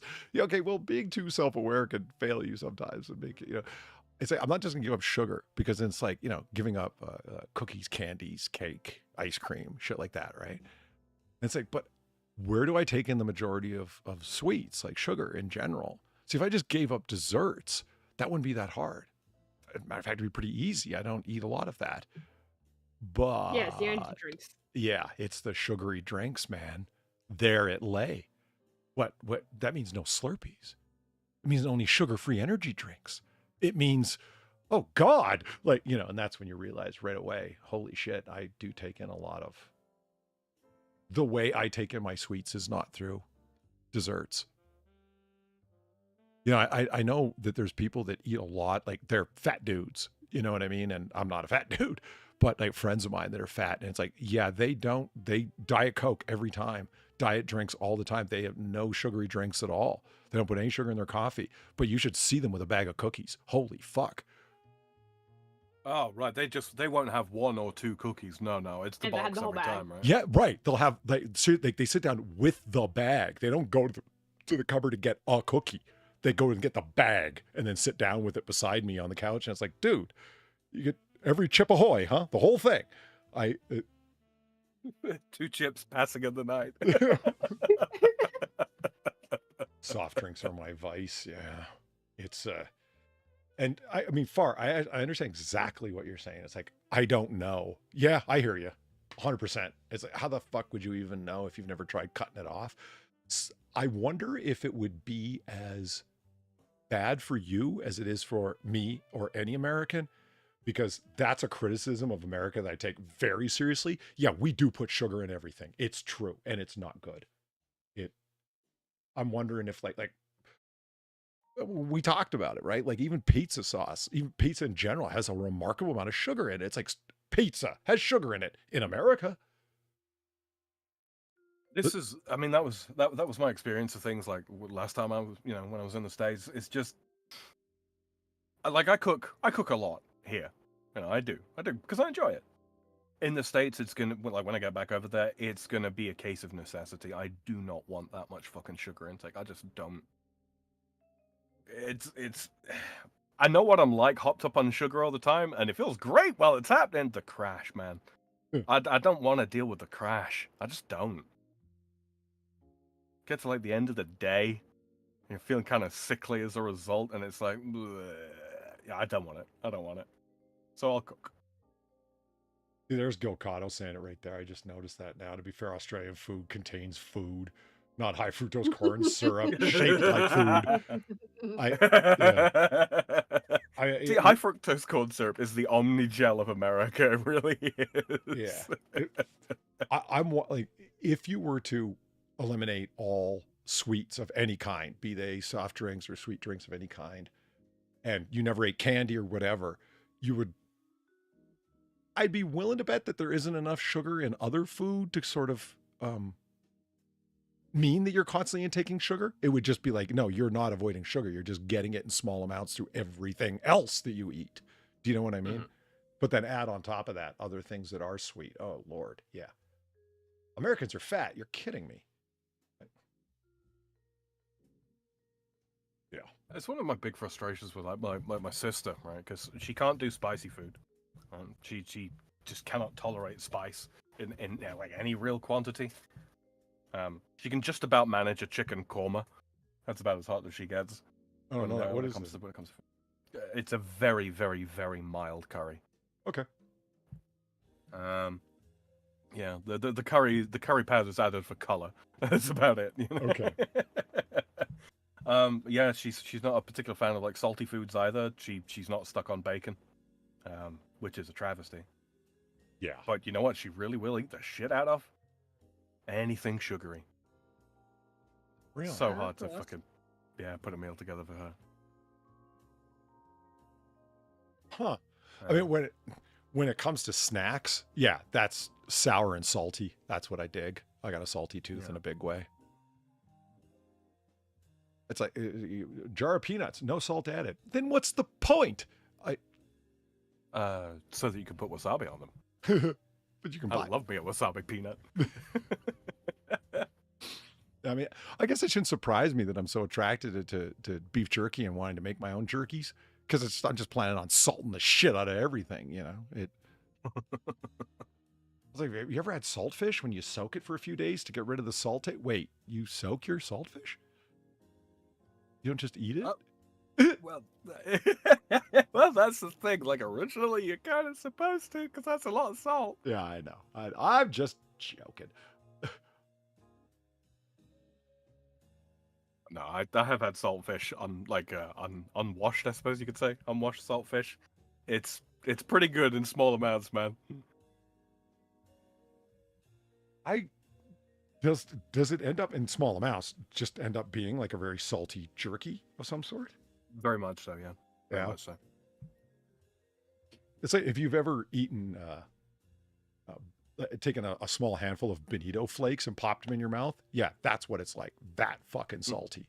And bonito flakes are just fantastic.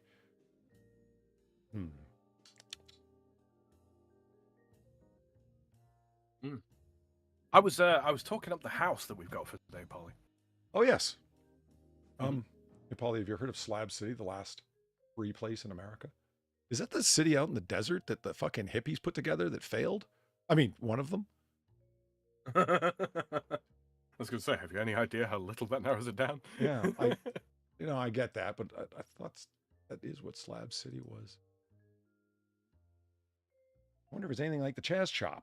Remember that place? Woohoo! Oh, God. Yes, it's in the desert. Wait a minute. I just typed. Why didn't anything come on the screen? What the hell? Keyboard not plugged in? That's really weird. Yeah, it is. What the hell's going on with my keyboard? I think it's... You've got a Discord image link there. Try a new tab. There we go. Yeah, weird. Okay, that was odd. I was worried for my K740 here. Slab City, California.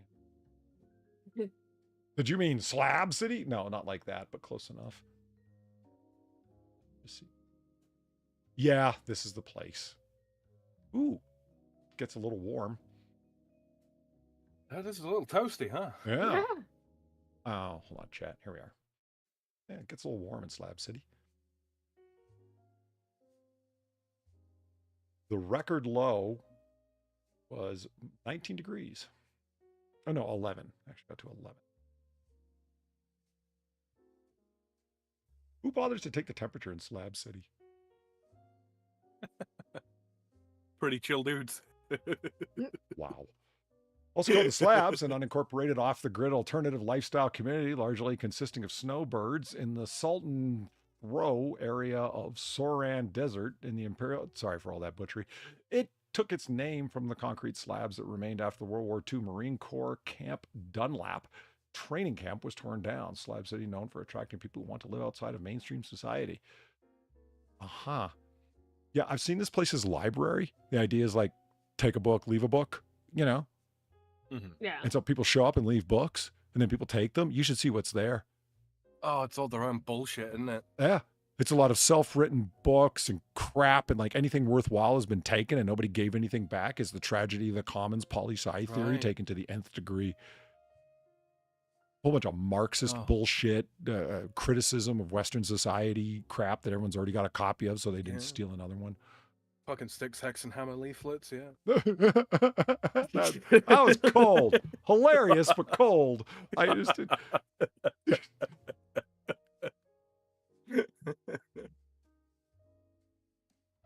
Oh, so close to the fucking Mexican border as well. Holy shit. That really is way down south, huh? The last free place. Yeah, not even close.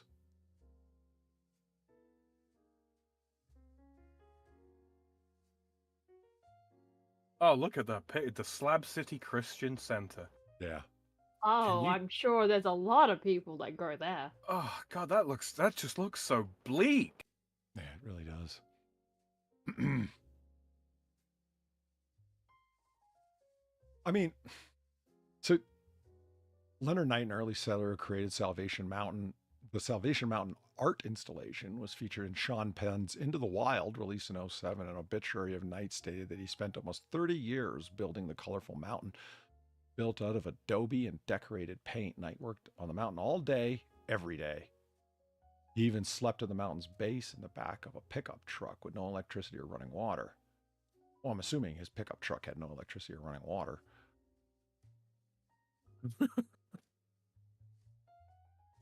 Like, do you mean like no electricity? Like it didn't even work as a pickup truck? Like it was up on fucking bricks, like with no wheels and shit? It was up on slabs. Yeah. God. I can. Have you ever been able to smell a photo? Yeah. Yeah. I would love to donate to their library like a good 200 copies of Huxley's Brave New World. Here, read this. You know the genius you think you're headed towards? Here, read this.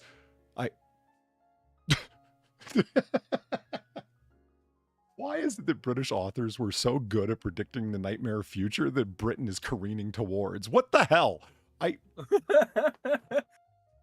were truly prophets of cringe themselves. Yeah. I mean, it's become a running joke, and it's a threadbare reference at this point, but it's still true. It's like 1984 was not supposed to be a how-to guide. Like, yeah. Not many showers I take there. Yeah, I don't doubt that there are. I mean, like, the no offense to anybody, because I really don't mean any. It's just, watch who you're taking as truthful. That's all. But this is not an uncommon thing by any stretch of the imagination, as private lone wolf Protestant pastor starting a new cult off in the middle of nowhere. Looking at you, Branch Davidians under David Koresh. You know what I mean? Like, as soon as you say, oh, we want to go off nowhere and to the middle of nowhere and don't talk to no one and, take what I'm saying as the center of the truth. After all, I've got a Bible in my hand. Yeah, doubt that person. Doubt them. Yeah. Healthy skepticism. Yeah. It's not much to ask for. There's nothing wrong with a camping retreat out in the middle of nowhere that's got a religious theme to it. There's plenty of Buddhist retreats everywhere. They're fine because they're not threatening you to refuse to go back to normal society. You see the difference? Do you know what I mean? Like, it's the difference is when they don't want you talking to anyone outside that little group. It's almost like they took you to the middle of nowhere to separate you from everyone else or something. Yeah. Yeah. I would love to do a tour of that place like we do a Zillow home. Speaking of Zillow homes, let me get the proper screen up. Here we are. We are going to take a tour of a Zillow house here, ladies and gentlemen. This residence resides on Sam Jonas Drive in Las Vegas, Nevada, going for a mere $449,000, featuring 4 beds, 3 baths, and 2,400 square feet of opulent design and decoration, being built in 1979. Have you got the big capture up there, Polly? Bringing it up here. I don't feel safe until I see the yellow border. Yeah. God, this is just so fucking pink. Like, I registered that there's blue there as well, but it's pink. It looks like a Barbie house. Oh, wait. Hold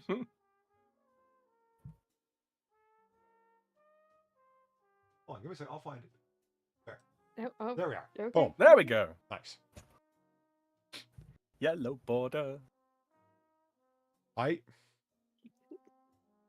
Gonna share is us. Yeah, this is fully Las Vegas, isn't it? You just look in the background, you look at the sky. Yeah. That or somewhere in Arizona, Somewhat deserty. Yeah. Are you sure that's not a set from the Barbie movie? It could be. That's funny. Yeah, and they're not kidding. It's on Jonas Drive. Here's the proof. Jonas Drive. Okay. Oh, man. Look at their neighbors in the normal sort of beige-colored house. It's like, you know, they feel about that house, you know, where the crazy people lived. Like the Simpsons. Yeah. All right. Let's see what $449,000 will get you in Vegas here. Oh. Okay. You know, bit weird that this is probably the second or third house we've seen with a nautical theme. I was supposed to say the quasi-nautical theme. Exactly. Like, I'm not. Yeah. Like, it's that window We've that made us seen think of a multiple porthole, houses right? like this now. I'm like, the wood certainly isn't nautical. So what made me think nautical? Is it the porthole mirror? Right? It's the netting. There's netting on the rafters and shit. Oh yeah. I will give them credit where credit is due. Those are some fantastically nautical lanterns. They are. They are. Oh yeah. Good point.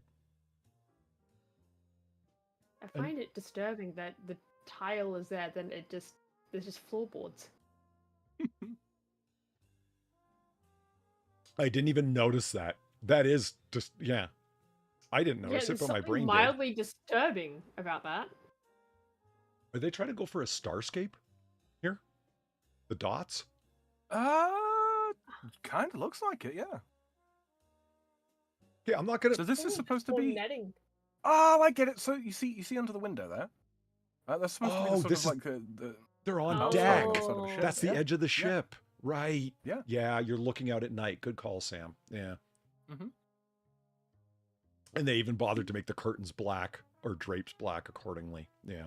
Mm-hmm. I don't hate it. Yeah.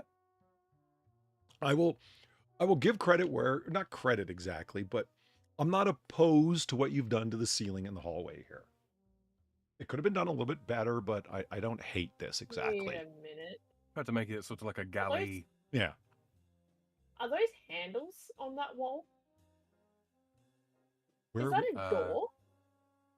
Oh, it is. Oh, good eye. Where are we looking? The right-hand window. Oh, that is a door. I didn't. Yeah. You're right. That's Holy a shit. door. It's a double door. I didn't even fucking see that. The doorknobs and everything. Is that the front door? That's hilarious that we didn't notice that until Far's like, is that a door? And I'm like, where are you looking? Like, go back to the first image, right? The front of the house. Yeah. I just want to see this, right? I was gonna say, yeah, no, it is. Yeah, that's the front door. This is just a really distorted optical effect because of the lens they're using or the software that's running it, whatever. The other one is a double door as well, though. But yeah, that's what I wanted to check, just to line it up. Like, is that also a double door? No, it is. Not to get too Australian impression on you, Far, but good eye, mate. Yeah. When you said, are those like handles or whatever, I thought you meant like, okay, like the Enterprise, like an XO1 Enterprise has like gripping handles everywhere because it's an old timey ship and you don't know when the ship's going to turn sideways, you're going to fall over. So there's wall gripping things everywhere. No, I meant like door handles. Yeah. Like, what the fuck? Yeah, I called them doorknobs, but they're not really knobs, are they? They're handles. Yeah. No, they're like the full-on handles. Yeah, see, I'm being drawn into the. It's like I'm okay with the way that ceiling looks because I really dig the cabin look, and they've done the kind of rafters thing here. That's my bias showing, but it's not really supposed to be. It's supposed to be sea-like, like a galley, like you said, Sam, not cabin-like. Oh, good lord! Hey. Okay, I hate your painted fireplace. I hate it. Why is there just a glass of something on that little table there? I thought it was sitting on the railing for a second, but no, it's all the way on the table. I did too. So that can't be a glass. No, I think it's got to be huge. Right? If it's all the way there next to the steering wheel, the yoke, the spinner deal. The standing lamps really fucking ruin the aesthetic. They really fucking do. I mean, they put the crow's nest right against the ceiling, didn't they? Yeah. It's like, who's going to be able to climb up there? Besides Valine. See, now, if you had a cat, that could be like, your cat would probably spend a lot of time up there if it had like viewing holes to stare at everyone through. Well, they can sit in the cannons that are just mounted in the walls for some reason. Oh, yeah. I was just focused on how much I hate the fireplace. I didn't even notice the cannon. I don't even know if that's a fireplace. I think that's just a painted, like, galley door or some shit. No, it's what do you call it? It's a fort. Yeah. The arch. God, it's a Oh, fort. You're it right. is a fort. That's the opening door to like under. Oh, damn it, Sam, you're right. Fuck, that's Kind worse. of awful, isn't it? Yeah. Yeah, it's a drawbridge, right, Eric? That's what I was trying to think of. Yeah. Like they're at sea, and this is the fort off at shore that is either looking to destroy them or they're looking to take port at. Okay. What would you think if your husband or wife walked in and said, I'm going to put this large wood oil pressed beam in the center of our living room? I would divorce immediately and go, what the fuck? It's okay. We'll be able to stare at our large screen TV on the wall opposite it. Like the TV's on the other side of the mast from the fucking sofa. Yeah. And then the chaise lounge in the background. Wait, that is a nice chair. It's so I take it that this is supposed to be like the stateroom for the ship. Yeah. Yes, so. The luxury quarters for whoever, the captain, honored guest, whatever. Is that what's supposed to be happening? I guess so. Can I also bring up the irony of putting a house that's nautically themed in Las Vegas? Right. It's like it's beyond landlocked. It's in the literal desert. What the fuck? That's like coming from a small fishing village in Montana.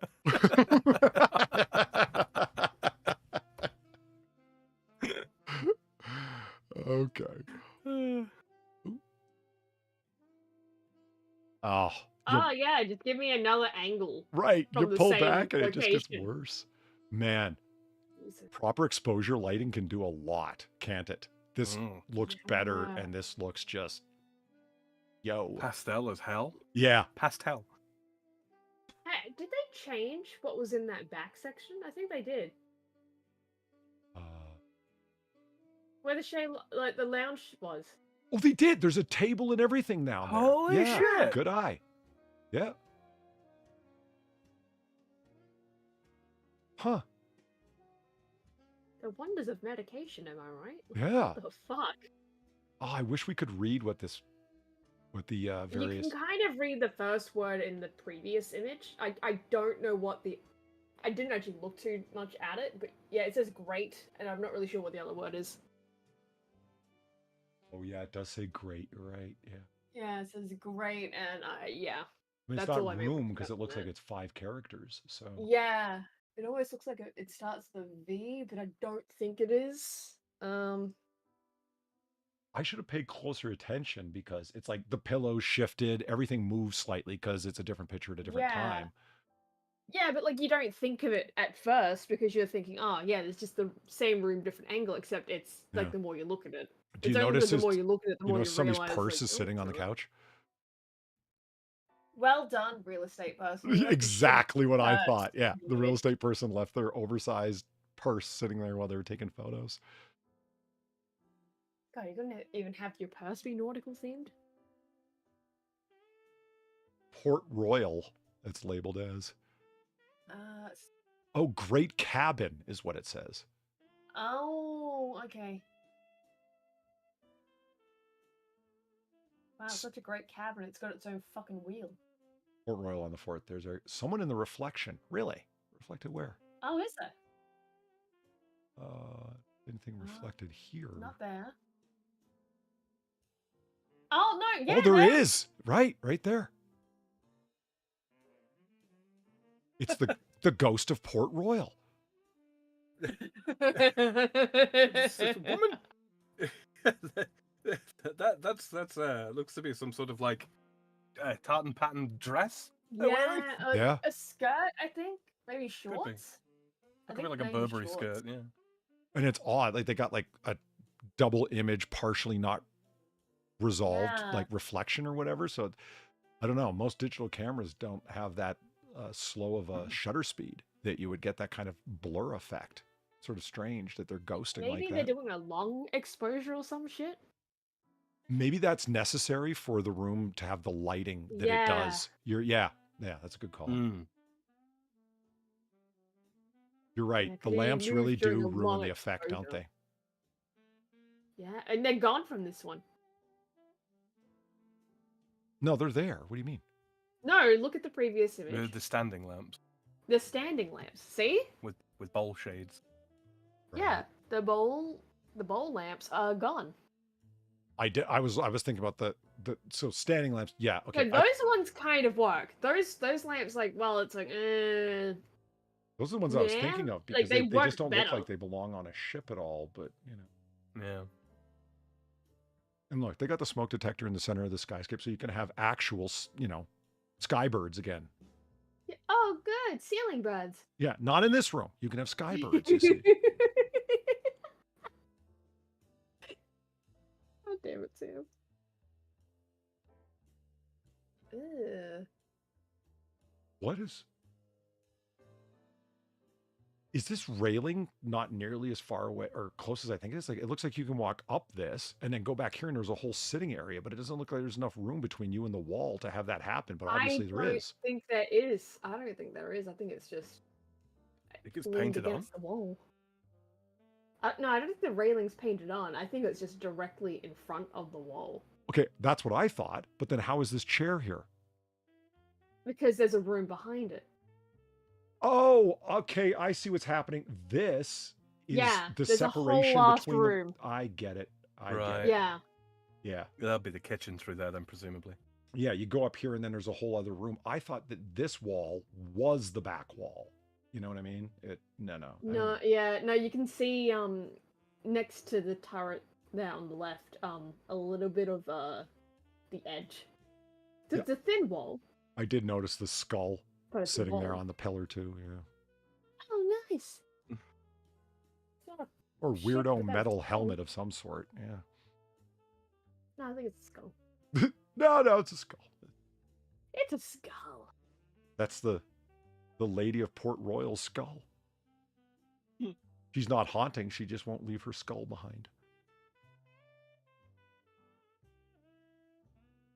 Speaking of different lighting, Yeah. I thought I could see natural light bleeding through in Oh god, there is a window back there. this picture. Yeah, I that's a see window. it on the wall Yeah. right here. I thought I could see natural light coming through, and I'm like, that means this must be like light outside. And sure enough, You know the sad thing, right, with that picture, right? Where it's showing all the natural lighting and stuff.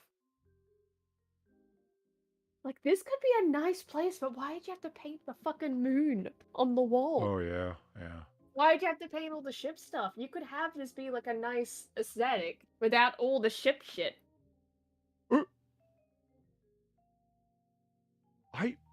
This is a nice little niche in a That's a nice wall little here. section. Yeah, Hmm. it's. I mean, that couch and everything would be fine. I don't. Yeah. I would happily sit there. Yeah. The mast really is breaking the room up far too much. Yeah. I am curious if they put the crow's nest all the way at the top because this is an actual support beam that they built around. If not, they just put it there. I think they just put it there. Then fuck you 'Cause guys. why in a modern day house like this would you need a support beam right the fuck there, made out of wood? Yeah.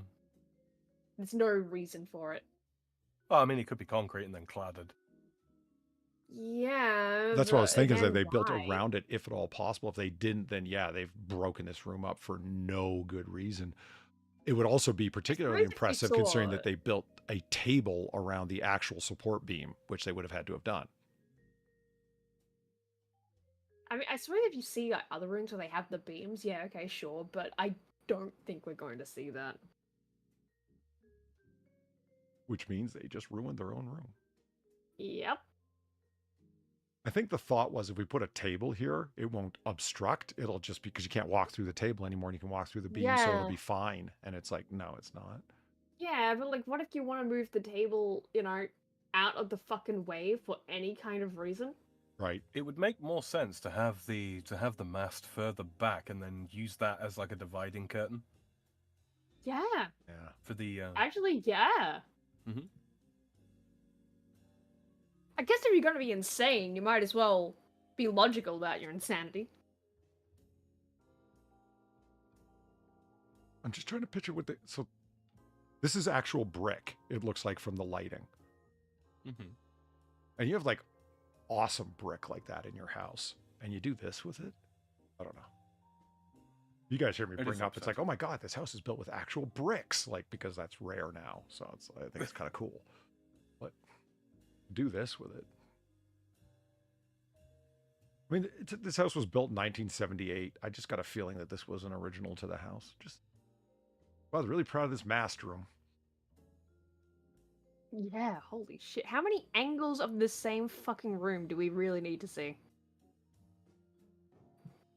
That is sad, isn't it? Like, so here's the front door that we were just looking at. There's the porthole mirror that we were looking at, right? So the hallway is down this way. When you walk in, like there isn't much to the inside of this house. It's only 4,300 square feet. 4,300. It's not a terribly big house.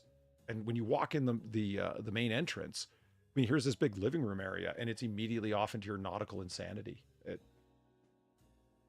not a themed ease people room. in. Yeah. You gotta ease people into it. Yeah. I like the chart on the wall. I'll give them that. Yeah, the chart looks kind of cool, I guess. It kind of just blends into the wall, though. That might be due to the overexposure, though. The lighting really does make all the difference. When you low light it, you can't see all of the detail of craziness, and it makes it better. And I still see your bag there, lady. That kitchen doesn't look like a ship galley at all, does it? Not really. That looks like Becky of the 50s Nightmare House far. It really does. This is where The she only thing dismembers missing the is all bodies. Yeah, the only thing that's missing is all the neighbors popping in and being like, "Now that's not how you clean the dishes. One thing. Use this product instead." One thing, though, guys. You notice that there's no steps. It's all ramps. Yep. With grip tape. With grip. Oh yeah, the skull is gone. You're right. Ah. The skull was on one of these pillars. Is the map 3D? Say again?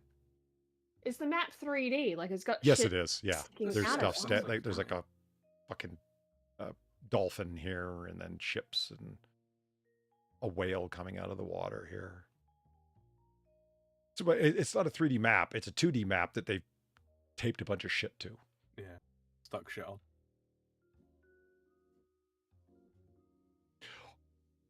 I don't like this much at all. Oh. Like, I mean, it's going to be a little hard, but like trying to engage your imagination for a second. Take the pink away and those awful paisley cupboard covers. What's wrong with this kitchen? It's not a bad kitchen. In terms of layout, not so much. No, I would want wood front. Sure. Also, I don't like tiled work surfaces in kitchens. It's such a bitch to clean. Well, that's not all the unfair, fucking grout all the time. Yeah, like a you see the dark red into burgundy that they've got going on the left hand side there. The square thing, whatever it is in front. That color in here. Oh yeah. Yeah, functionally it looks fine. Aesthetically, you drop the ball hard. Yeah, that's a good way to. I mean, it's just what have you done? Is it the overexposure that's really killing this color here, perhaps? No, I think it would still be kind of bad. Yeah, adjusting the various tone and hue of that color is not going to help it enough to make it permissible, in my opinion. Oh, I see what's going on. This is an open area into the next room. I thought that this was the color of the backboard. Oh, God. It's wide open to the next area. Then there's a set of flowers and a vase sitting here. I get it. That is a really open kitchen design. Wow, right where your stove is where people are going to be looking in. Ceiling birds required. I love how old-timey this stove top or oven top is here. This is right out like 1940, man. Double oven. Yeah. Stop it. And here's where shit's about to get fucky. Yeah. What am I looking at? What was the phrase? I believe disco pirates was the... Yeah. Why have you gone with stainless steel, like dishwasher stainless steel fridge, modern fridge with an ice and water dispenser in the door, and you're in a disco pirate house? I don't... A back end of a club? I don't know. Yeah, but you've gone for a given design aesthetic in your kitchen, though. I don't know what the hell to call it. I can't get over that, like paisley, the black and white paisley design, whatever you'd call it. I don't know. All right, let's go look at the... Okay, no, good. Avoid that for... Okay. Okay. Yeah, this is a really empty room. Yeah, well, realtor is lying. How do you know? Look at that chair. What, it's big enough for 4 butts straight across? You're using a distortion lens. Yeah. This is not that deep. I mean, I hear you, Far. It looks like a big empty room. No, the room ain't that big. It's just, I mean, look at what's happening with the tile. It's like all of a sudden the tile's getting wider and longer. No, it's really not. But it's a slightly Italian kind of flair here. What, do Italians not paint their walls properly? Well, you know, ignoring that.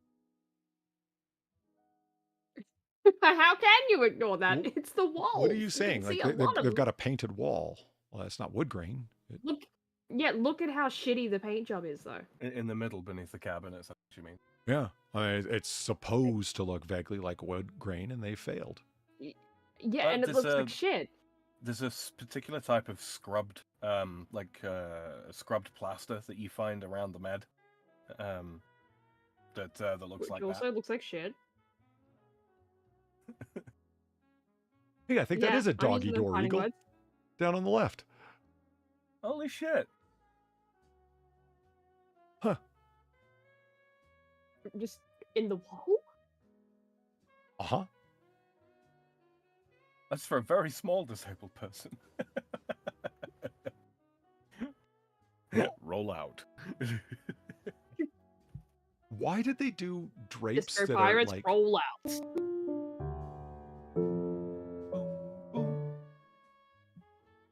Thank you very much, Number21 for the $3. He says, that chair is used by the fat rapper who tried suing Lyft. You see that shit, Polly? Yeah. Oh, man. My God. Why do this with the drapes? That it's on 3 of the sides and then leave this side open? Is it because this is where the door opens on the far left? I guess so. Still, you can disguise that. Yeah.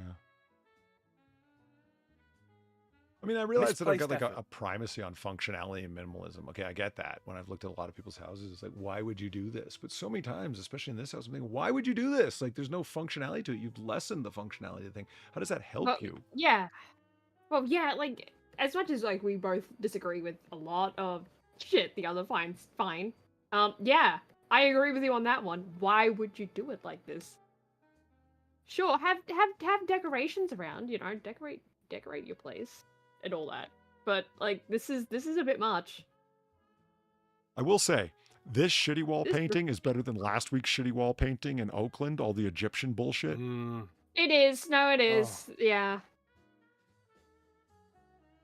I had suppressed that from my fucking memory. Oh man. It looks terrible looking through the sort of cutout effect that they've done. They put like floor molding around it. That is pretty ghastly. Yeah. I like the table. I like the ships on the wall. I like the Crusaders helmets up on the top here. Yeah, fucking just put all the things. Yeah. Why not? Is this supposed to be like a nautical pressure dial, etc. thing? Could be. Nautical, like, barometer and such. Yeah.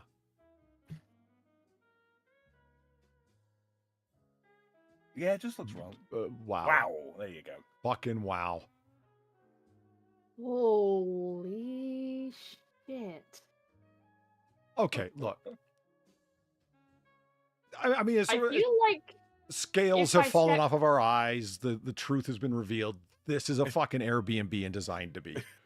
Yeah. Yeah, but I feel like if I stepped foot in this room, I would just be so overstimulated by everything going on. That you just turn around and walk out? I would. Fuck. Yeah.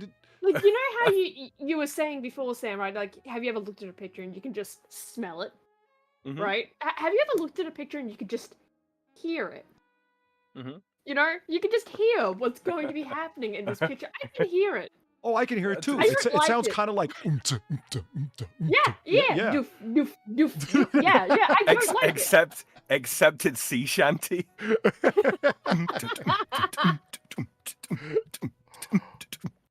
Fucking dubstep sea shanties. There's nothing but Ailstorm on their playlist. Actually, Mort's got a point there. Never go to India far. I mean, for reasons other than this, but yes. I mean, I never wanted to, but yeah.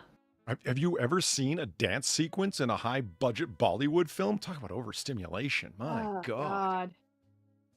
I mean, those are some seriously choreographed dance scenes, and they're impressive, but I can't watch them, man. There's just way too much going on. This is very weird. This is what happened when Long John Silver dropped fucking ice for the first time. And I mean, Jim lad, I feel the universe in my bones. the painful obviousness of this room is what drives me crazy. I mean, you got the bar there. It's obviously a dance room, right? Here's the DJ booth. I wanted that cake. Like even the DJ booth with the mic. They've even got the Apple computer up there for Laredo and everything else that you might be running. The fucking screen for all the digital effects to run in the background. All the, what do they call those? The simulator thing that you can run on VLC Player. Google lets you run on YouTube. Yeah, music videos. the visualizer. Yeah, visualizer. Thank you. Yeah, to run your visualizer effects back here. There's two smaller speakers off there, so people that are up on the elevated dance floor. I mean, disco balls, everything. Well, they can do karaoke. I have a feeling that's a karaoke screen. Oh, right. Yeah. Yeah. But thank you, Serpent21, for the $3. Dubstep Sea Shanty is right up there with Vomit Merry-Go-Round.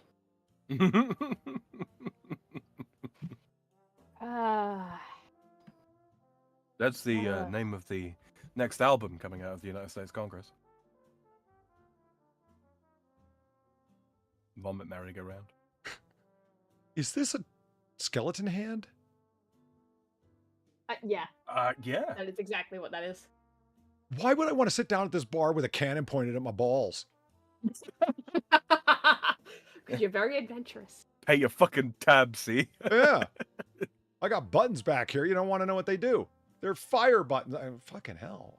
Is that a giant spider on the back wall? Yeah. Yeah, it looks like it. When I saw it, I thought it was some other kind of hold something structure. You know what I mean? Like it was an armature for lighting or whatever. But no, I think it is a giant spider. You know what this room kind of reminds me of in a really like vague sense? What's that? The disco party room in Red Dwarf. You're not wrong. Although that had a sort of like a smoky club kind of flair. This is It did, but like it has that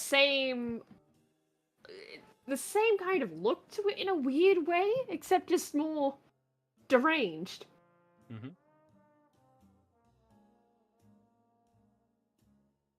Oh, great! Another angle. Just what I wanted. Like this realtor, okay, turn on all the lights. Are you sure? I'm sure. Oh, it's a giant skull with two hands. That's what's going on over here. I see. Ah. Yeah, this is just... What do you even do with this? Like, let's say you bought it because you had money and you wanted to buy a house in Las Vegas and you just... Nothing. You just tear all this shit out. I'd keep the floor. Yeah. And the bar. It's yet another case of like you're buying the land more than the house itself, really. Except in this instance, there's nothing technically wrong with the house. It's just you know, you get what I mean though. It's like you're not really buying this place because it's pirate themed or ship themed, really. Yeah, I hear you. It's just that I had a flash of something when you said that. It's like you're buying it for the land, not the house. I thought, what would happen if you did a full inspection on this house? Not the realtor's inspector, but your own. Would you find out the place is like structurally compromised? The electrical supply is insufficient for the amount of lights they've got there. It's not up to fire code and like it's 1,000 other fucking things you're going to need to throw money at, that the house isn't even suitable for human habitation. Could well be. There is just a certain there is a certain subtle aura of wrongness about this entire property. I do like how the lights vaguely become question marks that everyone feels. Yeah.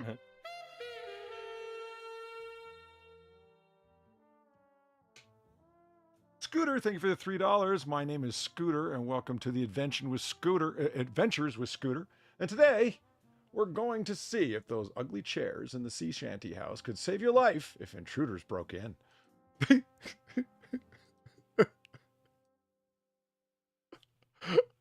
And we're going to understand why there's 3 beams with masts and just no.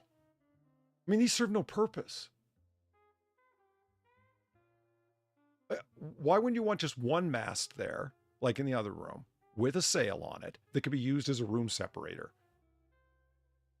So you could separate the karaoke section and it could just be a regular bar room and not always a dance room. Well, they're trying to make it look like a tri-masted ship, aren't they? Yeah, but a single mast ship would be fine, and you'd be able to use it as a room separator to hide the shame of the previous owners who wanted their own in-house karaoke bar. And they still couldn't get friends to come over. Because they're the kind of loser that would put a disco ball in the center of their living room.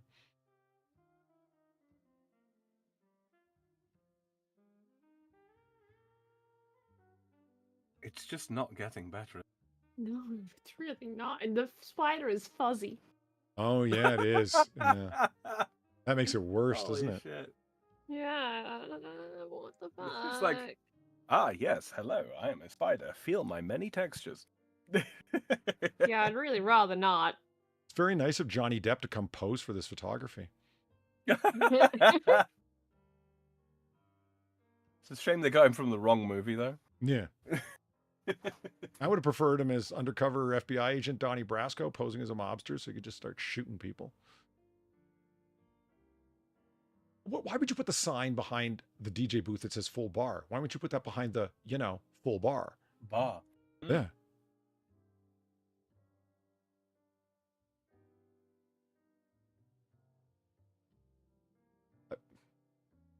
It's like AI designed this room.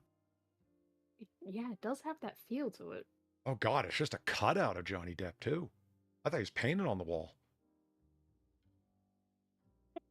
No, they don't have the money for Johnny Depp painted on the wall.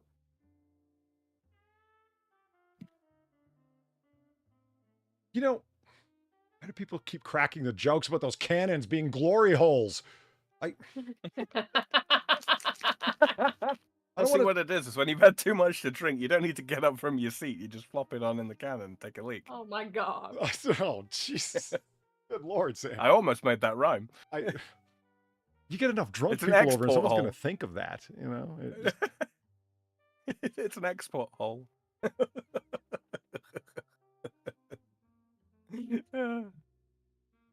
I gotta say, I don't know if that bar's well stocked because I can't see a lot of the bottles. They might all just be full of like water and food coloring and shit, but there's a fuck of a lot of bottles back there. Yeah.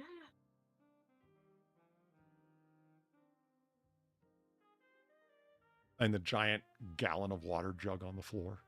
Why? I like how they sort of painted a compass rose into the middle of the dance floor there. Yeah. Yeah, somebody asked, is this house aligned to the cardinal side, the 4 points of the cardinal? I was like, I doubt it. They're just trying to stay nautical. All right, there's one little shippy thing that I appreciate. They got like a beam here and the lantern on it. That's nice. I guess that's supposed to be part of.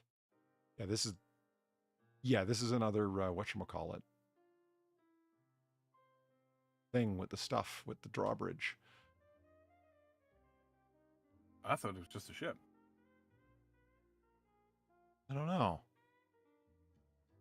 I guess it would be a wooden side ship with cannons sticking out the side. Right. Mm. Oh, it is a ship. I see. Here's the back of it, and here's the... Yeah, I get what you're saying. Yeah. The bar is its own ship.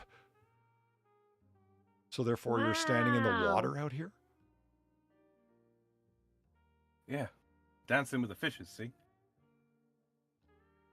I just picture all sorts of extremely middle-class escapism, bougie bullshit going on here.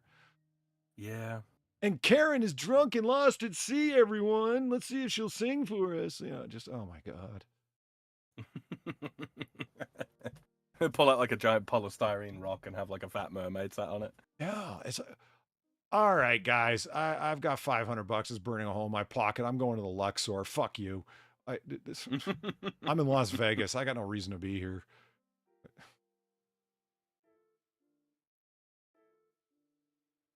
Oh. Is this a children's bedroom? They have a fridge in here. They do. Yeah. And shitty air conditioning with that fan sitting there, I guess. Mm.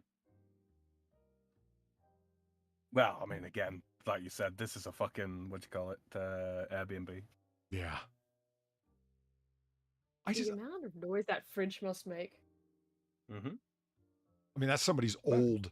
I mean, that's not a full-size fridge. It's a short one. That's fine. But it just...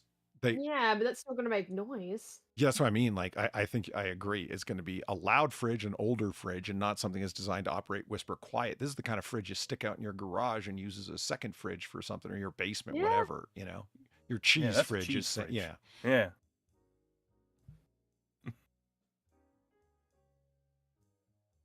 What? That shower curtain just looks cheap. And 100% brand new. We just hung it up before we took the photograph. Yeah. That hasn't had the steam of the shower hit it once. Otherwise, those lines wouldn't be so fucking crisp. Oh, hey, look, they got a plug-in toilet. They do. They got one of them low-flow, all-inclusive toilets. Probably shouldn't call them that. That sounds weird, but you get my point. What's supposed to be going on here?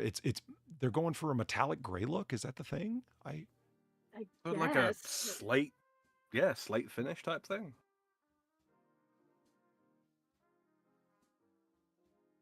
No comments on the painted wooden boards. Oh, fuck yeah. Yeah. Are those... I've never known what they're for, but I've seen these in people's houses, older houses. They're access points for plumbing, for water shut off, electrical, something like that.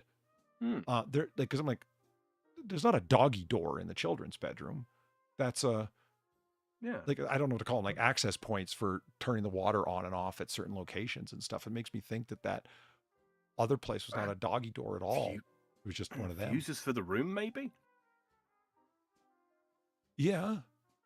Maybe if you're having an Airbnb, my judgment was a little too quick on inspection. Maybe if you have separate, like any room that children are designed to rent and are rentable for children and stay in has got to have their own emergency shutoffs and fuse boxes. Maybe that's it. I don't know. Oh, could be. Yeah, could be.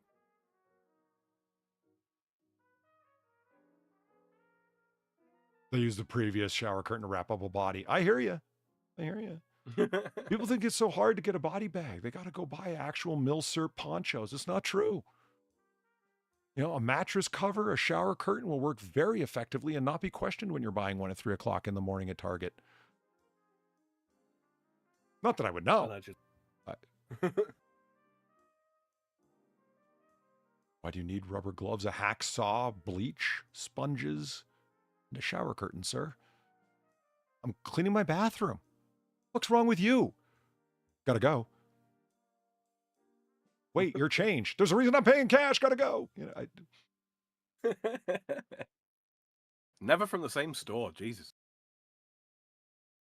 A fridge next to my bed has always been a mini fridge in every room. You know, I discovered the hard way that having one of those novelty mini fridges, meaning like a Red Bull fridge or you know, Budweiser, whatever the fuck, right? They have bought the cheapest thing that could possibly qualify as a fridge ever, and it makes things slightly below room temperature cold. I got one for free, and there's a reason that they give them away as novelties for promotional items for beer and sodas and shit, because they suck. Buy an actual mini fridge. You'll thank yourself. Oh, we've just given up entirely here, huh? Yeah. I don't. This is what they call leftover designing. We had some green paint. We had some pink paint. No, I think the green is for a green screen, so you can just put whatever pirate shit you want there. Yeah, well, you're taking pictures of yourself taking a shit. Yeah.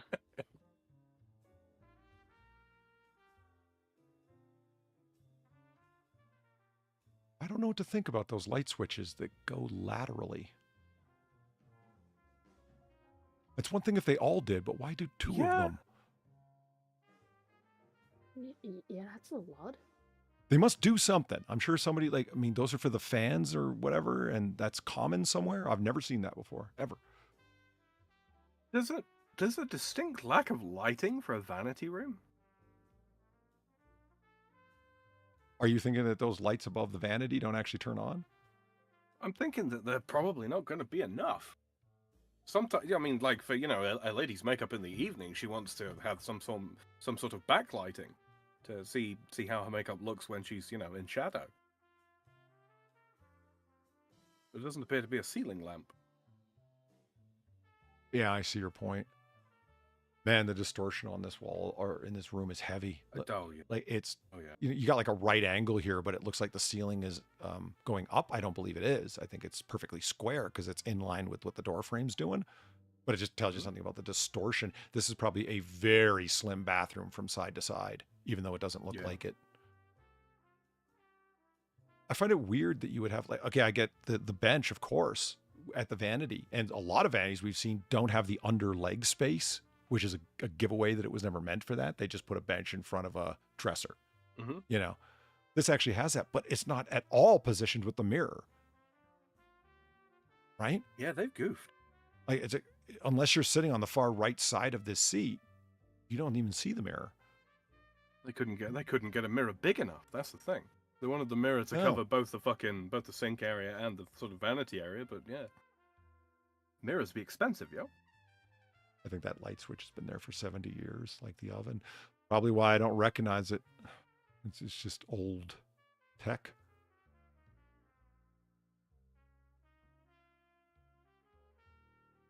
Oh, wow. This is the teenager's mom, I don't want to be here and I ain't having this shit bullshit room. Fine, you take the plain one. I will. I've seen more tastefully decorated prison cells.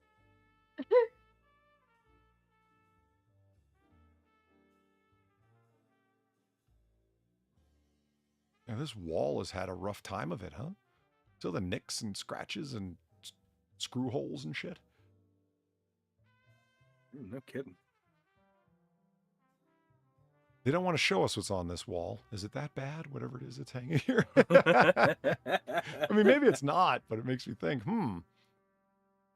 This is something that I've never understood why it was a thing. The stucco ceiling, the spray-on stucco deal. Yeah. What is it about that kind of ceiling that so many people did it? It was an easy texture. Cobwebs and dust. Yeah.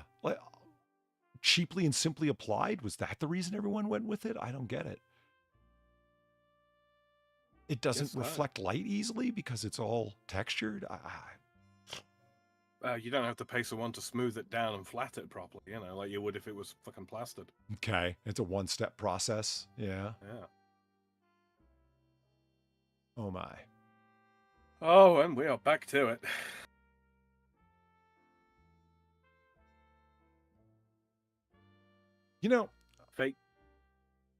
Fake brick footboard. Interesting.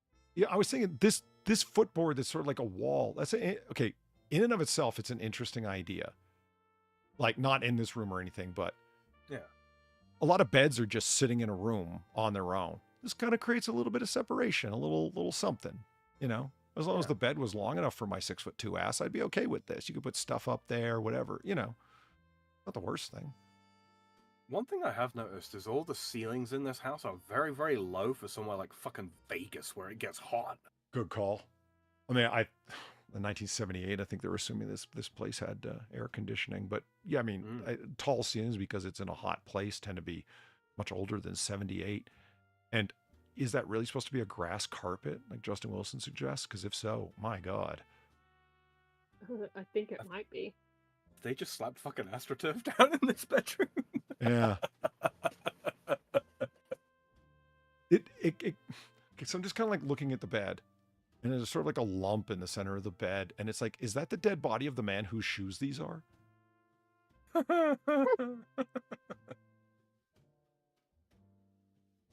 And with the striped eagle, pink striped eagle, ready to drop upon him at any moment. Why is the eagle pink? I don't know. Wait.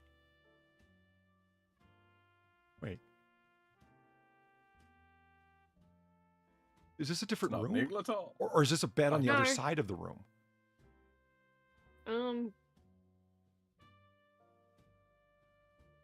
Because the TV's not there on this other thing, but yeah. Oh, it rises out of the thingamabob. Okay, okay, I get it. Right, I didn't even. Okay, that's probably the most expensive thing in this whole fucking house. Yeah, no fucking kidding. So that would make this the master bedroom? How disappointing.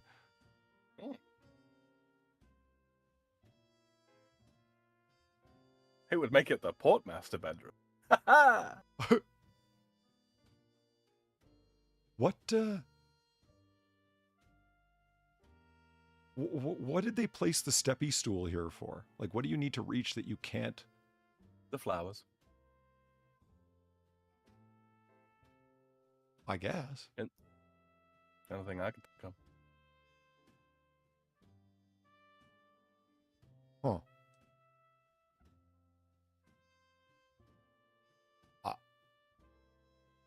So there's a vase of flowers on top of the fucking bit that the TV rises out of. Not for long if you turn the TV on. Yeah. Right? Yeah, and it's like, this really is the master bedroom. They got like the lights above the backboard, which is really just made of backboards. Sorry, chat, but it's true.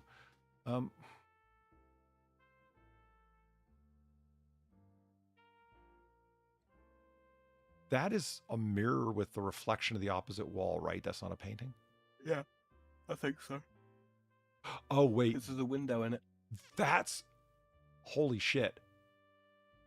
This is the bathroom we were looking at. That's the sink. There's the tray that was on top. That's how narrow that mirror is, Sam. Holy. Oh, no, it's not. No, it's not. The mirror is bigger. What you're seeing there is a reflection of the doorway. The mirror's bigger. What you're seeing is a reflection. Yes, look where the lights are. Look where the lights are. And then there's a white strip beneath that. That is the border of the mirror. The square that you're referencing is actually the part of the mirror that is showing the reflection I through do. the Yeah, doorway. I see what you're saying. Yeah, you get it. Yeah. Okay. I was going to say, that mirror is like, whatever distortion lens they were using before, it's wildly effective because it stretched that mirror times 5, but no, it didn't. Yeah. Now, if you want to see distortion in this room, we'll just look at the size of this doorway that looks like, Far would have trouble getting through it sideways. I mean, I'm impressed that they managed to take this picture with that mirror on the wall without including themselves in. Yeah. They step forward a ½ inch, you could see them, that sort of thing. Yeah. And yet they didn't think to hide the shoes that were under the bed. No. Or the purse on the couch, but, whatever. In multiple photos, yeah. Is that a different party room? Or is that the same one? That's a different party room. Yeah. Is my guess. Because I didn't remember seeing stool chairs, whatever, tall chairs like this at any other. Yeah, with fake grass on the floor. Right. And there weren't many windows in that disco room, were there? No. And it looks like there's a window with Venetian blinds on it here. I would never install one of these in a clear shower stall in an Airbnb. Ever. No. I would go with fogged glass. It's going to be covered in soap scum instantly. Why would you do that? And why Because is you hate your cleaners?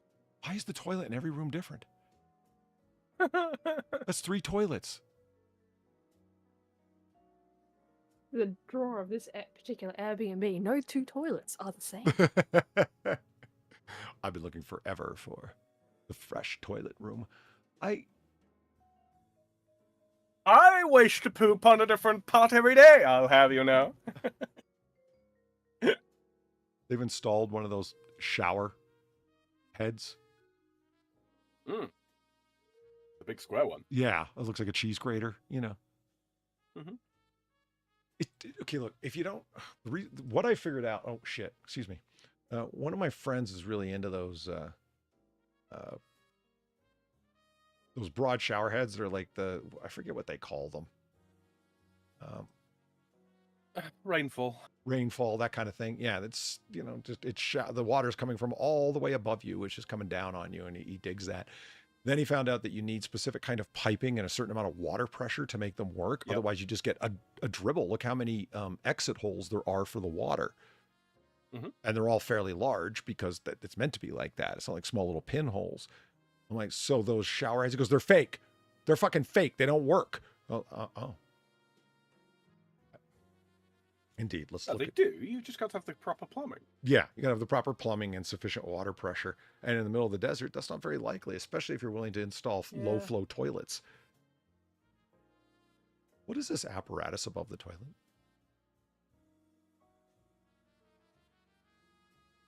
I don't know. Your taser recharging station. Can't have a toilet gun. Every bathroom in Nevada requires, or every house requires, an automatic external defibrillator, so they put it in a nondescript place. Pump the shit. Yeah. That's what the steppy stool's for, so you can get to it. You're not going to step on this slick death trap, are you? I keep my defibrillator in the shower. There you go. A shower unit with its own pump. Now there's a way you could achieve it. Build up enough pressure in alternate ways. I forget how he did it. He had a certain water heater in the house he was buying, and he attached some kind of device to the side. Maybe it was a separate pump to run to that bathroom where it would work like that. Mm-hmm. But this is also the guy who had the whole tile of the bathroom torn up so it could be a heated floor installed. Oh, for God's sakes. Yeah, and I was like, why? In a bathroom? Man, he's all about a comfy shower, this guy. And I'm like, I asked him, like, seriously, stepping out of the bathroom onto warm tile, it's important enough for you for that to happen? He goes, I didn't work this hard and this long and go to school for that many years to not have the bathroom I want. And I was like, well, you've convinced me. Fucking spend away, man. Doesn't want to get cold feet when he wakes up in the middle of the night for a piss. Yeah. He's got... A bath mat is not going to be warm, man. You have an electric bath mat. An electric bath mat? Yeah. Oh. No. Oh, I've heard it all. Is this battery operated or do we plug it in? You can plug it in. We've already talked about ground fault interrupter circuits on this very stream, Sam. It's fine. Bath. No. I'm going to post that on X, see what people think. My next idea. The electric bath the mat. electric bath mat. Do you want the toilet surround mat as well? 9 out of 10 men who piss upright found the results to be shocking. Look at that. The bottle of Grand Marnier on the wall. Never have I wagered anywhere outside of France has anyone encountered an empty, all-drank bottle of Grand Marnier. It always ends up crystallized and the push cork sealed into the top with calcified sugars. I've seen a fair amount of them in some bars in the UK. Kind of telling on myself a little bit here, but I could see that in a bar. maybe a restaurant where you're ordering something. I mean, don't get me wrong. I don't have a thing against Grand Marnier. I'm just saying I have always, I mean, it's a great mix ingredient for lots of cocktails, but just when you never had it straight on the rocks? No, never. In summer. Oh, yeah. Oh, talk about making your cheeks giggle. Isn't it a little thick? Oh, yeah. Oh, yeah. But I mean, summer, thick and sweet. Like I get it. Yeah, there's a certain tart to it because it's Grand Marnier, so there's a little bit of sour there. But you know, wow. That's why you got to have it on the rocks. You need the water. Okay, the point is to water it down a little. Okay, a little bit, yeah. You might like Grand Marnier, like Midori. You should give it a shot. Literally. Oh my God. Yeah, no, you like oranges, don't you? Far? Yeah. Yeah, No, try Grand Marnier. It's good stuff. I've seen it used as a bitters in fucking light lagers before, Polly. That sort of struck me as a bit odd, but yeah, it seems like an odd choice because I just like cold crisp lagers, so it doesn't. I mean, I'm really basic bitch when it comes to my beer. I still flash back to those guys dropping tomato juice in it in the morning, saying it was for the vitamins. Yeah, you're not an alcoholic at all. You weren't waiting outside of a bar until 9 a.m. to get your vitamins. Yeah, that's like saying you go to the strip club for the fucking brunch. Yeah. Oh, they got great wings there. Oh, I'm sure. Yeah. Go to strip clubs for the brunch. Yeah, because everyone wants to see the strippers they got at lunch on a Tuesday. Great. Look, I do it as part of my public service. All right, Polly. How else is Yelp going to get the reviews? Look, strippers are people too, all right? And that's where you're wrong. Oh, whoa, Polly, they're not furries. Come on. All right. I accidentally showed the next room. Might as well take a full look. Here we go. So that really is a separate kind of mini bar room. Yeah. Wait, I lost track of where we are. Is this off the main bedroom? It's like a bar off the master bedroom? I have no idea. Okay, so I think we're upstairs. Master bedroom. No, maybe. Okay, I'm not opposed to an ensuite bathroom off my personal bar. That's not the worst idea I've ever heard. So what happened here is basically this was a bedroom at one point. I'm just trying to figure out how they've repurposed this place.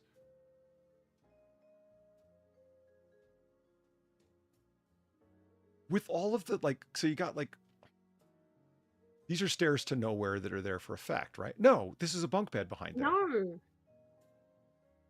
I think underneath the stairs as well. That's that goes somewhere. Oh yeah, I was just one thing at a time is what I was saying. What the fuck? Okay, where do these stairs go, and then where do these stairs go? Like, I mean, the rungs stop here, so you're only meant to go up there. And I'm like, so they're just to nowhere. They're just there for the look. But no, I think this is a bed behind the TV.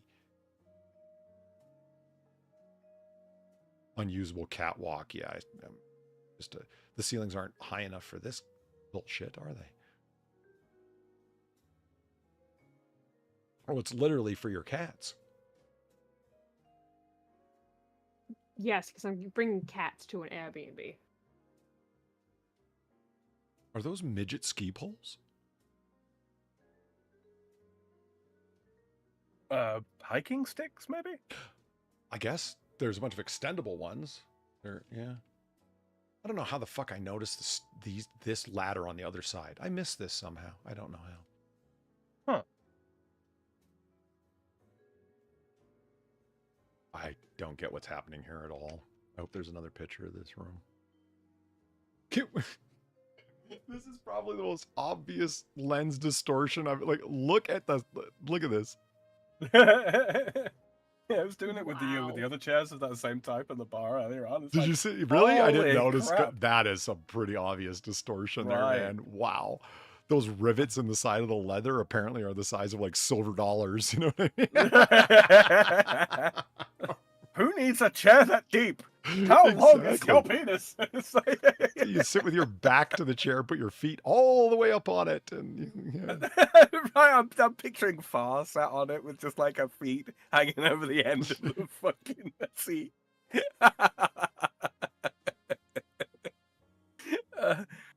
Staring at us huffily for putting her on a high chair like a fucking pissed off toddler. This isn't funny. I'm not that small. The edge with how long it is. Also, this is the window we were looking at there. Yeah, it only captured a small part of this really hard to understand room. Is that a toaster oven? I think so. So it's a kitchenette. It's a mini, yeah. That's okay. So it's a kitchenette that's immediately off of a door that goes outside with an actual pet door. How many pet doors does this place require? I apologize if noise is coming through, by the way. My next door neighbors but one are running a wood chipper. Oh, can't hear anything. Yeah, no, it's fine. I didn't hear anything. All right, here we go. I'm envious of you. I think they're feeding whole trees into it by the sound that it's making. It's an odd kitchenette to have that leads immediately into a bathroom, huh? Yeah. They clearly don't have very much faith in the culinary capabilities of anybody cooking in here. Yeah. Odd. So I guess this is a way of making it for like a really small house for like 2 families at once kind of thing. We'll provide a kitchenette on one side, like a separate kitchen sort of thing. I suppose. Well, I mean, Airbnb thing, right? Yeah. Oh, it would be. Yeah. See, here, I think they actually have done the thing we've suggested multiple times. Here's the sail that could be dropped to cover up your kitchenette. I don't hate this room as much as I maybe should. It looks like they've made relatively effective use of the space without sacrificing the ability to decorate. Yeah. Now, the decor itself is, I can take. Yeah. It's shit. Well, I mean, it sort of is, but then it goes into like weirdo pot light, recessed lighting and stuff, and plants everywhere. So it's like, what? And purple. So what was it supposed to be? Deep dark jungle themed? No, Treasure Island. Taking bits of the ship after the ship has run aground and it made a They got the Swiss Family Robinson running around up and down ladders. Yeah, I get it. Exactly. Okay. I wanted to see more of this room because I don't understand what's going on back here still at all. It's like a play area or something for kids. Yeah, I don't want kids crawling around behind the TV, man. That just spells doom. Yeah. Doom. Shit. And what is this room? Storage? We weren't even ever in here. Looks that way, doesn't it? It's entirely wood paneled, even the ceiling. Is it a closet or something? Yeah, maybe it's not as deep as I'm thinking it is. Looking at the distorted tiles on the floor, it's just like a little small linen room. This is not a bunk bed. It's just a rack. Elf. Yeah. With the midget ski poles. Oh, that was weird. Nope. That was weird. Thank you. Okay, here we go. Words cannot express how much I fucking hate this picture. Look, Valine can't have grass. She's in the desert. It's fine. And with them too. Skill issue. It just looks like a liminal space in just such a way. A liminal space is exactly right, Far. Well done. Like you could go send this image to any liminal space account that exists right now, and it would probably get posted within the hour. What is a liminal space? Basically this, like an image that image of a place that just looks so almost surreal. out of just surreal, out of time, like, but not quite what you would describe as like it's a different thing from that, but it's the closest that you can really describe of what it is. Hey, Imagine Johnny Hellcat, how's it going, man? Hey, Johnny. So, hello. It looks So like they yeah, got a they- pretty serious fuck off AC unit there on the roof. Like they're not Oh, kidding yeah, around they with their do. AC. Yeah, no kidding. It looks like, you know, in certain like horror survival or even post-apocalyptic games, Polly, you know, like humanity has been raptured, right? But the power stations are still on. Right. And you are a lone survivor making your way through the world to try and piece together what has happened to humanity. You come across this. Huh. It's like that. Slightly eerie. Like there should be someone living here, but there almost certainly isn't.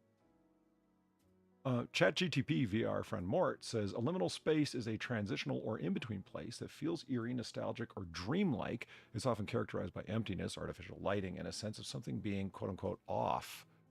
Yeah. I've never heard of this before, but I am interested. I kind of want to see these now. I think those would be interesting.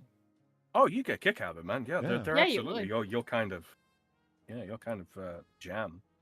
Yeah, It's like it sounds like it'd be weird. And whoa, what's with this place? And this one I don't mind. I hate Yeah, this. it's- Like that. Yeah. It's kind of in a weird way related. I mean, maybe not a weird way, but it related to the whole idea of a cursed image. Yeah. Like it's in that similar vein of it can't just be faked. You cannot fake a liminal space, just like you cannot really fake a true cursed image. Right.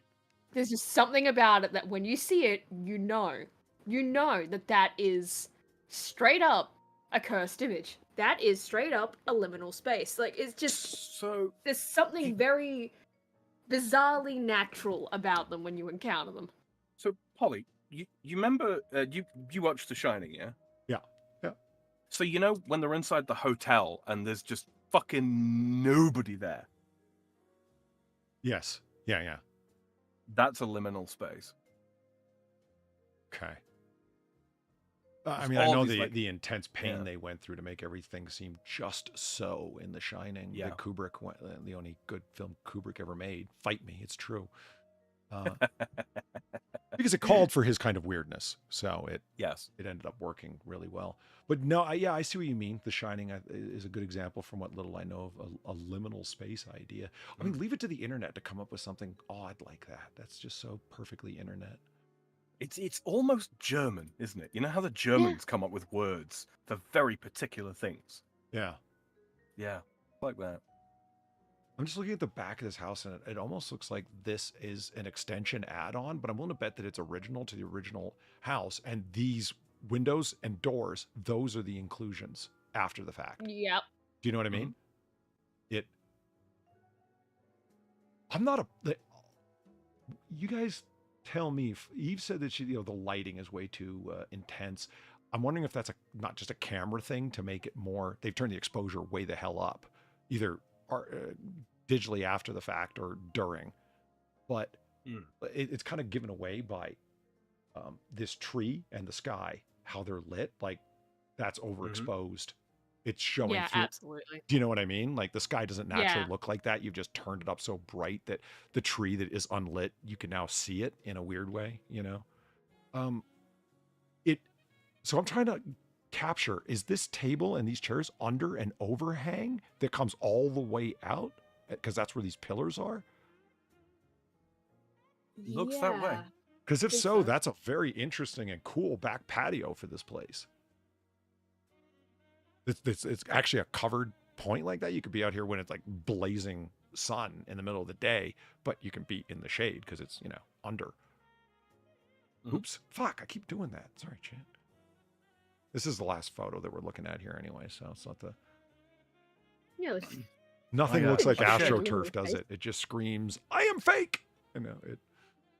I shared an image there, Polly, in the group chat. That is a of- very much a liminal space. My Yeah. God.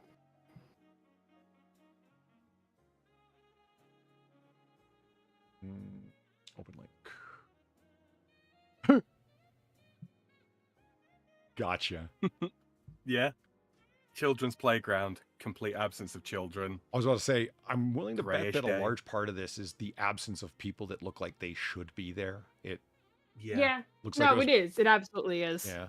You know what is a good example of lots and lots of liminal spaces, actually? Although there is a bit of the whole sort of like overtaken by nature horror element. Okay. a lot of the Chernobyl pictures.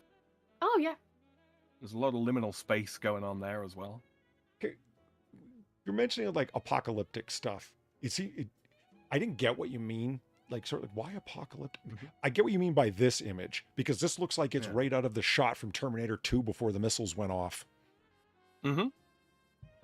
That not necessarily like the world has been destroyed, just humanity is gone. Yeah. And recently. Yeah. Yeah, you expect to see an upturned tricycle with the wheels still spinning, you know? Yeah. But even that is, you know, still very, very close to humans were here. This is like humans were here last week and will never be here again. You know? it's a certain quality. There is a certain je ne sais quoi. Yeah, Here's another one. I'm starting to see it now in this image. Yeah. The punchiness of the colors, the darkness of the night, the bright lighting. Yeah, just no litter. You notice there's nothing. I love that I'm not an old hand on the internet enough to still be introduced to new ideas that are apparently old hat to most people. It's like, I've never heard of this thing. This is interesting to me, you know? Oh, yeah. Yeah. Yeah. Yeah. Oh, yes. Oh, yeah. Yep. The green tint does not help with the otherworldliness. It really does.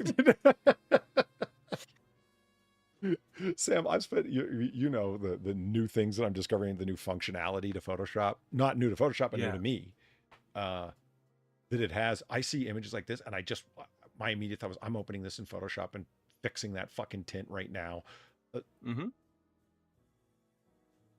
Like, the thing is as well, I mean, I'm borrowing this from the Wikipedia, which is actually where that other image came from, funnily enough. So it doesn't need to necessarily be sort of dark or gloomy. I mean, the color profiles in this picture. Yeah, there's the back rooms. Yeah. The beginning exactly. of the back rooms. Exactly. Fucking Christ. So the colors here are actually fairly warm. Yeah. Yeah, they are. But still.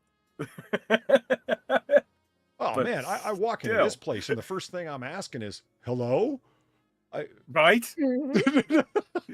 that thing that you tell all of the characters in a horror movie not to do, you immediately do when you walk in here, rather than just turning around and walking I'm not walking through this place, man.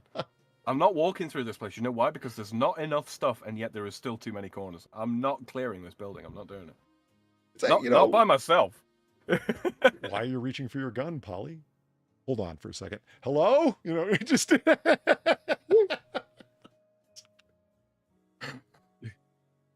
All non-presenting entities will be assumed hostile. I don't care what kind of fucking gun grabber you are. You're going to want a fucking personal firearm walking into this room, man.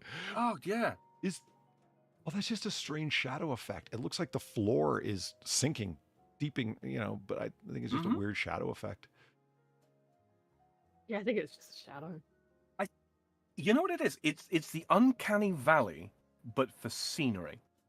Yeah, somebody suggested that in chat, Eric Grindcenter. It's like, so uncanny valley room, and it's a little bit. Yeah. No, that's actually a really good descriptor of what liminal spaces end up being, really, because there is an uncanniness to them.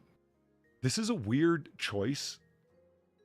Not choice. I don't know. I'd like to know what this space actually is for, because this is clearly. Oh, it was an office space. They actually so for a long time, this image, no one knew where it actually came from. It was just completely lost to time, but someone somehow did figure it out, and apparently this was a picture taken of some company after they moved out of the space, which is why there's nothing really in there. Right. You know what really does it? It is the purely artificial light, and you just know, that on this entire floor there are no windows. Yep. Yeah. I mean, I picture when I say hello, it's going to be like concrete echo coming back at me. You know, like you could be in a basement, a sub basement, for all you know, of a very large, like of a hospital or something. Yes. Right? Yeah. Yeah. And it's the fact that it's a drop ceiling with artificial lighting. You know, that the foam insulation drop ceiling boards. It's And I don't know, there's something disturbing that I can't put my finger on is why is this one cubicle back there unlit? You know, it just... And the probably safe that one. is exactly how people got the idea of the fucking back rooms. So they're just looking at this image and just going, wow, this is really unsettling. Yeah, why is that one unlit? Why is it all like this? Huh. Well, because you're immediately drawn to the one that is unlit, and then there's you Yeah. know, the innate fear of the dark, right? Because you can't see shit. So you are drawn to the thing that you should not be drawn towards. Well, drawn to it because it stands out as being disturbing from the rest. So drawn to it in terms of your attention being raised. Yes. Drawn to it in the sense of wanting to go inside. Yeah, no, you shouldn't. Don't do that. It just, I've never met anyone who's horror movie smart. Meaning, I've never walked into a building or a room with somebody and the room was weird because that's happened. But I've never had anyone just turn around and walk out. That would be hilarious. I would love to see that. It's, you know, walk in with a friend, he just turns around, walks out, doesn't say a word, doesn't even look at you. And you're like, whoa, where are you going? And you follow him outside, where'd you go? It's like, you saw that place. I'm not staying there. Eve says in chat, oh, I've come back to see the back rooms. Lovely. Are we explaining this to Polly? Sort of. Sort of. We're arming him with the words to explain something he already understands. I've never heard of that phrase, and I didn't know that there were places online that... I was not surprised to hear that there's places online that where people talk about and collect strange images of a particular theme. That doesn't surprise me. But this particular theme I've never heard of before. And it's interesting. So, look forward to liminal spaces in Morbar's future, because it's just fun. We could do a liminal spaces episode. We really could. Yeah, we could. There's a lot to go at. Yeah, I mean, I'll pull some of these up for fun, because, yeah, it is just fun. Yeah. We're evolving from houses, people. We're evolving. And it all started with this Las Vegas weirdo place. Yeah, thank you very much to special correspondent Mitzi. Yeah, thanks Mitzi for sending this house. Greatly appreciated. It's sad too, because a large open space like this, and I don't know, I don't know if I've ever mentioned it to you guys before. One of the places that I'd love to live that's an underrated city to live in is Las Vegas. People think of it as like a gambling hole, and it is that. But if you don't have a problem with gambling, now I know I've mentioned this to you before, like the greatest city where we could all meet up would be Vegas, because it's so cheap to fly into. They don't charge any landing fees at their airport, which every other airport does. It's not that they're subsidized at Vegas. They're just not taxed in Vegas, because they're in the middle of the fucking desert, and the only way to get anybody there is airplane. Unless you live in California and you're willing to drive the 14 hours, you know. Yeah. So they require it. No matter where you are, it's relatively cheap to fly into. There's a plethora of hotel rooms, and if you're staying off season, they can be had really cheap. So I thought, you know, but it goes beyond that. If you're not a gambling addict, man, you've got that place by the balls, because they rely on gamblers coming in. And so they furnish all sorts of deals and free goodies and extras and bonuses and so on, because they expect you to dump all your kids' college funds on the craps table. But if you're not going to do that, well, take advantage of them. They're the ones offering it. It's not exactly stealing. Yeah. That's no, only 5 hours in absolutely. Phoenix, I didn't realize. That's just good economics, man. Yeah. Yeah. Is that AstroTurf? It absolutely is. It's just so clearly, or it's the best kept lawn in all of creation. Oh, one dude, or the other. That's fucking manicured. It's each blade of grass has been cut to precision with a pair of scissors. Yeah. And has been polished indeed, because the blades of grass shine. Look at them. Mm-hmm. Yeah. They've been spritzed right before this photo was taken. Yeah.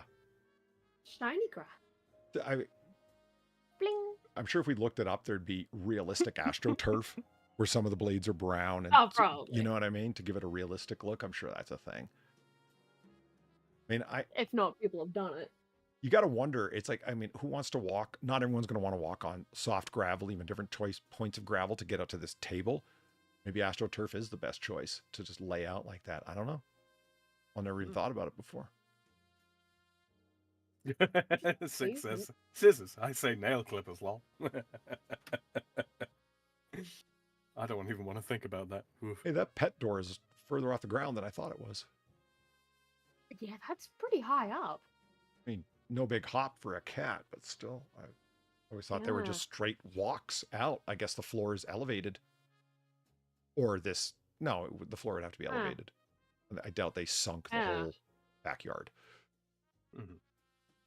But yeah, finding a cheap house in Vegas has always been like a thing of mine. I've gotten a few confusing looks from people, and they clearly haven't thought the matter through. They're like, what university would you like to get posted at? Like, what university would you love to get a job at? And, you know, everybody says the same thing. Oh, fucking Oxford. Ooh, Harvard. And it's like, okay, so you're naming top universities in the world. Great. Okay. Beyond that, I think people were looking for interesting answers. My UNLV. What? Why? Because they don't have a lot of people who study in my field, so I wouldn't have any competition, and it's in Vegas. Well, this is the fucking thing. Like, but you want to go work work at Harvard? Yeah, the pay is great. Yeah, so's the fucking competition. Yeah, and I mean, you would have to put up with Harvard stuff, which if you followed, if you've watched any news in the past 2 years, is like, yeah, nobody who's in academia was surprised at anything they heard, and I'm glad that a brief spotlight was put on that stuff, not nearly as much of one as is needed, in my opinion. E-E-I, let's go. And it's like, why are the presidents of all these universities so similar? And again, a question only asked by somebody who hasn't been at a university for the past 10 years. It's like, what do you mean? It's impossible to get hired. Like, only women ever become presidents of the universities anymore. Why? If you have to ask, well, you shouldn't have to ask. And beyond that, chunky glassed, strange, oddball women who have ever studied education as a theory. In other words, people that don't know how to do anything practical. You leave my department out of this. The other thing I would miss living in Las Vegas is absolutely no purpose in a fireplace.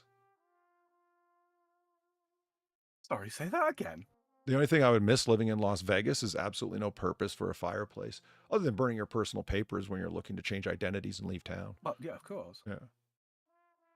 Lionel Hutz is no more. Say hello to Miguel Sanchez. Yeah. All right. Let's read what this house has to offer. Now back to listing. Get pre-qualified. See, and houses are still running for relatively cheap. I know. People are like, that's not cheap. Well, you should look at today's market. Vegas? Yeah. Yeah, that's not bad for Vegas. Way the hell outside of town, which is like, 20 minutes from downtown in Vegas, is, cheap. The only problem is it's infested with gang activity. But as long as you're not trying to take over someone's crack corner, you shouldn't have a problem. Okay. Yeah. That's it. That's it. Okay. One of a kind turnkey investment with wow. One of a kind turnkey investment with a fully furnished home. No additional investment or work needed. If you're an insane person, if you're normal, a lot of work. Way above average residential income history and below market price because this place is an Airbnb and we just don't want to use those words. Total of 4 bedrooms and 3 bathrooms in majestic pirate ship theme home. Majestic being our personal choice of words, with a DJ booth and a bar, and attached casita? Casita? That must mean a side house, like a attached. Yeah, well, casa is a home, so casita is a diminutive home. Oh, right. Yeah. Okay. I see the reasoning. Okay. Yeah. A small casita. Okay. An homelet. An attached homelet. With a private kitchen and bathroom/shower, with a newer roof and AC unit. That's it? Is that all? That worries me that there's a lot they don't want to tell you. You should have talked for a while about this place. I'm adding that word to my list. I love that. Homelet. I believe I've never thought of that before. Yeah. Not a granny flat. It's a homelet. Yeah. A basement suite. It's a sub-homelet.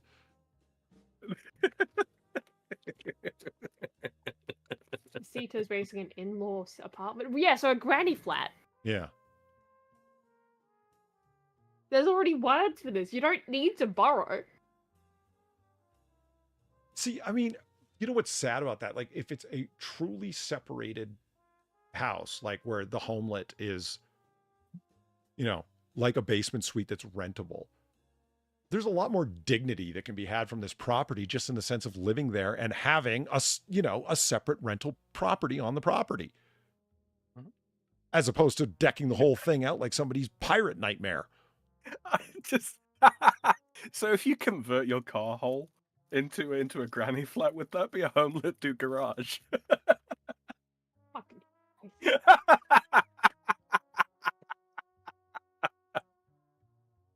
Come on, Polly, that's a French pun everyone can get. Everyone can enjoy that. Maybe I don't want to. One's in chat for everybody that appreciated. I think two things come to mind about this. It's like when one of the most, like in this very, very short description, one of the most positive things you can mention is a DJ booth. I mean, that's not a good sign. Yeah, that's just kind of sad if you're trying to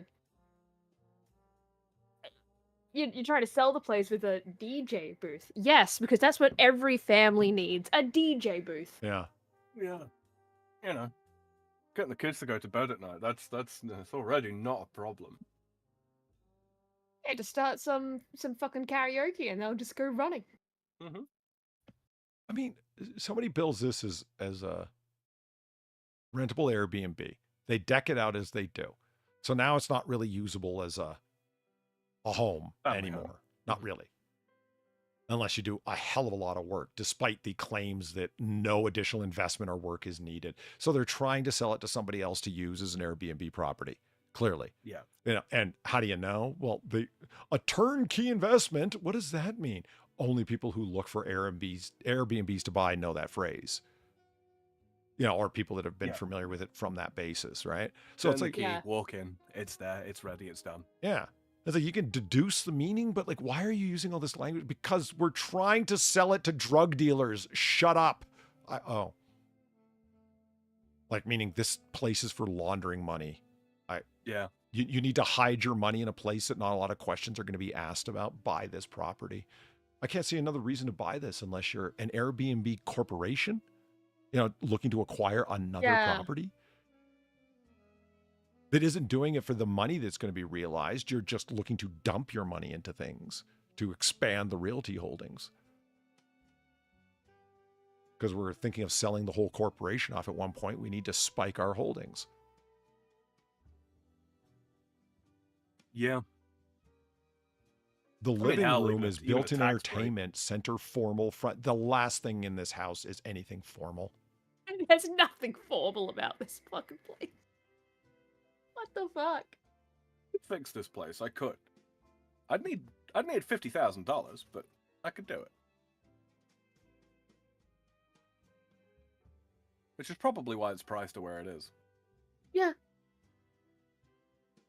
See, if people manage what Gamer Valine just said there, his friends of mine have a basement apartment that they rent out, private patio and entrance, key. It pays like 85% of their mortgage. I mean, that's good investment. Clearly, with the separate entrance where you really can make a dual property, or a single property, a dual property, and you could do so. Absolutely, it's manageable, but you just have to be willing to do it. My mom especially loves the flipping house shows on HGTV and shit. Oh God. Yeah, so I've seen a lot of them, not so much by watching them, but by them being on in the room. You know. The same way anybody who has kids doesn't really watch kid shows, but they know all the characters and references because they're kind of on in the background constantly, you know? Mm-hmm. Yep. Peppa Pig. Yeah. The amount of, so I've seen a whole bunch of them in the background. The amount of people that they all start the same way. Every one of those shows is the investor person counseling the couple on what they're going to do. And they've all got the brilliant idea that I swear they think they're the first ones to ever think of this. We're going to get someone to pay our mortgage by creating a basement suite. And they think that the only thing they have to do to create a basement suite is put a bed there. And that's it. No. You know what I mean? It's like, no, like you already have a finished basement. Do you understand? Like to have this place zoned for someone else to live in, here's the things in this municipality or in this county that you have to do. And our money that we're willing to dump into this, Sam, the numbers are always hilariously low. It's like $3,000 we've had allotted for this. And the thing they say again and again, the show to film there is like, we will put up half the money for you to redecorate your place, to remodel it, really, not just redecorate it. You have to have a certain amount of electrical sockets. You have to have smoke detectors. You have to have radon detector, wherever the fuck they live, right? It changes depending on where they're at. Right? And the one thing that comes up, and it bugs me, because they never think it through. Like even for a minute, they're like, and you're going to want to sound insulate the ceiling. And they all argue with them. The person advising it for that. And it's like, well, we're not trying to create a palace down here, and we don't want anybody who's going to have parties. That doesn't matter, right. though. Like, and you know the way that they're convinced every time that they were wrong or stupid to not think of the sound insulation thing? The person says, it's about privacy and not so much theirs, but yours. You don't want someone listening into your conversations, do you? Mm-hmm. And right away, the couple turns and looks at you like, oh, we never thought of that. If we can hear them, that means they can hear us. Yeah. Yeah. We can't shit talk them and their late paid rent. Right. Or they'll hear us Fuck, having absolutely sex, or fucking they'll hear us brain having dead. arguments, or any other damn thing that's no one's business. You're right. It isn't. It's not about, oh, we want somebody who's quiet as a church mouse. It's like, why don't you realize that you're not? And it's about your privacy as much as it is theirs. Very much.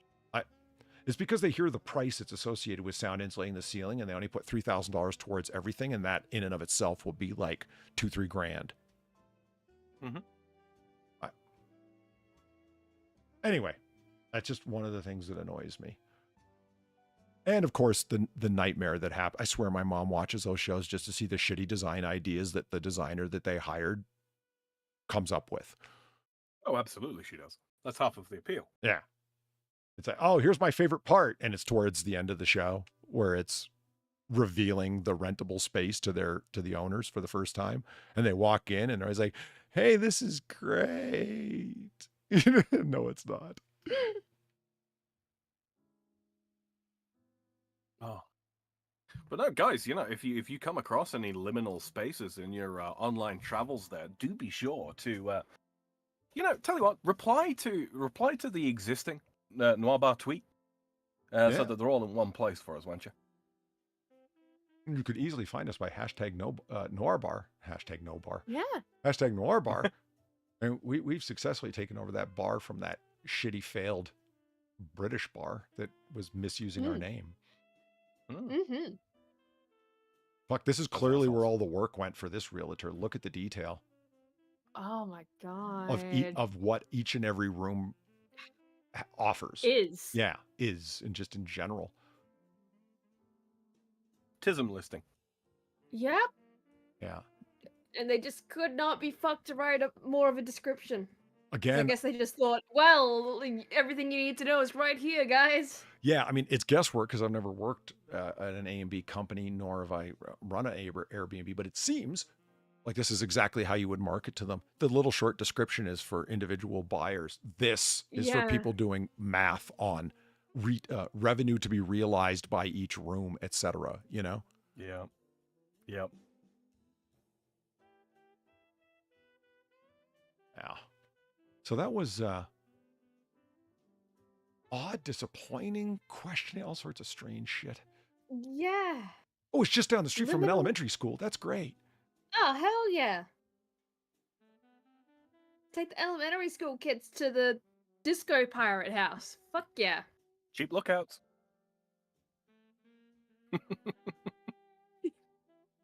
Who let who name the streets in this place? Seagull Ave, Peacock Ave, Oil Lantern Lane. What the fuck? Polly, it's Vegas. That's all you need to know. I mean, that shouldn't explain anything, but oddly, it kind of does.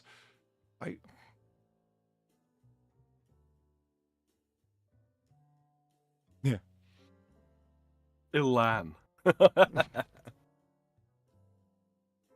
mean, why is this place called Sam Jonas Drive? I'm assuming, well, okay, assuming probably incorrectly that was somebody in the history of Vegas, you know, that they named people after, that kind of thing. I mean, probably, but still, that's a bit of a weird one. It's like Sam Jonas Drive. Justin Wilson says, 2 streets away from me is Cox Avenue.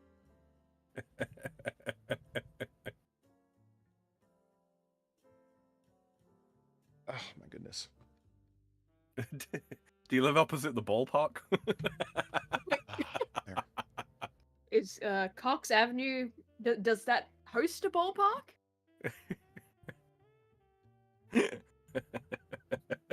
It's round the corner from Shaftesbury. Never looked at the USO. The USO. Yeah, time to shut the bar down. I'm getting drunk. Okay. Yeah. The UFO house in Colorado.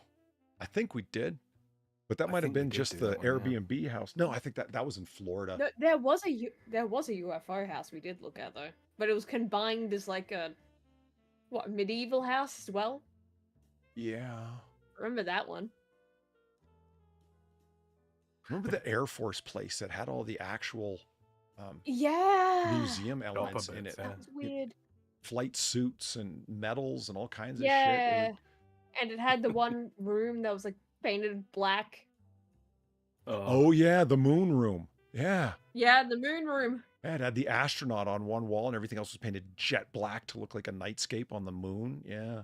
Yep. Oh, so Kefki has just sent me this. It's a patch, and it's so delightful. Risen with the tism. Yeah. Oh.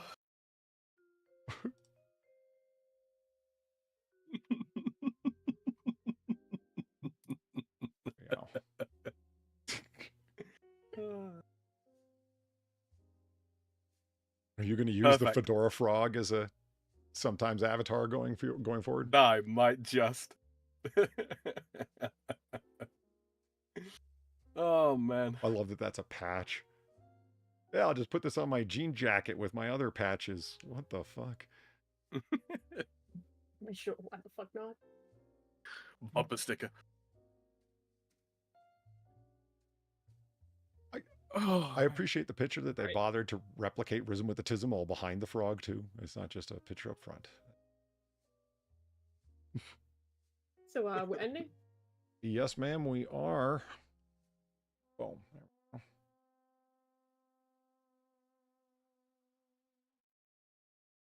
Must be getting old. Can't run for 8 hours. Not actually. I'm just tired as hell and way the hell out of it early. Early. How long have we been running for? 6:47 on the stream clock, which is probably closer to 6 then. Yeah, it was over an hour before the show started from the time I started streaming the music. Oh hey, sketches. Yeah. What, we got sketches? Yeah. Yay! Sketches are back, bitches. Cool. Yeah, coming up on 6 hours. An all new tablet and everything. Not bad. Not bad. Yeah, Far has a new drawing tablet. Yeah. Yeah, Quick there's reminder. a feature of Photoshop I'd like to take advantage of. The pressure-sensitive styli that have been a function forever and a day. I just haven't been able to use them because I've never had a stylus in a tablet. Mm-hmm. Yeah, I should get my ass in gear. I'm just Well, yeah, discovering quick everything that Photoshop could do 10 years ago that I didn't know about. That's what my edition of Photoshop is from, you know. So ending. Yeah, we are, and that does bring us. You're to so the end. drunk you can't hit nothing. Almost. You're probably seeing double.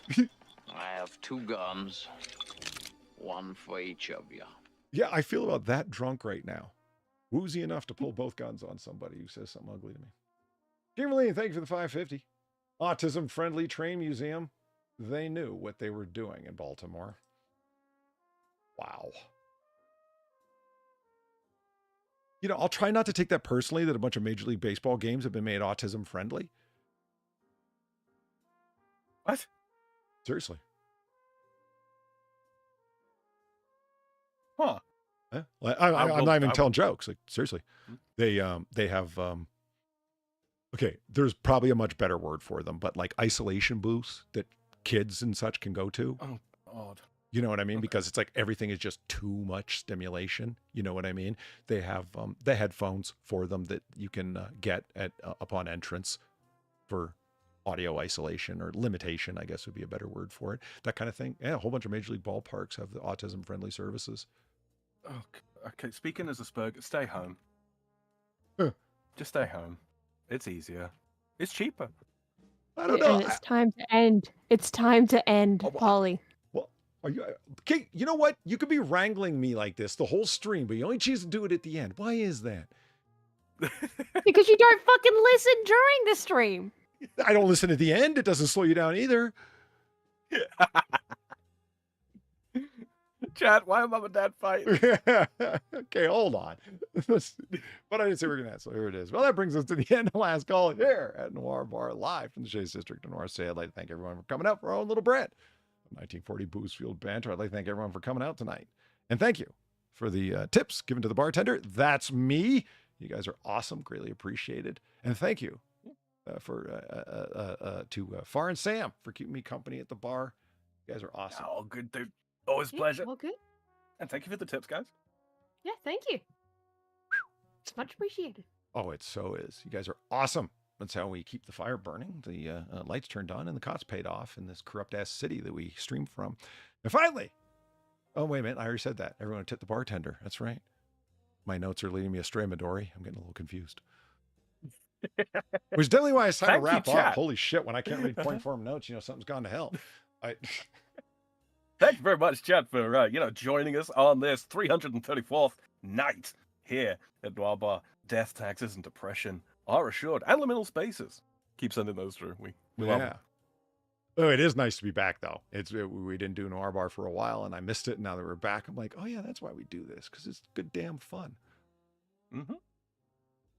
But in the meantime, from Sugar Baked Lovin' Midori and the French Frog, have a good night, everyone. Good night, all. Bye.